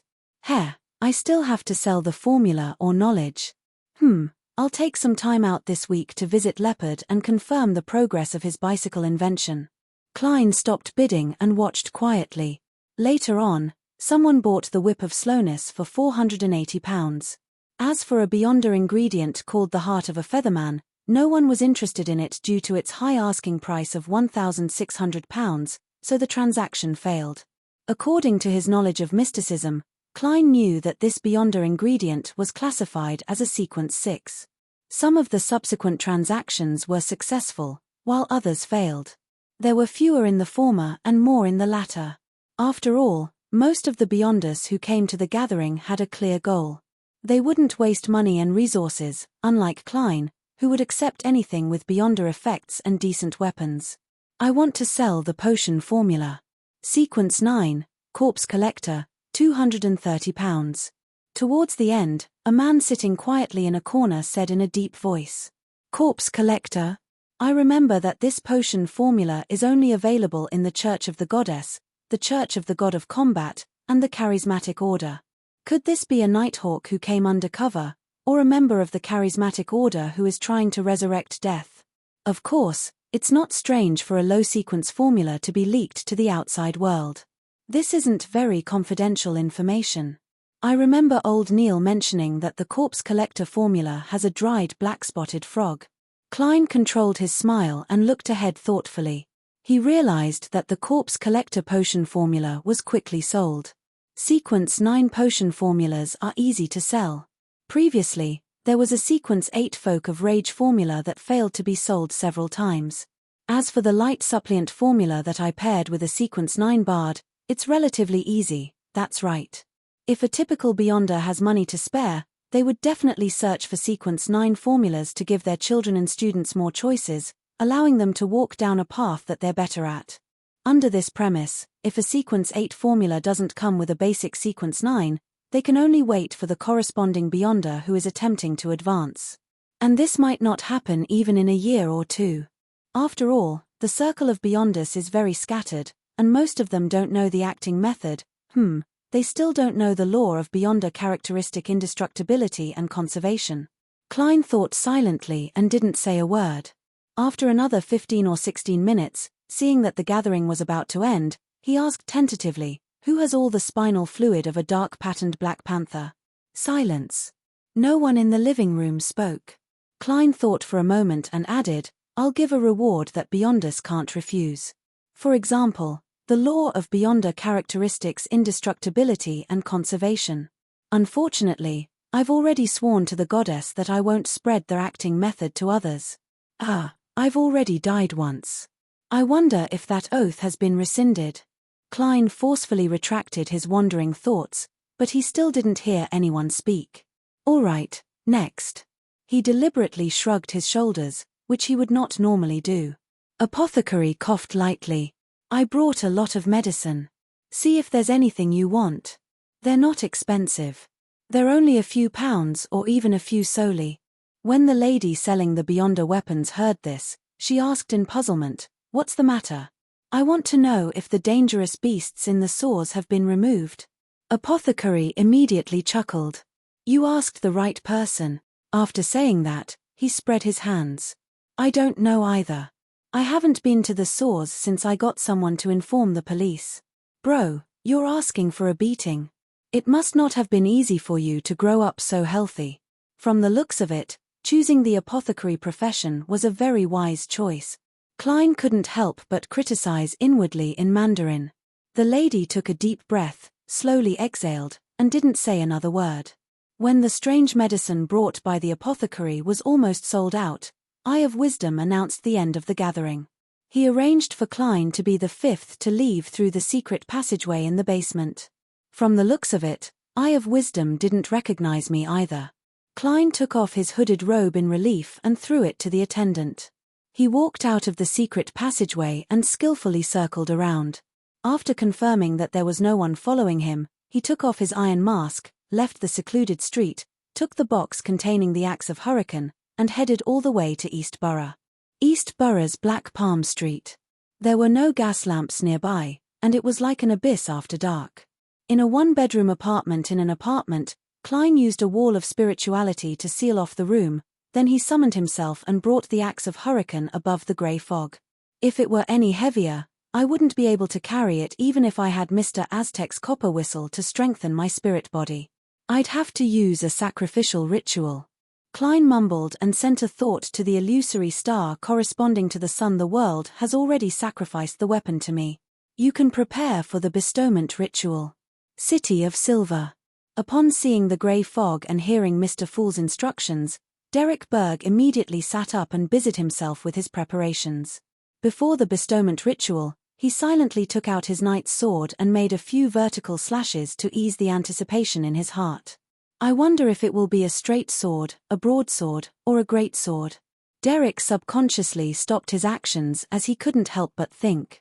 He subconsciously imagined himself using that powerful weapon. After a while, he saw the beyonder weapon that belonged to him during the ritual. It was an axe. Chapter 277. Honorable Mr. Fool, please inform Mr. World that I will gather the true roots and juice of the mist treant as soon as possible. After receiving Sun's response, Klein nodded indiscernibly and muttered to himself. It looks like he's quite satisfied with the weapon. Even without the environment bonus, Axe of Hurricane is still pretty good. He had already transmitted the characteristics and restrictions of the beyonder weapon to Sun in a written form. He didn't directly describe it because he didn't want to appear long-winded and maintain his image. After doing all of this, Klein didn't stay any longer. He immediately returned to the real world, changed his clothes, and left Black Palm Street. East Borough, Dharavi Street, in a cramped but lively tavern. Zio Doricha covered her nose and mouth as she squeezed her way in. To her, not only was this place filled with the fragrance of alcohol and the stench of sweat, but it was also easy for her to bump into people who were much taller than her.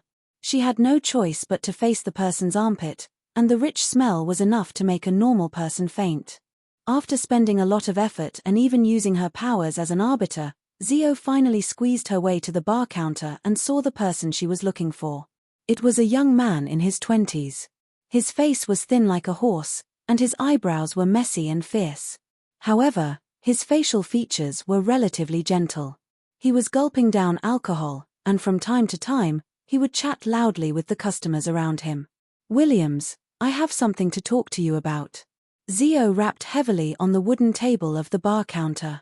This crude action immediately attracted angry glares, but they quickly shrank back under the arbiter's stern gaze. "Oh, Zio, I haven't seen you in days. Let me think. It's been a week, no, at least 3 weeks. Do you want a drink?" "Half and half," the young man named Williams said in a drunken and surprised manner. Half and half was the most popular alcoholic beverage in East Borough. It was made from malt beer and fortified wine. As the two ingredients happened to be in similar proportions, it was nicknamed half and half. "Do you really want me to drink?" Zio pricked up her eyebrows. "No, he doesn't." The boss at the bar counter, who was wiping the glasses, hurriedly answered for Williams. He clearly remembered how lethal the girl opposite him was when she was drunk. She would use her fists to persuade the customers to quit drinking and throw them out one by one. Williams curled his lips and spread out his hands. "Tell me, why are you looking for me?" He was one of the sources in East Borough and had connections with many gangs. Zio frowned. "Williams, can't you just stop drinking? Save up your money and marry a nice girl.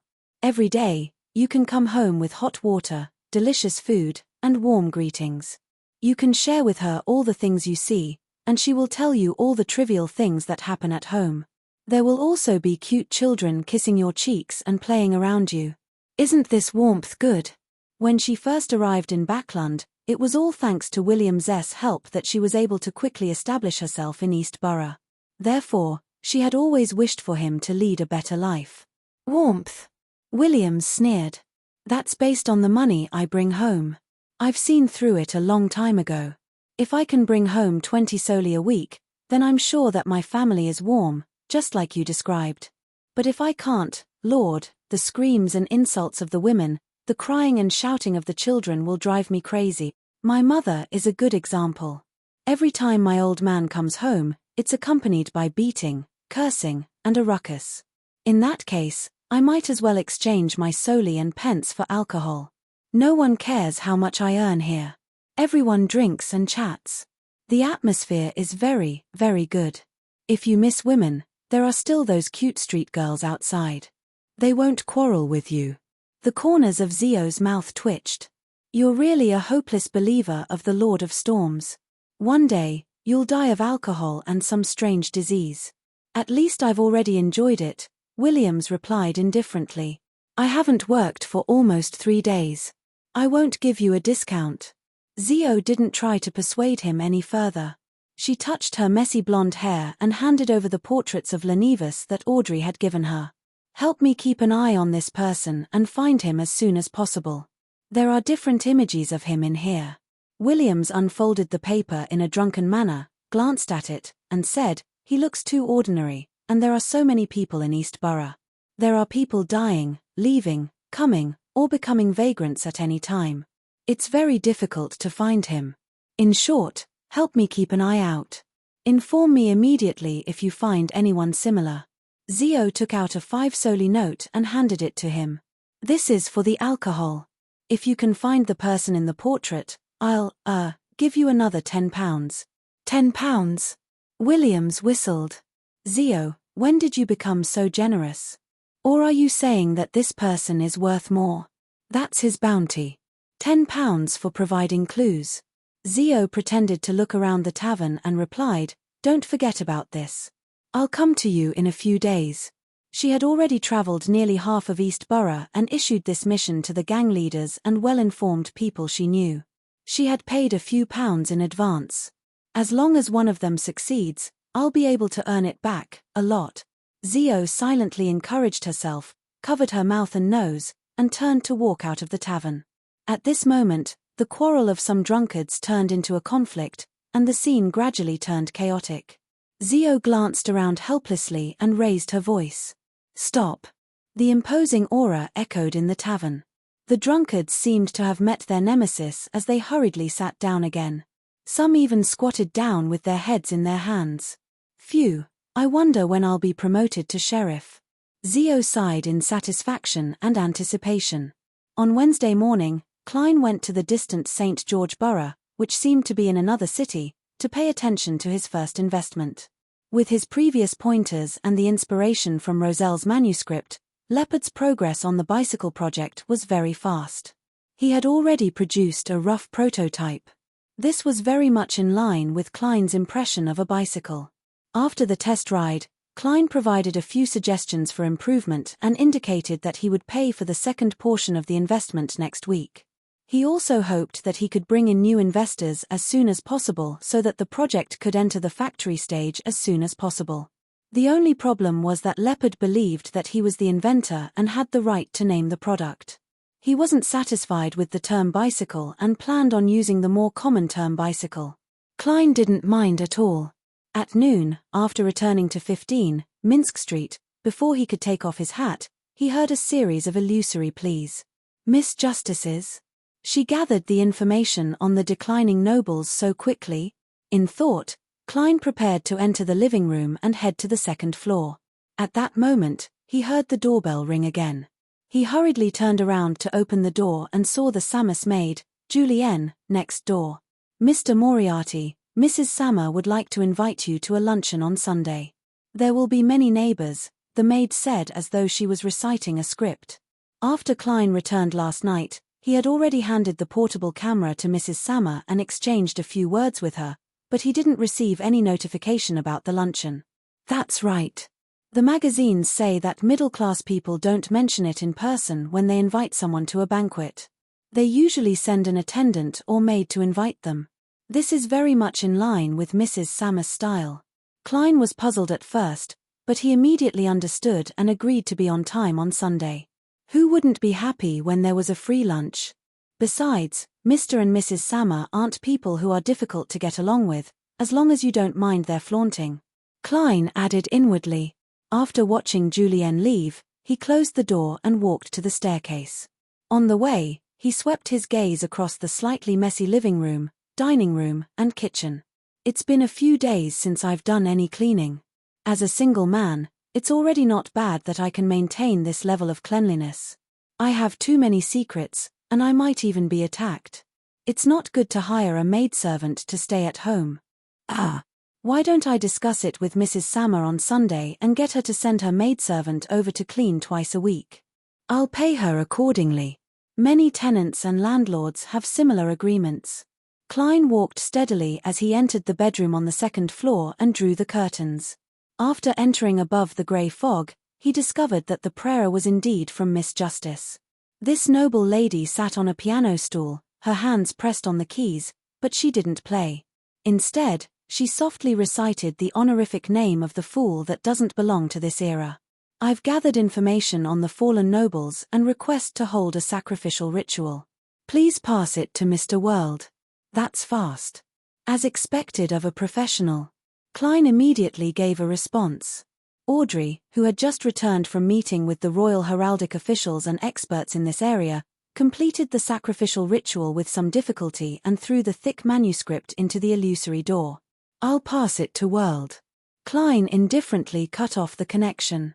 This time, he wasn't in a hurry to return to the real world. Instead, he flipped through the manuscript and found the corresponding part of the Pound family. The Pound family's Viscount title did come from the Battle of Violated Oaths. They were loyal supporters of the royal family, and they had considerable power in the army and their own fiefdom. However, 32 years ago, 2 heirs of this family successively died of a serious illness. At that time, the old Viscount could only bring a child from a side branch into his family. Not long after, the old Viscount passed away. As the child was young, under the temptation and instigation of his attendants, he changed his butler and became a foppish son. In just 7 or 8 years, he squandered most of his wealth and was demoted to a baron. Even the family's house in Beekland was sold. In the next few years, his title was demoted again, becoming a baronet. Died of a serious illness? I'm afraid even the corpses can't be found. They're all in the innermost room of the underground building, outside the bloody door. The old Viscount must have deliberately concealed this matter and didn't let the royal family, the military, or the church investigate. From the looks of it, the Pound family only discovered the underground building of the Fourth Epoch by chance more than 30 years ago. Perhaps the secret door to the basement was built by them. But there are more than 2 corpses in the innermost room. In ancient times, someone else entered and explored it. Yes, I have to talk to Baronet Pound in a way that won't expose my identity. Klein stopped his thoughts and looked at the last paragraph. He saw the content he wanted. Baronet Pound, currently renting at 29, Civilhouse Street, Empress Borough. Chapter 278. Civilhouse County was located in the western part of the Kingdom of Ruin, facing the Republic of Intis across the Hornacis mountain range. In Beekland, there was a street named after it. It was located at the edge of Empress Borough, where the headquarters of the Capital Police Department was located. Many people chose to settle down on this street for peace of mind, and Rafter Pound was one of them. In the street house numbered 29, the baronet was draped in cotton flannel pajamas as he stood in the warm living room. He stood by the closed window and stared diagonally across at Civilhouse Yard. He was in his early 40s, but his sideburns were already white. His eyes were puffy, and his wrinkles were obvious.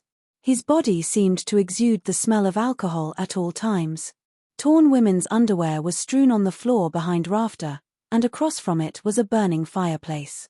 The baronet raised the glass in his hand and drank the rest of the liquid in one gulp.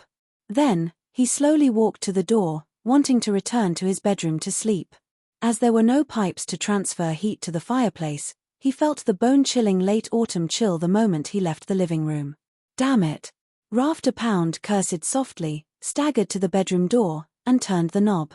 The bedroom was dark, with only a faint crimson glow spilling in. Rafter was about to close the door and fall onto the bed when his gaze suddenly froze. A figure was sitting quietly on a chair beside the curtains. The figure wore a grayish-blue shirt and pants, and a dark cap. His entire body was hidden in the shadows. Sensing Baron Pound's gaze, the figure slowly raised his head and looked over. His face was covered in red, yellow, and white paint, like the funniest clown. Rafter was about to shout and turn around to escape, but he saw a revolver aimed at him and heard 2 deep and hoarse words.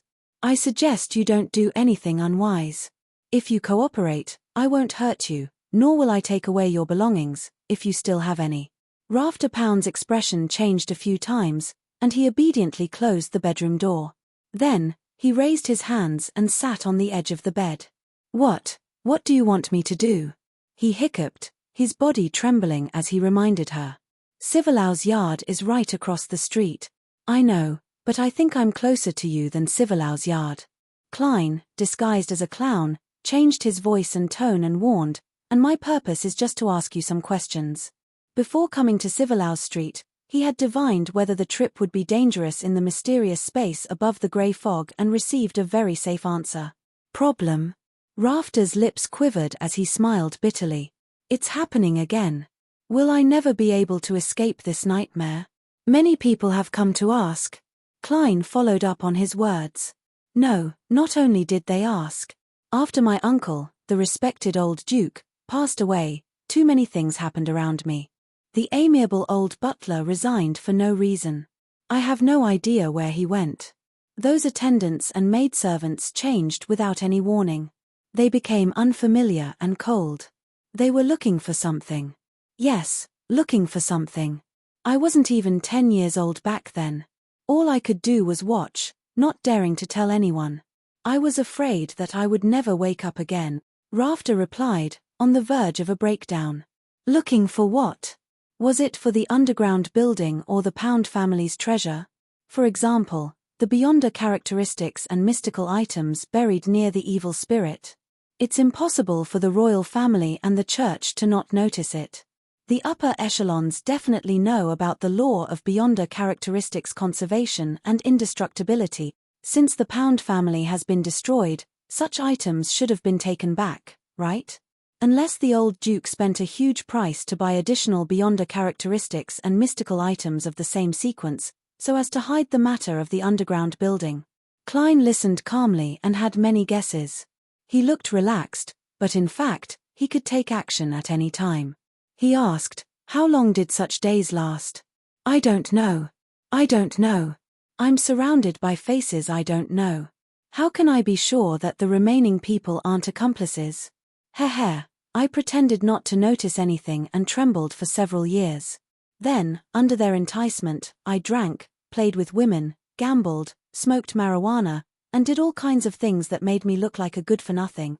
Rafter Pound laughed somewhat nervously. They finally felt at ease and stopped watching me. When I even sold the house, they, left. I don't know where they went. No, they must still be secretly monitoring me, preventing me from calling the police. Yes, preventing me from calling the police. This fellow has a mental illness. I don't know if he's telling the truth or not. The change in the color of his emotions is very logical, but what if he just feels that he has let down the old Duke, so he imagined such a scene to find a reason for his depravity. After that, he constantly convinced himself to completely believe it. As a qualified keyboard warrior, Klein, who knew a little about everything, had seen similar cases in his previous life. He thought for 2 seconds. "What did these people ask you?" "They asked me how the 2 children of the old Duke died. They asked me if the old Duke had any abnormal behavior in the past few years. I wasn't even 10 years old at the time. I didn't know anything at all." Rafter waved his arm and growled, unable to suppress his voice. "Calm down, please calm down." Klein pressed his left hand down and asked about other matters. He tried to confirm from various angles if Baronet Pound knew about the underground building. Time passed quickly as the questions and answers were exchanged. Klein said in a hoarse voice, "You really don't look like you know anything. I'm sorry to disturb you. It's time for me to leave." He stood up and bowed slightly in a very cultured manner. Almost at the same time, the collapse and excitement on Rafter Pound's face instantly disappeared. His light blue eyes became abnormally deep, as if he was scrutinizing something. Seeing that the intruder dressed as a clown was about to stand up straight again, he immediately returned to his previous performance: grief, madness, bitterness, and neuroticism. Right at this moment, a voice that was filled with a mysterious feeling suddenly resounded in his ears. "Crimson." Klein injected his spirituality into the slumber charm and threw it at Rafter with his unarmed left hand. Amidst the fine burning sounds, a rich and intense tranquility spread out, enveloping the baronet. He couldn't help but close his eyes, causing his body to fall limply onto the bed. "I'm sorry. The question just now was only for comparison. There are still procedures such as dream infiltration and spirit channeling." Klein patted his pajamas, pressed his hand to his chest, and bowed again. Following that, he used the dream charm and entered Rafter's dream like a nightmare. Amidst the grey, fragmented, and constantly flashing world, Klein walked beside Rafter with a clear and rational mind. He watched as he encountered blank, featureless attendants and maidservants, giving him an abnormally horrifying feeling. He watched as he would always turn his head to look back, and he would see an old face silently watching him. He watched as he curled up in a corner, trembling, and watched as he was slowly enveloped by shadows. This is very consistent with what he just described. Klein tried to guide him to figure out the whole story, but Baronet Pound seemed to have a very serious psychological trauma from those matters. Just a little stimulation would cause him to shout hysterically and run crazily in his dreams. This made it impossible for Klein to obtain any more information. Therefore, he left the dream and gave Rafter Pound another slumber charm. Then, he took out a matha extract and other materials and prepared for the mediumship ritual. After responding to himself, Klein's spirituality passed through the storm of thoughts and saw the other party's illusory figure, an illusory figure based on the body of heart and mind. "What did the old Viscount say to you before he died?" Klein asked after some deliberation. Rafter Pound answered in a daze, "He asked me to maintain the family." "What else?" Klein deliberately asked in a certain tone. What else? Klein deliberately asked in an affirmative tone.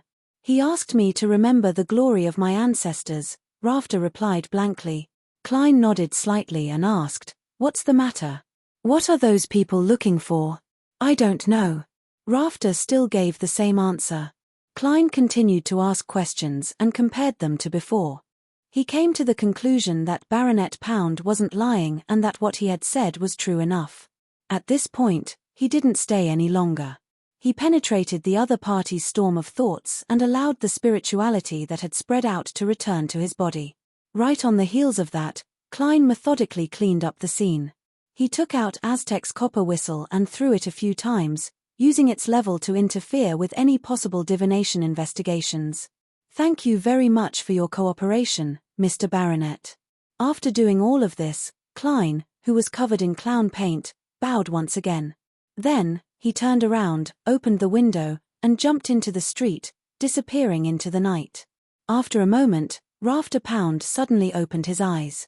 Around his light blue eyes, there was a ring of ruptured capillaries. He suddenly sat up and stared at the open oriel window. After making a huge detour to East Borough, Klein washed off his disguise, changed into normal clothes, and returned to 15 Minsk Street in Sherwood Borough as if nothing had happened. He didn't rest, nor did he think about what to do with the underground building. Instead, he entered the world above the grey fog again. At the end of the long ancient table, Klein slowly spread open his palm, revealing a few strands of brown hair. It was Rafter Pound's hair, the hair he had collected before entering the dream. There's still one last procedure. Divine confirmation above the grey fog. Klein silently muttered to himself. He conjured a pen and paper and wrote down the content he had previously considered. Rafter Pound's future. I want to see what will happen to you in the future to verify it with the pass. Klein leaned back in his chair and silently recited the divination statement. Chapter 279. Rafter Pound's future. Klein held the baronet's hair, closed his eyes, and with the help of cogitation, he entered a deep sleep. In the grey world, he saw a narrow, irregular hole. Rafter Pound, with puffy eyes and white sideburns, propped himself up on his elbows, crawled forward like a reptile, and crawled out. Immediately after, the scene flashed, and he picked up a black iron badge from somewhere and wore it on his chest. The emblem was carved with a scepter and a hand tightly gripping the scepter. Tudor. Klein suddenly woke up from his dream and sat up straight. According to Miss Bodyguard's introduction, the black iron badge was engraved with the royal coat of arms of the Fourth Epoch's Tudor Empire. It was identical to what he had seen in the ancient building. Rafter Pound is definitely not as simple as he appeared. Klein rubbed his forehead and whispered to himself. As a seer, he had his own interpretation of the revelation he had just seen in the dream. On the one hand, he knew that it was something Rafter Pound would do in the future. On the other hand, he believed that it meant that Rafter Pound had a deep connection with the Tudor family. After the 3 tests of direct questioning, dream probing, and spirit channeling, Rafter Pound didn't expose any problems, nor did I notice anything abnormal. If I hadn't held back, I might have been fooled by him. Maybe he really doesn't know anything now, and he was just acting as he was. In the future, he would have encountered an opportunity to form a connection with the Tudor family, but it's more likely that he has already learned a lot of things from the old Viscount.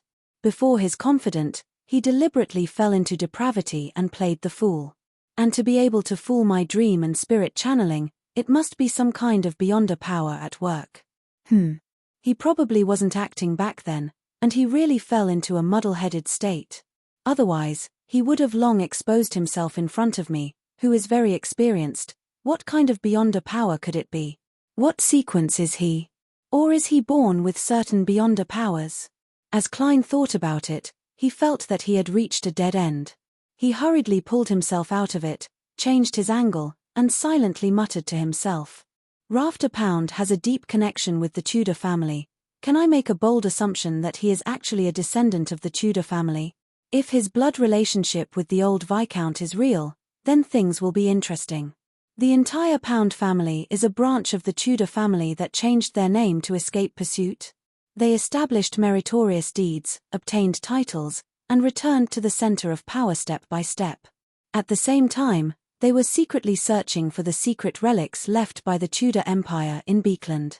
After who knows how many years, they finally got something, so they bought the house that currently belonged to Miller Carter and built an exaggerated basement to explore the surrounding area. 30 to 40 years ago, they found the ruins and built a secret door that led to that place. However, in the process of exploring the ruins, an accident happened. The evil spirit didn't recognize the so-called descendants of the Tudor family at all. The two heirs of the old Viscount died in the innermost room one after another. Even the Beyonder characteristics and mystical items couldn't be rescued. Although the old Viscount had spent a huge price to buy similar Beyonder characteristics, making the deaths of the two heirs appear relatively normal, the consecutive deaths were still somewhat suspicious in the eyes of the royal family and the church. Therefore, after the old Viscount died, Rafter Pound deliberately exaggerated and distorted the secret investigations back then, frightening himself into having psychological problems. He began to indulge in alcohol, women, and gambling to avoid attention. This can explain something that puzzled me previously. A Viscount family was actually controlled by a mysterious person of unknown origins. Do they think the royal family and the church are blind? Even if they wanted to control them, they would use a gentler method that wouldn't be detected. For example, a sequence 6 faceless of my pathway. Even a child can detect the abnormality, much less the powerhouses of the royal family and the 3 churches. The only explanation for why they didn't know is that they were the ones who sent those people. Yes. Back then, I guessed that the Tudor family and the Toluan-Sostal family also controlled the Black Emperor pathway. Therefore, due to the need for acting, the dynasty they established would retain the style and characteristics of the Solomon Empire. This point seems to have been indirectly confirmed by Miss Bodyguard. Sequence 9 of the Black Emperor pathway is lawyer. It's a Beyonder profession that's very good at using order. Rafter Pound's ability to deceive dreams and mediumship originates from this, or is it a step further? He fully cooperated with me, but in his dream and muddle-headed state, he still subconsciously used the loopholes in order to make the outcome develop in the direction he wanted. On careful thought, during the mediumship process, Rafter Pound really didn't seem to be lying. However, the truth was only a partial truth. Maintaining the family and remembering the glory can refer to the Pound family, but it can also refer to the Tudor family. Klein's train of thought became clearer bit by bit, and he had an overall judgment of the matter. From Rafter Pound's current attitude, it's unlikely that the evil spirit can escape without external help. Otherwise, this baronet would have long thought of a way to save himself. Regardless of whether the evil spirit comes looking for him, as long as it escapes the seal and creates a disaster, the underground ruins won't be able to hide from the royal family and the church. When that happens, Rafter will definitely be implicated. The collapse of the opposite room didn't affect the power that binds the evil spirit. This means that as long as the innermost room isn't directly destroyed, the evil spirit won't be able to escape. Yes. The plan is very clear. I'll buy some explosives from Casper's and collapse the entrance so that no one can enter. I'll bury the evil spirit underground forever. When I have enough strength, I can consider dealing with it and help the citizens of Beekland completely eliminate this latent danger. I'll also obtain some valuable items in passing. However, what's the safest way to blow it up? I don't know anything. Perhaps Casper's knows an explosives expert. After all, he's a black market weapons merchant. Klein quickly finalized his plan and decided to find Casper's tomorrow evening. He wanted to resolve the matter of the underground ruins within a week. As for the true relationship between the Pound family and the Tudor family, as well as Rafter Pound's abnormality, he didn't want to delve into it. It's none of my business, Klein muttered as he quickly fell into the grey fog and returned to the real world. On Friday morning, Klein went out early as usual, pretending to be very busy. But in reality, he was once again at the Quelaag Club, practicing shooting, reading the newspapers, and having a rather pleasant time. At tea time, he was about to leave after spending almost a day there, but he was surprised to see his former employer, Mary Gale, and his equestrian teacher, Talim Dumont, enter the club at the same time. Together with them were many gentlemen in double-breasted frocks and ladies in beautiful dresses and exquisite makeup. Among them was a reporter from the Daily Observer, Mike Joseph. "Oh, Detective Moriarty, what a coincidence." Mike, who had a pair of charming eyes but rather rough skin, took the initiative to greet him. Klein smiled and replied, "Oh, Detective Moriarty, what a coincidence. Mr. Reporter, are you done with your investigative news?" "Yes, it's all thanks to your help. Let me introduce you. This is the famous detective, Mr. Sherlock Moriarty, a good friend of Talim's." Mike waved his arm and said. After exchanging greetings, Mike continued, "I've roughly figured out who Capim is.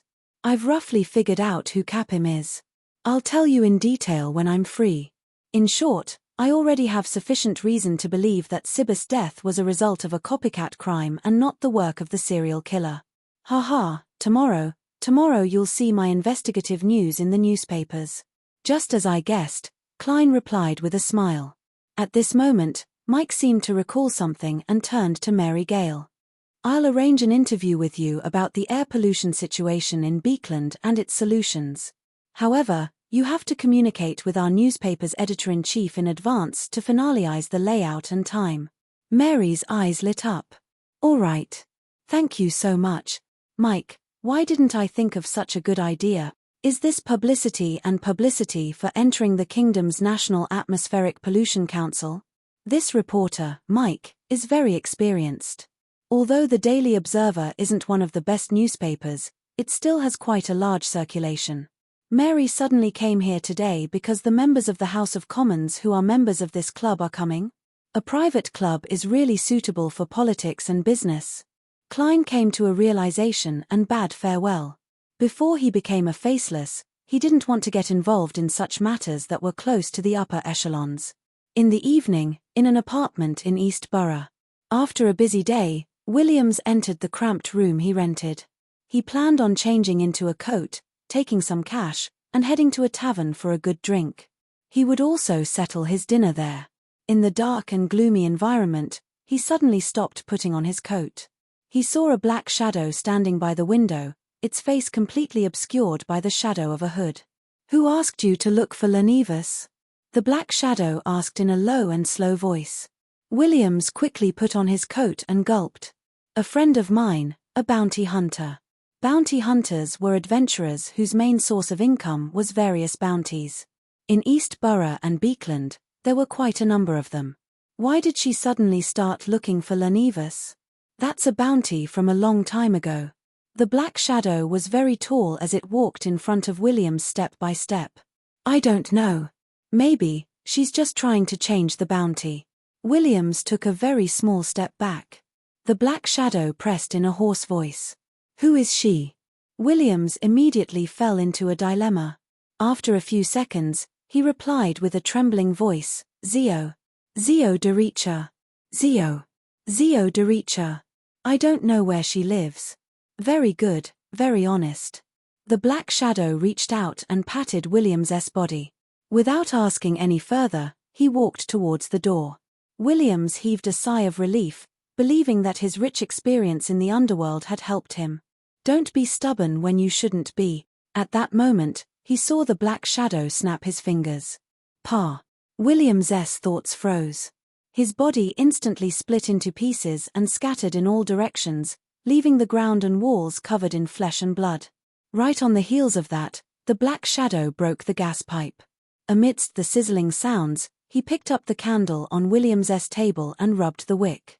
The black shadow then left. A few minutes later, the candle suddenly lit up on its own. Boom. Chapter 280. After dinner, in the billiard room of the Bravehearts Bar, Klein wore a simple black coat that matched the style of the place and a dark-colored cap. Holding a glass of Southville beer, he closed the door behind him and walked to Casper's, who was bending over to test the ball. Before he could force a smile and greet him, Casper's had already stopped moving. He straightened his body and glanced at him. "Marek isn't here. No extra parties of the kind you want. Other than weapons, I have nothing." Very familiar. "Fortunately, my goal today is different." Klein twitched the corner of his mouth.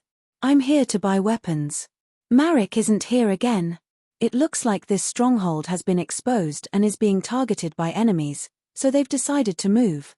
Then I won't be able to contact Miss Bodyguard. Also, the helper I plan to use to fool Miller Carter is Marek's zombie. It's confidential, obedient, and not afraid of death. Yes, the premise is that its spirituality blocks the influence of Aztec's copper whistle. As he spoke, a series of thoughts flashed through Klein's mind. Kaspers was a little surprised. He leaned against the queue suspiciously and rubbed his nose. What weapon do you want to buy? Did he run out of bullets? You practice a lot. No, I use extra bullets I bought at the Quelaag Club for practice. Klein smiled. I want to buy explosives, the kind widely used in mines. What do you want? Kaspers blurted out, and his expression became solemn and serious. I'm warning you, don't try to do anything big. I will not allow my customers to provoke Civilau's yard. Of course, you don't have to buy weapons from me. To be able to be a black market weapons dealer and survive to this day, it can be said that he's very law-abiding to a certain extent. At the very least, he wouldn't sell things to those crazy fellows. Klein habitually gave his evaluation from the standpoint of a nighthawk. At the same time, he said with a smile, you seem to have misunderstood something. I don't want to blow up the door of a bank vault, nor do I plan on creating sensational news. I'm only helping someone demolish a building to facilitate the subsequent renovation. Then why didn't he find a proper construction company? Kaspers did not let down his guard. Haha, that's a secret room. He doesn't want outsiders to know about it. Klein then asked, do you know any reliable explosives experts? I'm not good at this kind of thing. I'm afraid that the whole house will collapse. When Kaspers saw that the other party was still thinking about keeping the house intact, the doubts in his heart immediately dissipated. Just as he deliberated over his answer, an illusory and fleeting voice suddenly rang out in the room. No need. A familiar feeling surfaced as Klein hurriedly turned his head and realized that Miss Bodyguard was already sitting on a chair in the corner at some point in time. She was still wearing a black Gothic regal dress and a small bonnet of the same color. Her face was as pale as ever, and her pale blonde hair and exquisite face accentuated each other's strengths. Good evening, Ma'am. Klein bowed slightly and bowed. Good evening, Ma'am Sharon. Kaspers did the same action. So her name is Sharon. Klein thoughtfully waited for her to speak. Miss Bodyguard, who was addressed as Sharon, looked at Kaspers and said, Marek will not come here again in the future.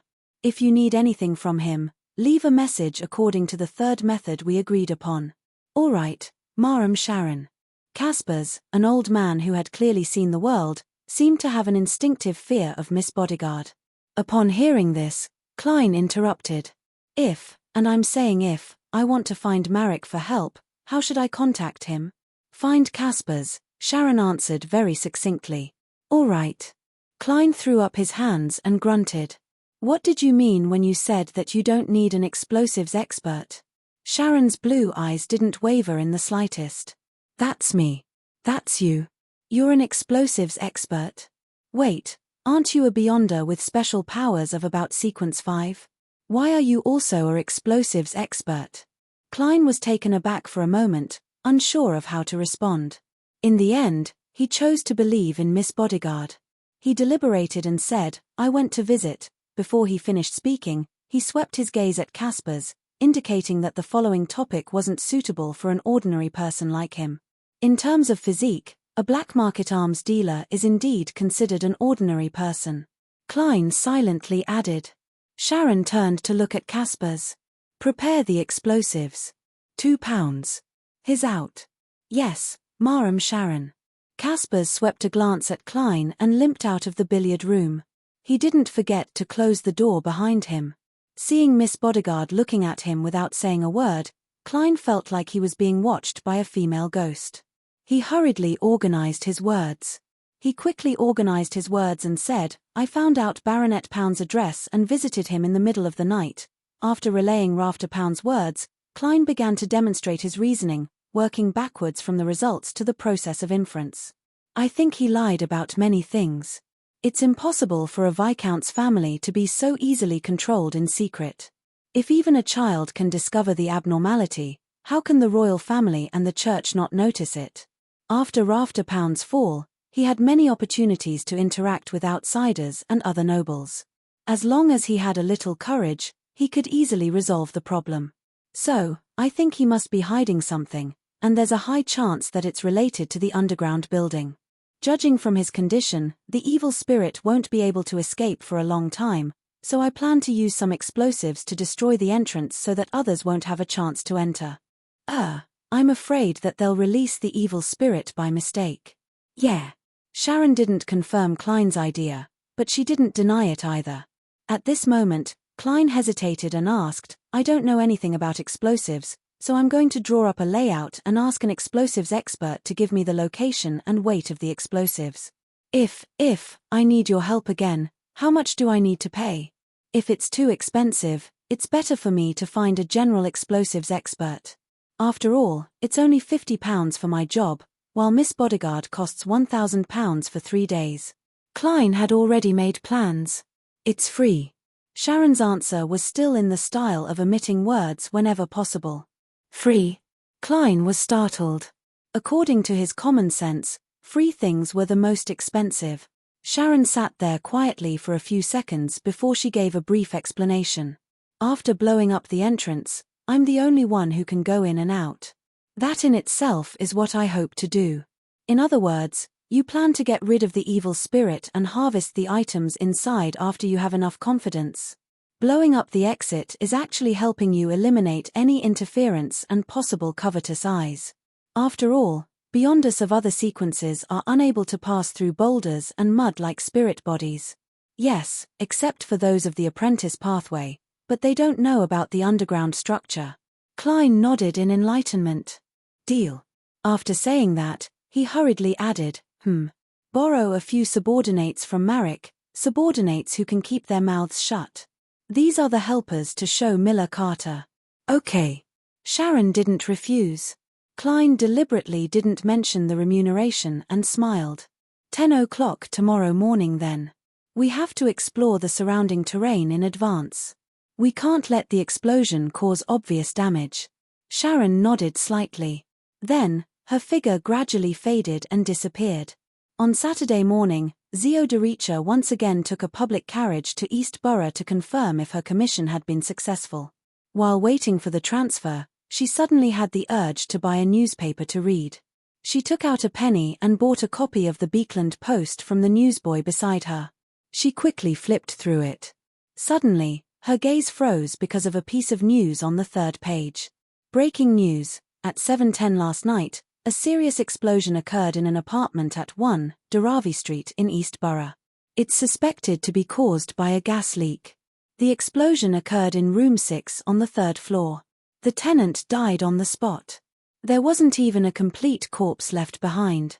By midnight, the explosion had killed 3 people and injured 16 others. 1 Dharavi Street. Apartment 3, 6. Isn't that where Williams rents? He's dead. Died from an explosion caused by a gas leak? No, that's definitely not the case. He wouldn't have the luxury of using gas, even if it was installed there. Could it be because of this that he just accepted my commission? But Lenivas is a wanted criminal. If he discovered that someone was looking for him, he could just change locations. There's no need to kill to keep the secret. That would easily expose the problem. The way this matter was handled is too strange and radical. It's like the work of a madman. He's clearly just a swindler. Poor Williams. I'll definitely avenge you. I'll definitely find out the truth. Zio looked at the public carriage in front of her sadly and solemnly. She didn't get on it. She knew that it would be very dangerous to go to East Borough now.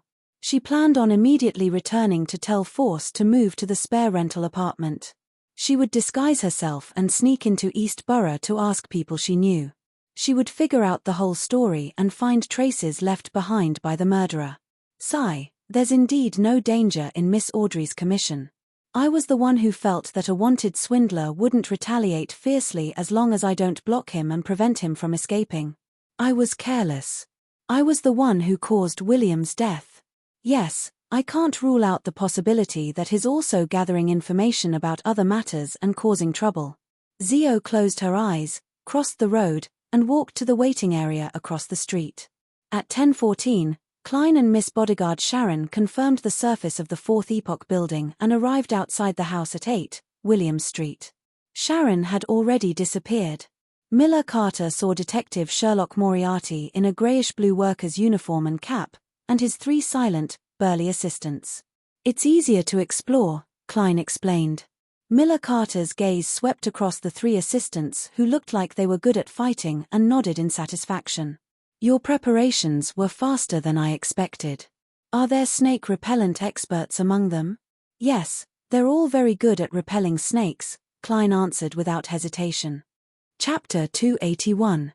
In the deep and dark underground building, Klein circled the hall with a lantern in hand, carefully checking if there were any other entrances. Of course, he didn't dare enter the tunnel that led to the innermost room, and the snakes that had regrouped were once again blown away by the biting cold wind. After receiving an affirmative answer, he took the initiative to retreat to the door and watched with the 3 zombies as Miss Bodyguard Sharon placed explosives in different spots. "She looks very professional," Klein sighed softly. And the 3 zombies undoubtedly didn't respond to him. However, there was a reason for this. He had been using his spirituality to shield himself from the negative effects of Aztec's copper whistle. Otherwise, he would have encountered an unusually enthusiastic agreement.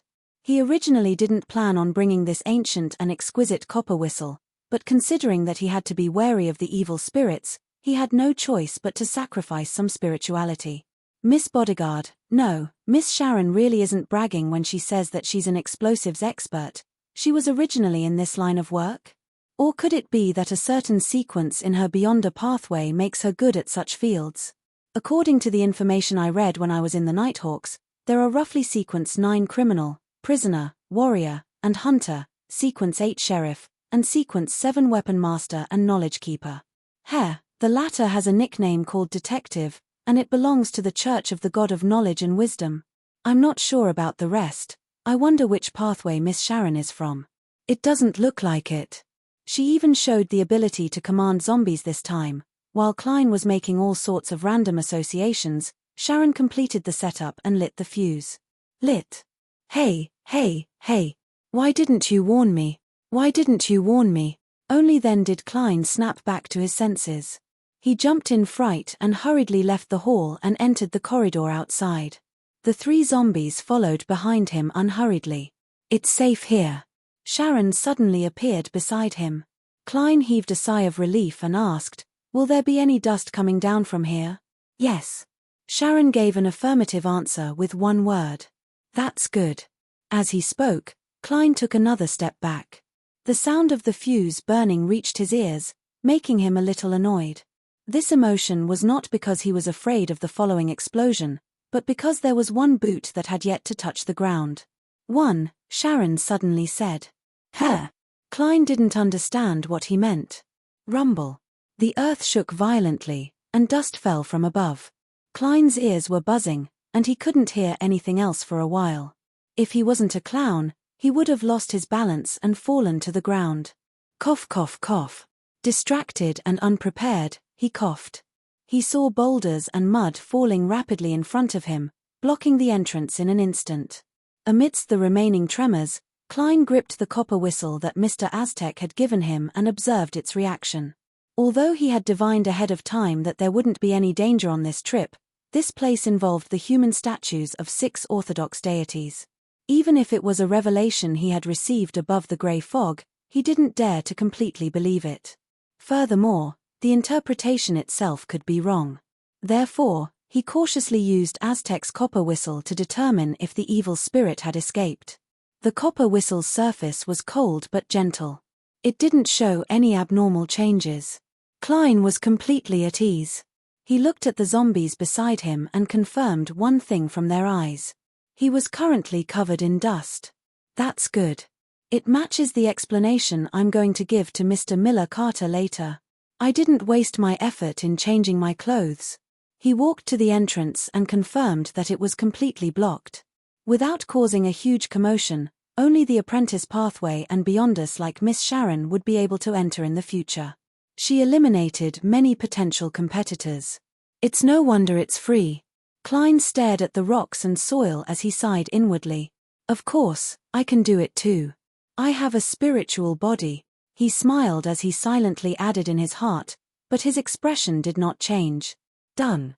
Klein snapped his fingers exaggeratedly and led the 3 zombies back to the basement of the house in a hurry. Sharon had disappeared at some point. In the spacious basement, Miller Carter paced back and forth anxiously, looking at the secret door from time to time. When he saw Detective Moriarty and his assistants come out, he let out a long sigh of relief and asked anxiously, "What's wrong? What happened inside?" Klein deliberately panted. "That underground building is too old, and it hasn't been repaired for a long time. We were originally driving the snakes away, but our movements were a little too big, and it caused a violent collapse. The whole building collapsed. Luckily, we were close to the door and escaped in time. Holy Lord of Storms! That building is that dangerous." Miller Carter clenched his fist and hit his left chest. "Yes, there are only a few well-preserved ancient buildings. The rest have collapsed in the long river of history," Klein replied. "I'll take you in to take a look and confirm the situation." "Is there any more collapses?" Miller asked cautiously. "No, this side is more sturdy." Klein deliberately patted the dust off his body, coughed twice, and led his employer in. They stopped at the completely blocked entrance, and the walls near the hall had also collapsed. Behind them were rocks and soil. "You can use this part." He pointed to the corridor area. Miller was silent for a few seconds before sighing. "Thankfully, I didn't rashly send people in to explore, and instead found a professional like you. Otherwise, I would have to bear the burden of several lives. All right, this commission ends here. I'll give you the rest of the payment." As he spoke, Miller Carter had already taken out his wallet and counted it.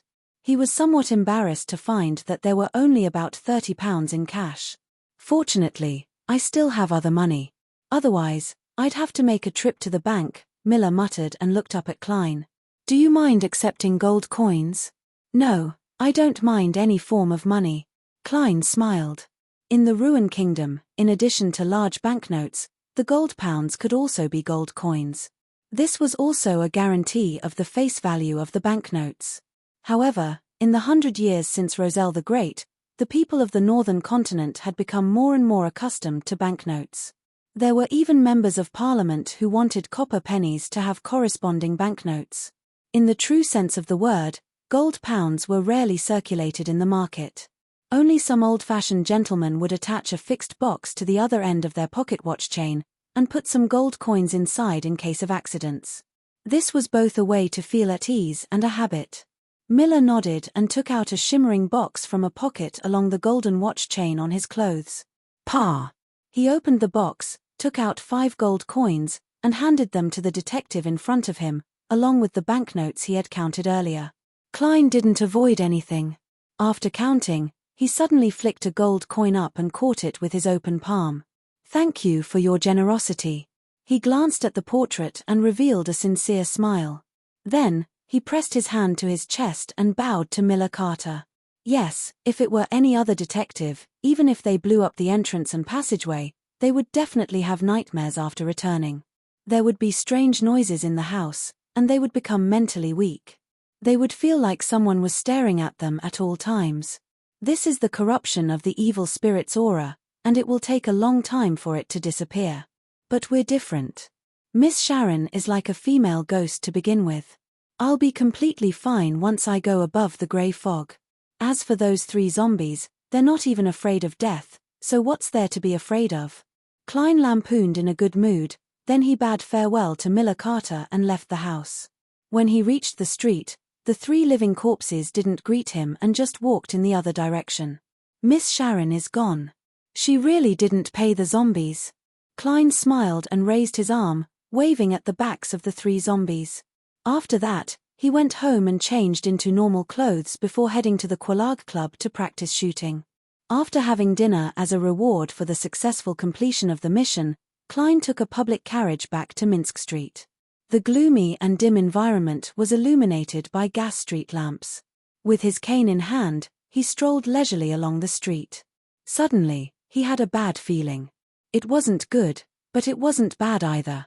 What's going on? Klein looked up and saw two police officers leading a police dog over. They seemed to be conducting an interrogation along the way. Interrogation? An interrogation with a police dog? Is this the impact of the serial murders? The smell of cloves and gooseberries left at the scene, so more police dogs were deployed. Klein couldn't help but silently criticize. The history of police dogs could be traced back to the time of Roselle, but there were not many of them. Considering that he had a lot of items on him, and considering the premonition he had just had, Klein decided to take a detour and go from the other side. But at that moment, the two police officers saw him and signaled for him to stop. The corner of Klein's mouth twitched as he waited in place with a smile on his face. Routine investigation. After approaching, one of the police officers showed his ID. Okay. Before Klein could finish his sentence, the police dog suddenly roared and barked at him. This is the smell of gunpowder on my body. The smell of gunpowder from the afternoon practice. Klein was instantly enlightened. He looked at the vigilant expressions of the two officers and came up with a plan.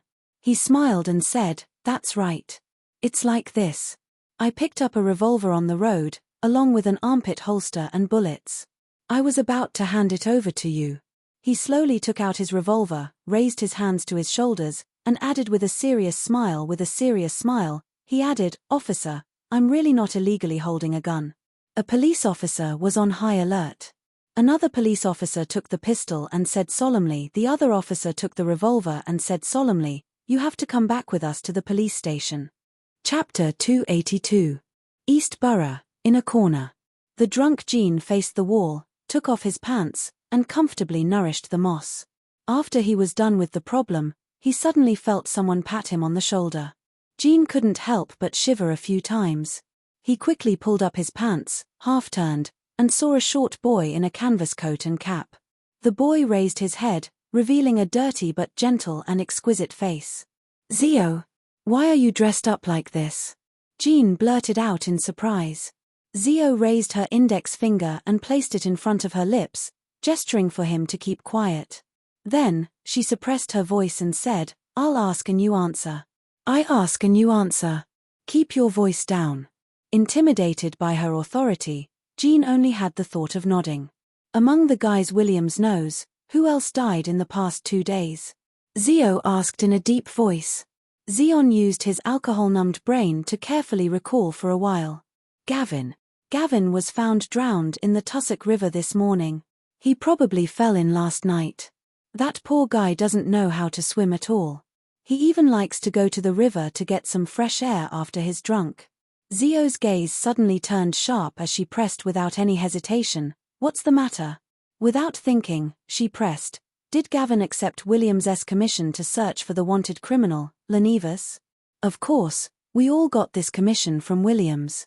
Anyway, it's not a troublesome matter. We just need to show the portrait to everyone we know and let them pay attention to whether there are any similar fellows. That's all. Oh, Williams, he also said, if there are any clues, he'll treat me to 3 days of alcohol and 3 days of meat. That poor guy actually died in a gas explosion. So I'm determined not to let the landlord install gas pipes. That was a few months ago. I can only afford to stay in a cheap hotel now." Zion rambled on. "What area is Gavin in charge of?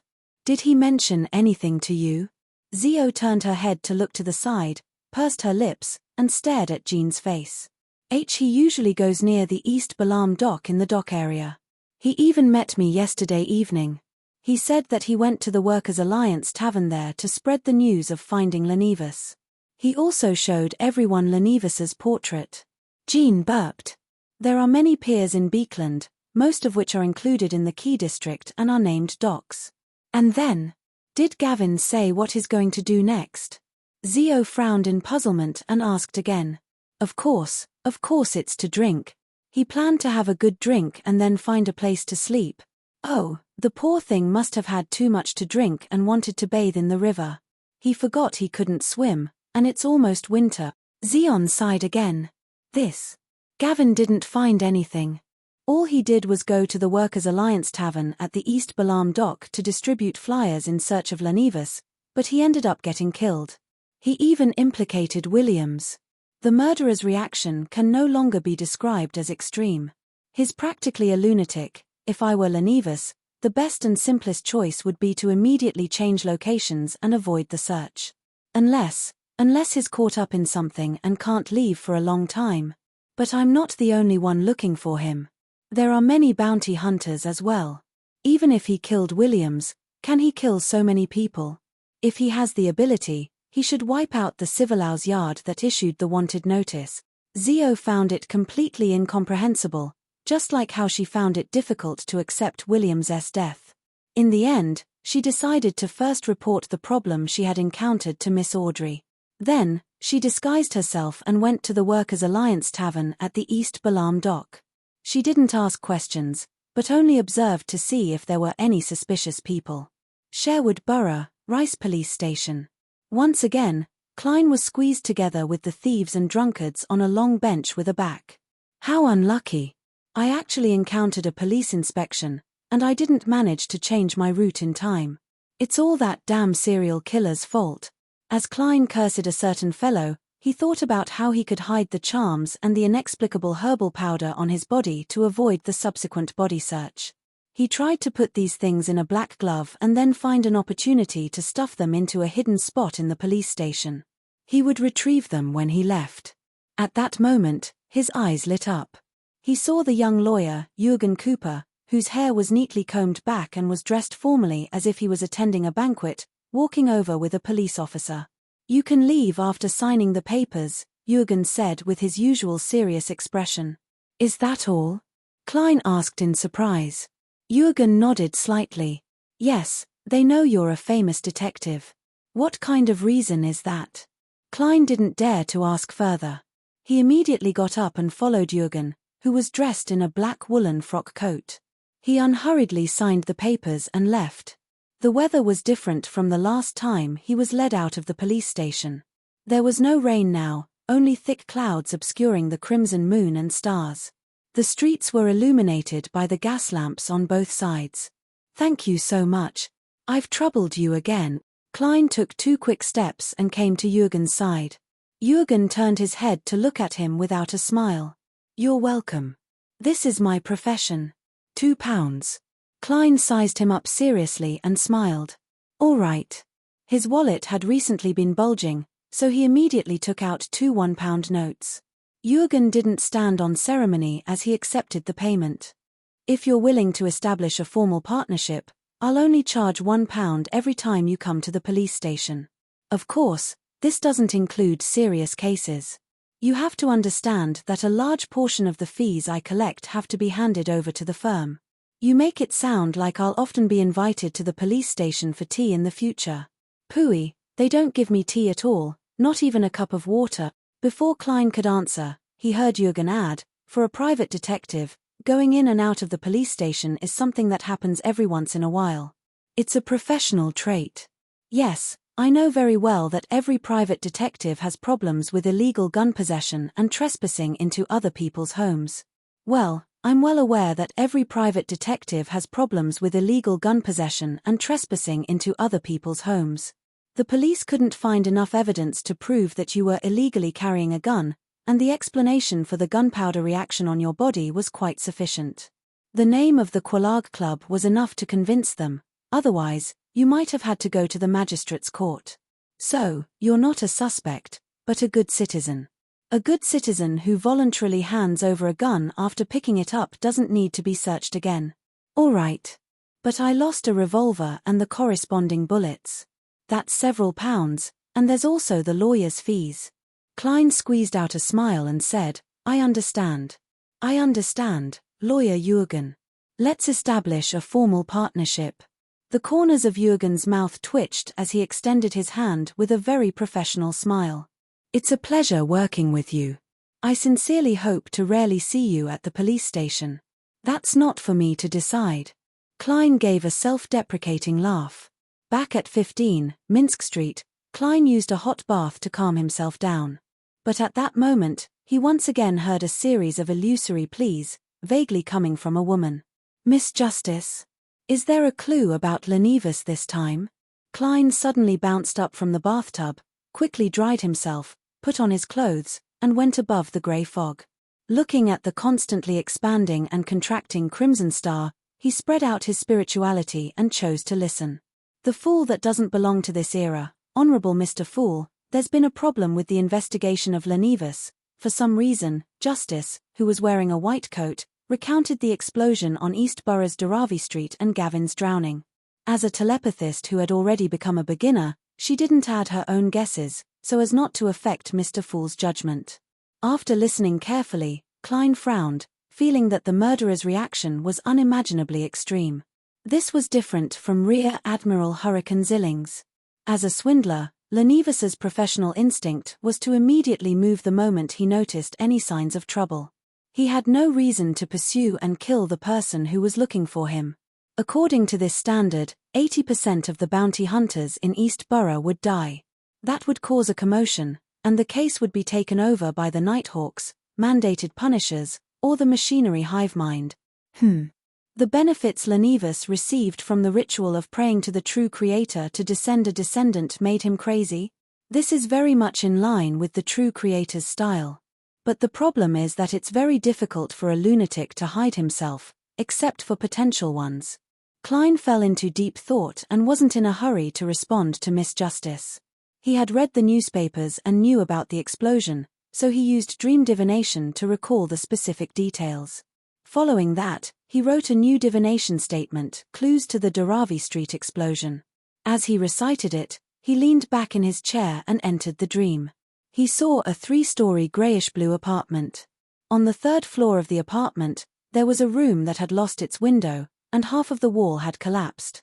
It was covered in the remnants of the explosion. The scene quickly shattered, and Klein woke up. He tapped the edge of the long table with his fingers and muttered silently to himself, "The clue is at the crime scene?" This revelation might also mean that the murderer is still watching the crime scene and wants to deal with the person who came to investigate this matter. This way, he has a chance of finding the person who recently issued the bounty on Lenivus. "I'll disguise myself and go around. I won't enter the crime scene, but I'll circle the surroundings to see if I can find the murderer. Even if he isn't Lenivus, he must have some sort of connection. I can use this to find Lenivus. But he must be hiding very well. How can I find him without attracting his attention?" As this thought flashed through his mind, Klein looked at the all-black eye on the long bronze table. This was the Beyonder characteristic left behind by Nimblewright Master Rozigo. In the real world, I can't use this item to control those strange threads because of the remnant mental corruption of the true creator. Exceeding a certain level of contact will bring about irreversible damage. But if it's only for a short period of time, I can still bear to use the threads to find the hidden person. It's just like how I used it to confirm if Miss Bodyguard had left. Klein narrowed his eyes, took off the spirit pendulum, and did a divination on the danger of this trip. The answer was yes, but the rotation wasn't large and the speed wasn't fast. Acceptable.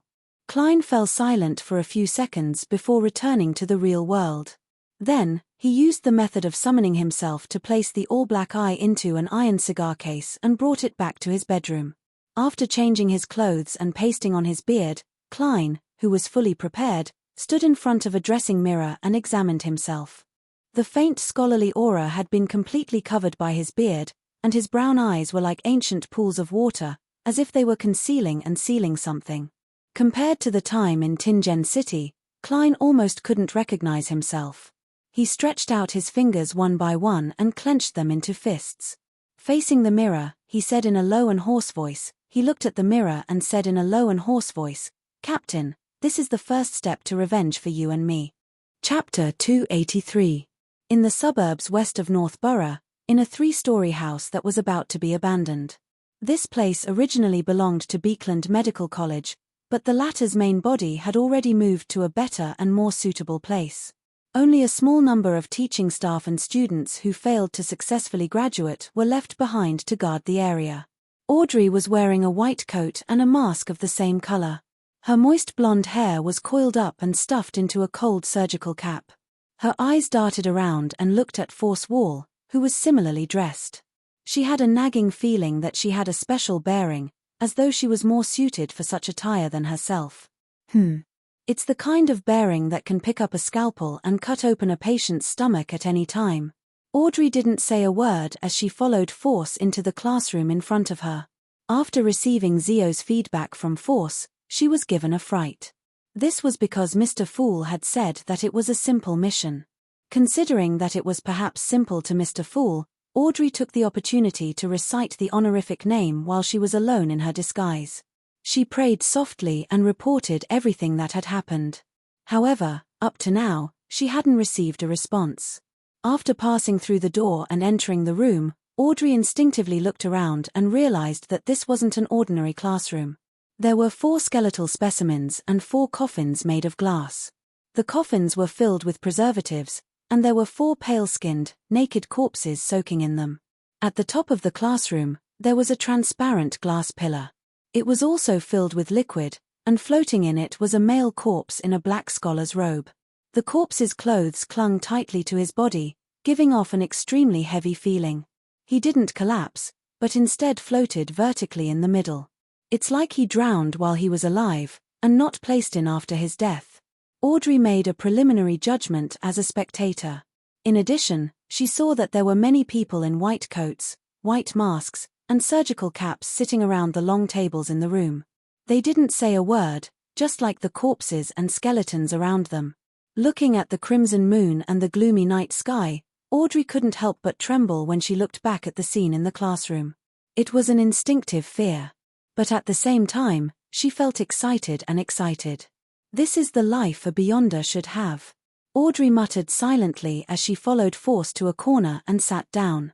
After waiting for a while, the floating male corpse in the vertical glass pillar at the front of the classroom suddenly opened his eyes and let his voice travel through the obstacles. Let's start. East Borough, Dharavi Street. Klein was wearing a dust-stained grayish-blue worker's uniform and a cap. He walked on the dark street where only a few gas lamps were still functioning. Some candlelight spilled down from the apartments on both sides of the street. This interweaved with the crimson moonlight that was struggling to penetrate the clouds, barely outlining the outlines of the pedestrians on the street. Klein encountered many passers-by in old and tattered clothes. Their expressions were numb and filled with despair. They were vagrants being chased away by the police. They had no place to sleep, so they could only walk aimlessly on the street. Occasionally, they would find an inconspicuous corner or park bench to rest for a while, but they would soon be chased away again. In the cold and gloomy night, Klein felt that they were more like zombies than the zombies he had seen before. The entire East Borough was more like the abyss than the mythical abyss. He took a deep breath, but his throat was agitated. He couldn't help but cough twice. He quickly reined in his thoughts and used the corner of his eye to observe the apartment at the end of the street. It was an apartment that had obvious explosion damage that had yet to be repaired. To monitor the crime scene, the best and most hidden place is the other apartment directly opposite it. The third, fourth, and rooftop all meet the requirements. Klein analyzed the situation with the knowledge he had learned from the Nighthawks. He didn't slow down during the entire process to prevent himself from being suspected. When he arrived at the end of the street, Klein smoothly passed by apartment number 1 and entered the building opposite the crime scene. He was no stranger to such places. The one-bedroom apartment he rented in East Borough was located in a similar apartment. Back in Tingen City, he, his brother, Barnson, and his sister, Melissa, had also lived in a slightly higher-class apartment for a long time. This was not only a personal experience for Klein, but it also came from the memory fragments of the original Klein. Amidst his thoughts, Klein pulled down his cap, lowered his head, and unhurriedly walked up the creaking stairs to the 3rd floor. Due to his unfortunate encounter in the evening, he didn't have a revolver. He could only put one hand into his pocket and use his fingers to hold a few tarot cards. There was no light and only a faint moonlight illuminated the corridor on the 3rd floor. Klein wasn't in a hurry to move forward. He carefully observed the layout. The one directly facing the crime scene is on the left, and the one with the best view should be the 3rd room from here. Klein began to carefully walk forward. After walking past 2 rooms, He put his right hand into his pocket and deftly opened the iron cigar case. In the blink of an eye, his fingers touched the all-black eye, and he immediately heard the ravings that tore at his mind and caused his brain to explode. At the same time, with the help of the corrupted item, Klein saw strange black lines. These thin lines floated in the air. Although there were certain intersections and some entanglement, he could still tell who they belonged to when he traced them back to their source. The corresponding figures were reflected in Klein's brain that was about to be cooked. There were men, women, and children sleeping on bunk beds, and several tenants lying on the floor. Apart from that, there was nothing special, nor were there any hidden characters. Klein hurriedly retracted his hand and didn't directly touch the all-black eye. Only then did the hallucinations in front of him and the auditory hallucinations in his ears slowly improve. He endured the pain and continued moving forward. After a slight relief, he immediately observed the other rooms. Unfortunately, he didn't find anything after searching the entire apartment where it was convenient to observe the crime scene. Huff! Huff! Klein shrank into a corner of the balcony, his hands on his knees as he panted violently. The corners of his eyes kept tearing up, and snot would flow out from his nose from time to time. It was as though he had a seizure. This was the result of frequent contact with the all-black eye in a short period of time. Even with Klein's resistance in this aspect, he wasn't completely immune to it. The only thing that satisfied him was that it was only stimulation and not corruption.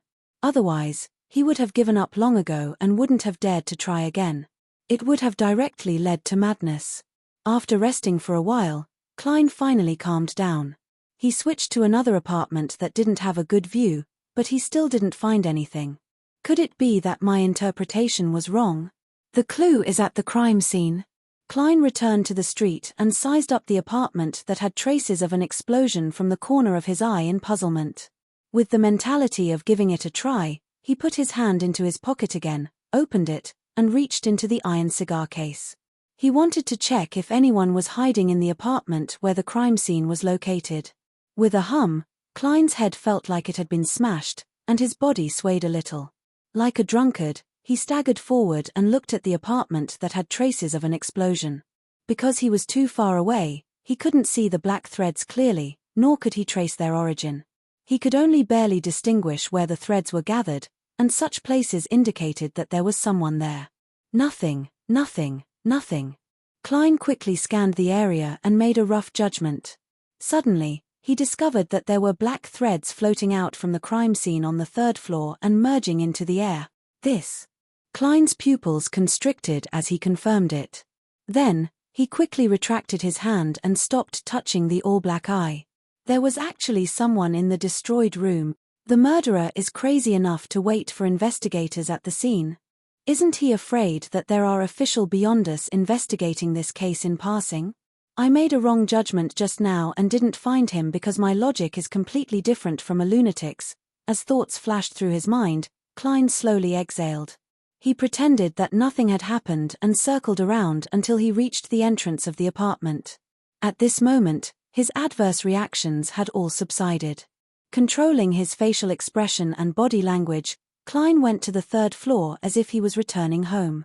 His footsteps were quick and heavy, stemming from fatigue. In the dark corridor, he immediately saw the room with no door and most of the walls had collapsed. Then, he casually walked in the direction of the public washroom. As he approached the room, he touched the all-black eye with his hand that had been in his pocket. It was the ravings that made one's brain split again, as well as all kinds of blurry illusions. From the corner of his eye, Klein saw black illusory threads spreading out from the crime scene. Tracing it back, he found a man who had completely blended into the shadows, and his aura was the same color. The man was very tall, nearly 2 meters tall. The corners of his mouth drooped slightly, making him look rather reclusive. His eyes were like those of a wild beast, cold and inconcealable ferocity. It's not Enigmas. Klein retracted his finger and relaxed his tense body. On the surface, he appeared normal as he ignored the possible gazes. Without stopping, he walked to the end of the aisle and entered the public bathroom without alerting the man. The public washroom wasn't on the same side as the crime scene. He wiped his cold sweat and calmed down a little. Then, He jumped out of the window and skillfully climbed down. Then, he quickly left and didn't stay any longer. He knew that in a few minutes, the man would realize that the person who had gone to the washroom hadn't returned. He would then be alarmed and give chase. Therefore, he had to leave Dharavi Street as soon as possible. It wasn't that Klein didn't want to return the way he came, but he didn't know which room he could go to. That would also expose the problem. The clown ran quickly, and after circling around, he entered the one-bedroom apartment he had rented in East Borough. He went above the grey fog and confirmed that there was no danger of being caught. That fellow should have a deep connection with Enigmas. Klein pondered for a moment, conjured the portrait of the man from before, and sent it to the crimson star that symbolized misjustice. Then, he said in a dignified and deep voice. Chapter 284. In the medical school building that was about to be abandoned, Audrey, who had ended the gathering and was leaving in a circle, was suddenly in a trance. She saw the familiar thick grey fog and the blurry figure in the middle of the grey fog. This is a clue. Accompanying Mr. Fool's deep voice was a picturesque scene, and it was a colourful picture. A 2-metre-tall man in a black priest robe stood in the shadows. His light yellow hair was soft and slightly curly, and his dark brown eyes were cold but fierce. The corners of his mouth were slightly drooping, and he was as eccentric as a wolf. Clues. Clues to the East End Dharavi Street bombing and Gavin's drowning? Was this the murderer? Audrey stared blankly for a moment before understanding dawned upon her. Mr. Fool has a clue just like that. He's really impressive. No, he's omnipotent. After sighing inwardly, she turned to look at Force. Just as Force took off her mask and surgical cap and sat in the carriage, she noticed Miss Audrey's strange gaze. She immediately asked in puzzlement, "Is there something on my face?" "No." Audrey retracted her gaze, sat down, and removed her disguise. Force recalled the gathering from before and asked curiously, "What happened?" "Miss Audrey, why didn't you ask to buy the spectator formula? Only in this way can you establish a connection with psychological alchemy." She remembered that the generous Miss Audrey had remained silent for almost the entire time, listening most of the time. She had only sold some materials with spirituality and bought other varieties accordingly. Audrey smiled faintly. "This is my first gathering in this circle. I think it's more important to observe and wait. I'm really looking forward to the potion formula, and I'm even more looking forward to the mystical items. But I tell myself that there's no need to rush. It's better to familiarize myself before taking action. This is also a professional habit of the spectator pathway. Furthermore, there aren't any beyonder ingredients like dark patterned Black Panther spinal fluid or Spring of the Elves marrow crystals that Mr. World wants." Audrey silently added. Force looked at the girl who was not even 18 years old and suddenly felt that she was more mature than ever. She suddenly laughed at herself. "If I had been like you back then, I wouldn't have wasted such a precious opportunity." Audrey smiled reservedly and replied, "That's right. I'll ask some special friends tomorrow morning to see if they have any clues to the Dharavi Street explosion. You and Zio will wait for news at the usual spot." "Okay." Force nodded without any doubt. Klein didn't return to Minsk Street at night. Instead, he slept in a one-bedroom apartment on Black Palm Street in East Borough. He was afraid that the man in the black priest robe who was suspected to be the murderer had accomplices who were looking for him all over the street. Although the chances of encountering them weren't high, and he had disguised himself, making it unlikely for the other party to recognize him, since the divination indicated that there was a certain possibility, he decided to be cautious and make do with sleeping in East Borough for the night. At dawn, he changed into another dark blue worker's uniform and put on a light brown cap. He left the room, walked down the stairs, and entered the street. At that moment, a pale yellow fog filled the surroundings. The figures coming and going were blurry, and the coldness of the morning seeped into his clothes. Klein lowered his head and hurried on his way, just like the people around him who had woken up early for work. As he walked, he saw a middle-aged man in his 40s or 50s in front of him. He had white sideburns and was wearing a thick jacket. He was pacing on the spot, trembling as he took out a cigarette and an empty box of matches from his inner pocket. Just as he opened the matchbox, his right hand suddenly trembled. The wrinkled cigarette fell to the ground and rolled in front of Klein. Klein stopped in his tracks, picked it up, and handed it to her. Thank you, thank you. This is my old partner. I don't have many left. The middle-aged man thanked him sincerely and took the cigarette. His face was pale, and his beard looked like it hadn't been shaved in a long time. Exhaustion was revealed from the corners of his eyes. He sighed and added, I haven't slept for another night. I don't know how many days I can last. I hope the Lord will bless me and allow me to enter the workhouse today. He's a homeless person being chased away. Klein asked casually, why don't the king and ministers allow you to sleep in the park? Who knows? However, in such weather, it's very likely that you won't wake up again if you sleep outside. It's better during the day. You can find a warmer place. This way, I won't have the time or the strength to look for work. The middle-aged man lit his cigarette and took a deep puff. His energy seemed to recover a little as a result. He walked alongside Klein, walking towards a place that seemed to be the end of the fog or its depths. Klein had no intention of exchanging pleasantries. He planned to speed up and shake him off, but at that moment, he suddenly saw the middle-aged man bend down and pick up a black object from the ground. It seemed to be an apple core that had been nibbled clean.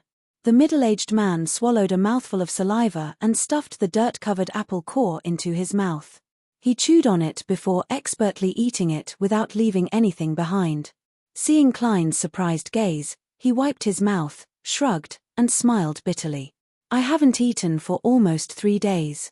This sentence struck Klein's heart, leaving him indescribably touched. He sighed silently and smiled. Sorry, I didn't introduce myself just now. I'm a reporter. I'm doing a report on homeless people. Can I interview you? Let's go to the cafe up ahead. The middle-aged man was taken aback for a moment before he smiled. No problem. It's much warmer inside than the streets. If you can stay a little longer after the interview, allowing me to sleep for half an hour, no, 15 minutes, that would be even better. Klein opened his mouth, but he was at a loss for an answer. He decided to silently lead his interviewee into the cheap cafe at the end of the street. The cafe's tables and chairs were rather greasy, and due to the walls and windows inside, there were many customers. The average temperature was indeed much higher than the streets. The middle-aged man scratched his throat to hide his squirming Adam's apple from the aroma. Klein gestured for him to sit down and went to the ordering counter. He ordered 2 large cups of tea, a plate of lamb stewed with tender peas, 2 loaves of bread, 2 pieces of toast, a serving of inferior butter, and a serving of artificial cream, for a total of 17.5 pence. Eat up. You can only interview after you're full. After the food was served, Klein brought them back to his table. For me? The middle-aged man asked in anticipation and surprise. Other than a piece of toast and a cup of tea, everything else is yours, Klein replied with a smile. The middle-aged man wiped his eyes and choked with sobs. Why, you're really a kind-hearted person. Don't eat too quickly when you've been hungry for a long time, Klein exhorted. I know. I had an old buddy who died like this. The middle-aged man tried his best to slow down his pace of eating. From time to time, he would pick up the cup of tea and gulp down a mouthful. Klein simply finished his toast and watched quietly, waiting for the other party to finish eating. Phew, I haven't eaten so much in 3 months, no, half a year. In the workhouse, the food was just enough. After a while, the middle-aged man put down his spoon. In front of him was an empty plate. Klein pretended to be a reporter and asked casually, how did you become a tramp? But a few years ago, a contagious disease took them away, and I was hospitalized for a long time. I lost my job, my wealth, and my family. From then on, I often couldn't find a job, rent a house, or eat. I could only wander around different streets and parks. This made me very weak, and it was even more difficult for me to find a job. The middle-aged man said with some reminiscence and sorrow in his numbness. He drank a mouthful of tea and sighed before speaking again. I can only wait for the opportunity to enter the workhouse, but as you know, every workhouse has a limit on the number of people. If I'm lucky and queue up in time, I can live a good life for a few days, recover some strength, and then find a temporary job. Yes, a temporary job. Soon, I'll be unemployed again and repeat the previous process. I don't know how long I can last like this. I was supposed to be a good worker. Klein thought for a moment and asked, "How many cigarettes do you have left?" "Not many." The middle-aged man smiled bitterly. "These are my last possessions, the only things I had left when I was chased out by the landlord. Herr, I can't bring them into the workhouse. I'll secretly hide them in the gaps of my clothes. Only when I'm in the most difficult situation will I take one out to smoke so that I have something to look forward to. I don't know how long I can last. Let me tell you, I was a good worker back then." Klein wasn't a professional reporter, so he didn't know what to ask. He turned his head to look out the window and saw faces filled with obvious hunger. Some were relatively awake, they were the residents of East Borough. Some were numb and exhausted, they were vagrants. There wasn't a clear gap between the two. The former could easily become the latter, such as the gentleman in front of me. Klein turned around and found that the middle-aged man had fallen asleep, curled up in a chair. After a few minutes of silence, Klein went over to pat him awake and gave him a handful of copper pennies. "This is the interview fee." Okay. Thank you. The middle-aged man didn't snap back to his senses for a moment. When Klein walked to the door, he raised his voice and said, "I'll go to a cheap hotel to take a shower, have a good sleep, and then look for a job." At noon, Klein attended a banquet at the Samus house. There were a total of 10 guests. There was apple juice with steak, roast chicken, fried fish, sausages, cream soup, many delicacies, 2 bottles of champagne, and a bottle of red wine. On the way back from the bathroom, he met Mrs. Stellan Sammer and thanked her profusely. It was a sumptuous lunch. "Thank you for your hospitality. It cost a total of £4.08 solely. The most expensive were the 3 bottles of wine, but they're all part of Luke's collection. He has a wine cabinet," the rather pretty Mrs. Stellan replied with a smile. Without waiting for Klein to speak, she said, "Just from the matter with Mary, you earned £10. If you can maintain such good luck, you'll soon be able to hold similar banquets. For people of our class, we have to invite friends once a month, as well as be invited by friends." Klein was already used to her style and politely complimented her. "Yes, but I'll have to wait until I have a stable annual income of £400 before I can be like you." Stellan immediately raised her chin and tried her best to make her smile appear faint. £430. You have to have £430. Dock area, East Balam Dock, Workers' Alliance Tavern. Zio wore boots that were much higher than usual and stuck on a thick beard to make herself look like a short man. She recalled the portrait she had seen from Miss Audrey, trying her best to imprint the man's appearance into her mind. If he was the one who killed Gavin, then it's very likely that he frequents this tavern. Zio ordered a cup of rye beer and a lunch. She curled up in a corner and ate slowly. From time to time, she would secretly look around in search of a target. After a while, the tavern's door was pushed open again, and Zio reflexively looked over. Her pupils constricted to the size of needles, and she nearly turned into a stone statue. Chapter 285. Zio had been a bounty hunter for a very long time. There were many things that she didn't need to think about, and she could respond subconsciously. When she saw that the customer who came in was nearly 2 meters tall, she instinctively lowered her head and continued eating the pork sausage and French fries as though nothing had happened. Zio couldn't taste the food when it entered her mouth.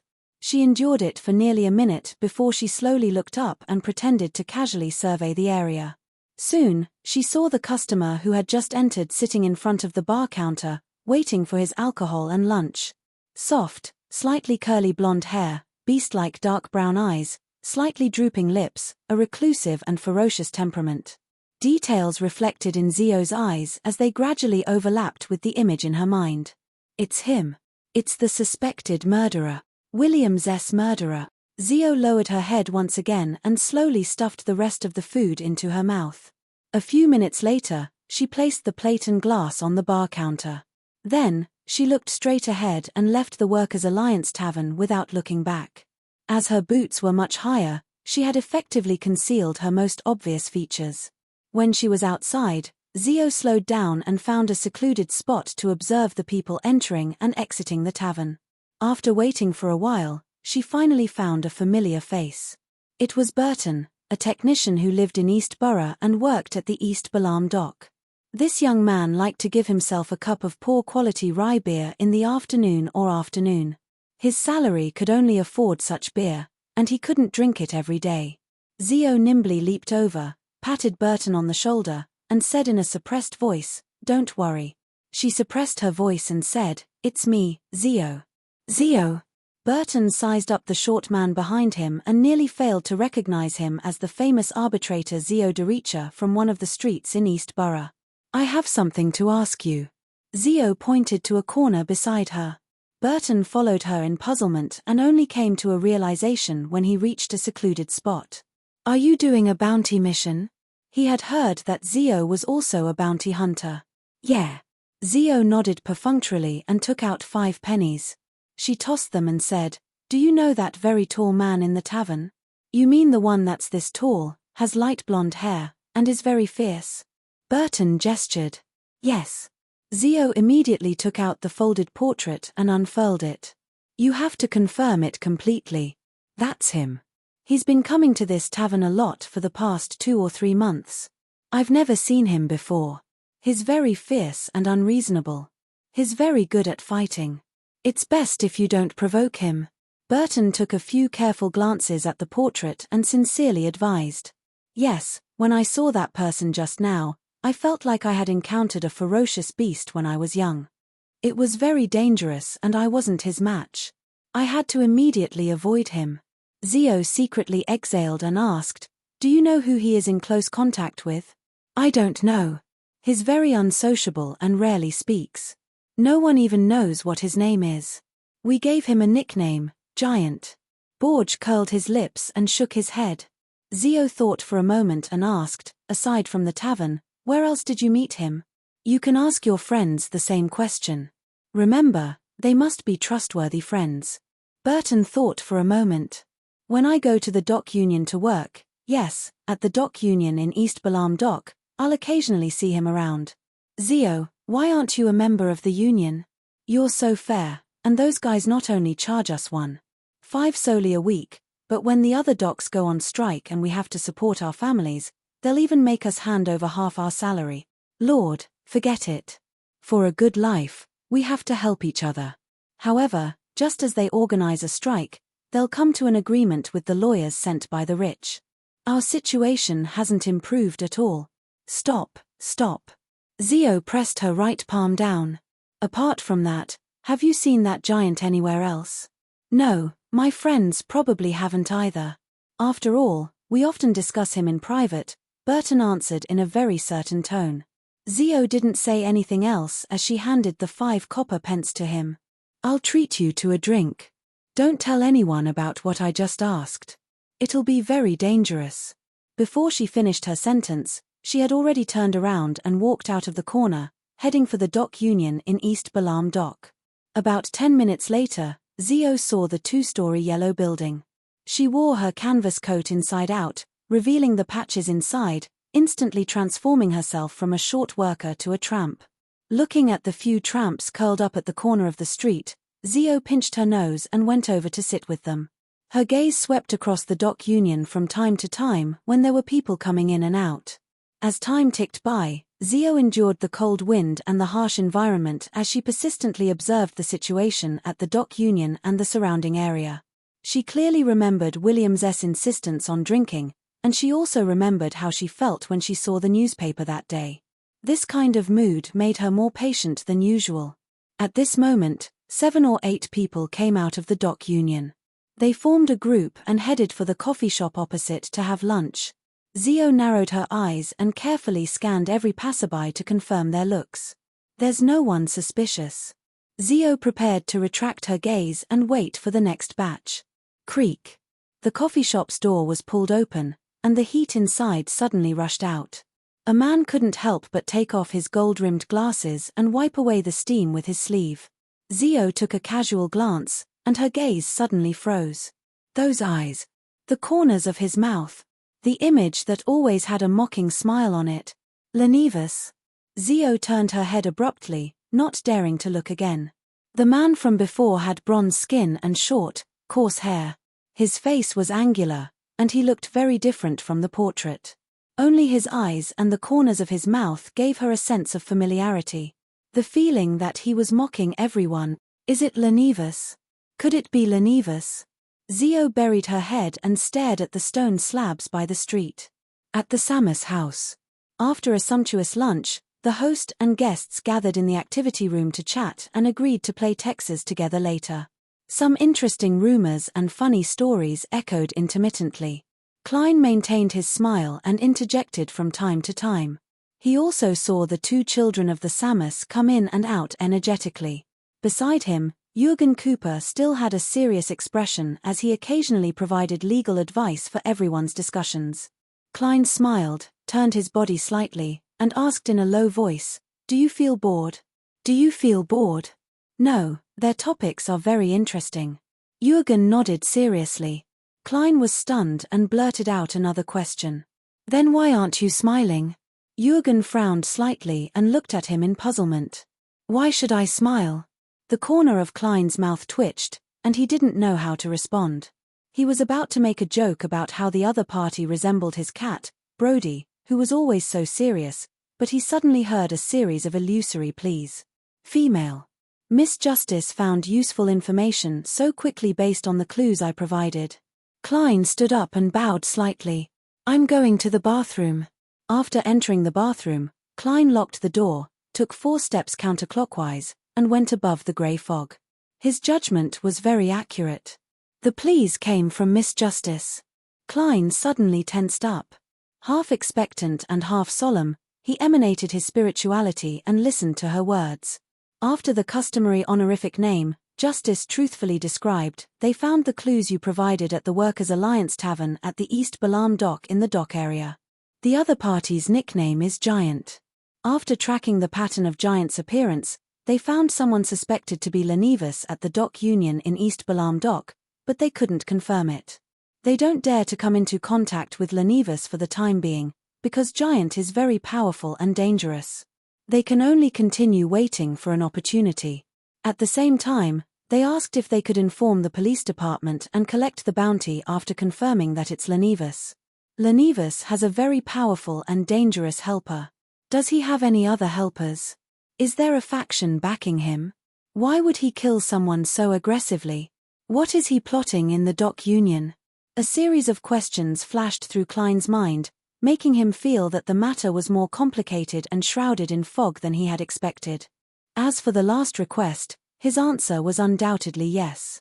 He would even suggest that the other party directly inform the Church of the Evernite Goddess, because there was a possibility of a leak from the police department. Letting the Nighthawks of the Church of the Evernite Goddess kill Lenivus would also be a form of revenge. Klein silently muttered to himself. He had a strong urge to immediately confirm if the person was Lenivus, so as to prevent any variables from occurring if he waited too long. He took a deep breath, suppressed his emotions, and took off the spirit pendulum on his cuff. There's danger in going to the dock union to confirm Lenivus's matter. After closing his eyes and reciting it 7 times, Klein opened his eyes and looked at the topaz pendant. He realized that it was motionless and completely still. The divination failed. Klein immediately frowned. He changed his statement and the method of divination, but the result was still a failure. After some careful thought, he found 3 reasons. First, there was insufficient information to make a divination. Second, there was no Lenivus in the dock union, so it was difficult to make a divination. Third, Lenivus was like in Zangwill, having an item that could block divination. An item that can block divination. Did he gain something from the Son of God ritual? A bit of the true Creator's godhood? Klein pondered for a few seconds and decided that no matter what, he had to go to the dock union. There are some things that have to be done even though I know it's dangerous. Those 2 ladies can secretly observe without being discovered, so can I. I only need to meet Lenivus once to confirm it with divination. Of course, I can't be rash. I have to make preparations in advance. For example, I can send the all-black eye above the grey fog without bringing it with me to prevent the true Creator's mental corruption from resonating with his godhood. For example, I can elevate myself so that the Giant won't be able to recognize me as the guy who passed by last night from my figure. For example, I can find a suitable and sufficient reason that won't arouse suspicion. Yes, I can pretend to be a reporter for an interview. I'll borrow Mike Joseph's fake reporter identification later.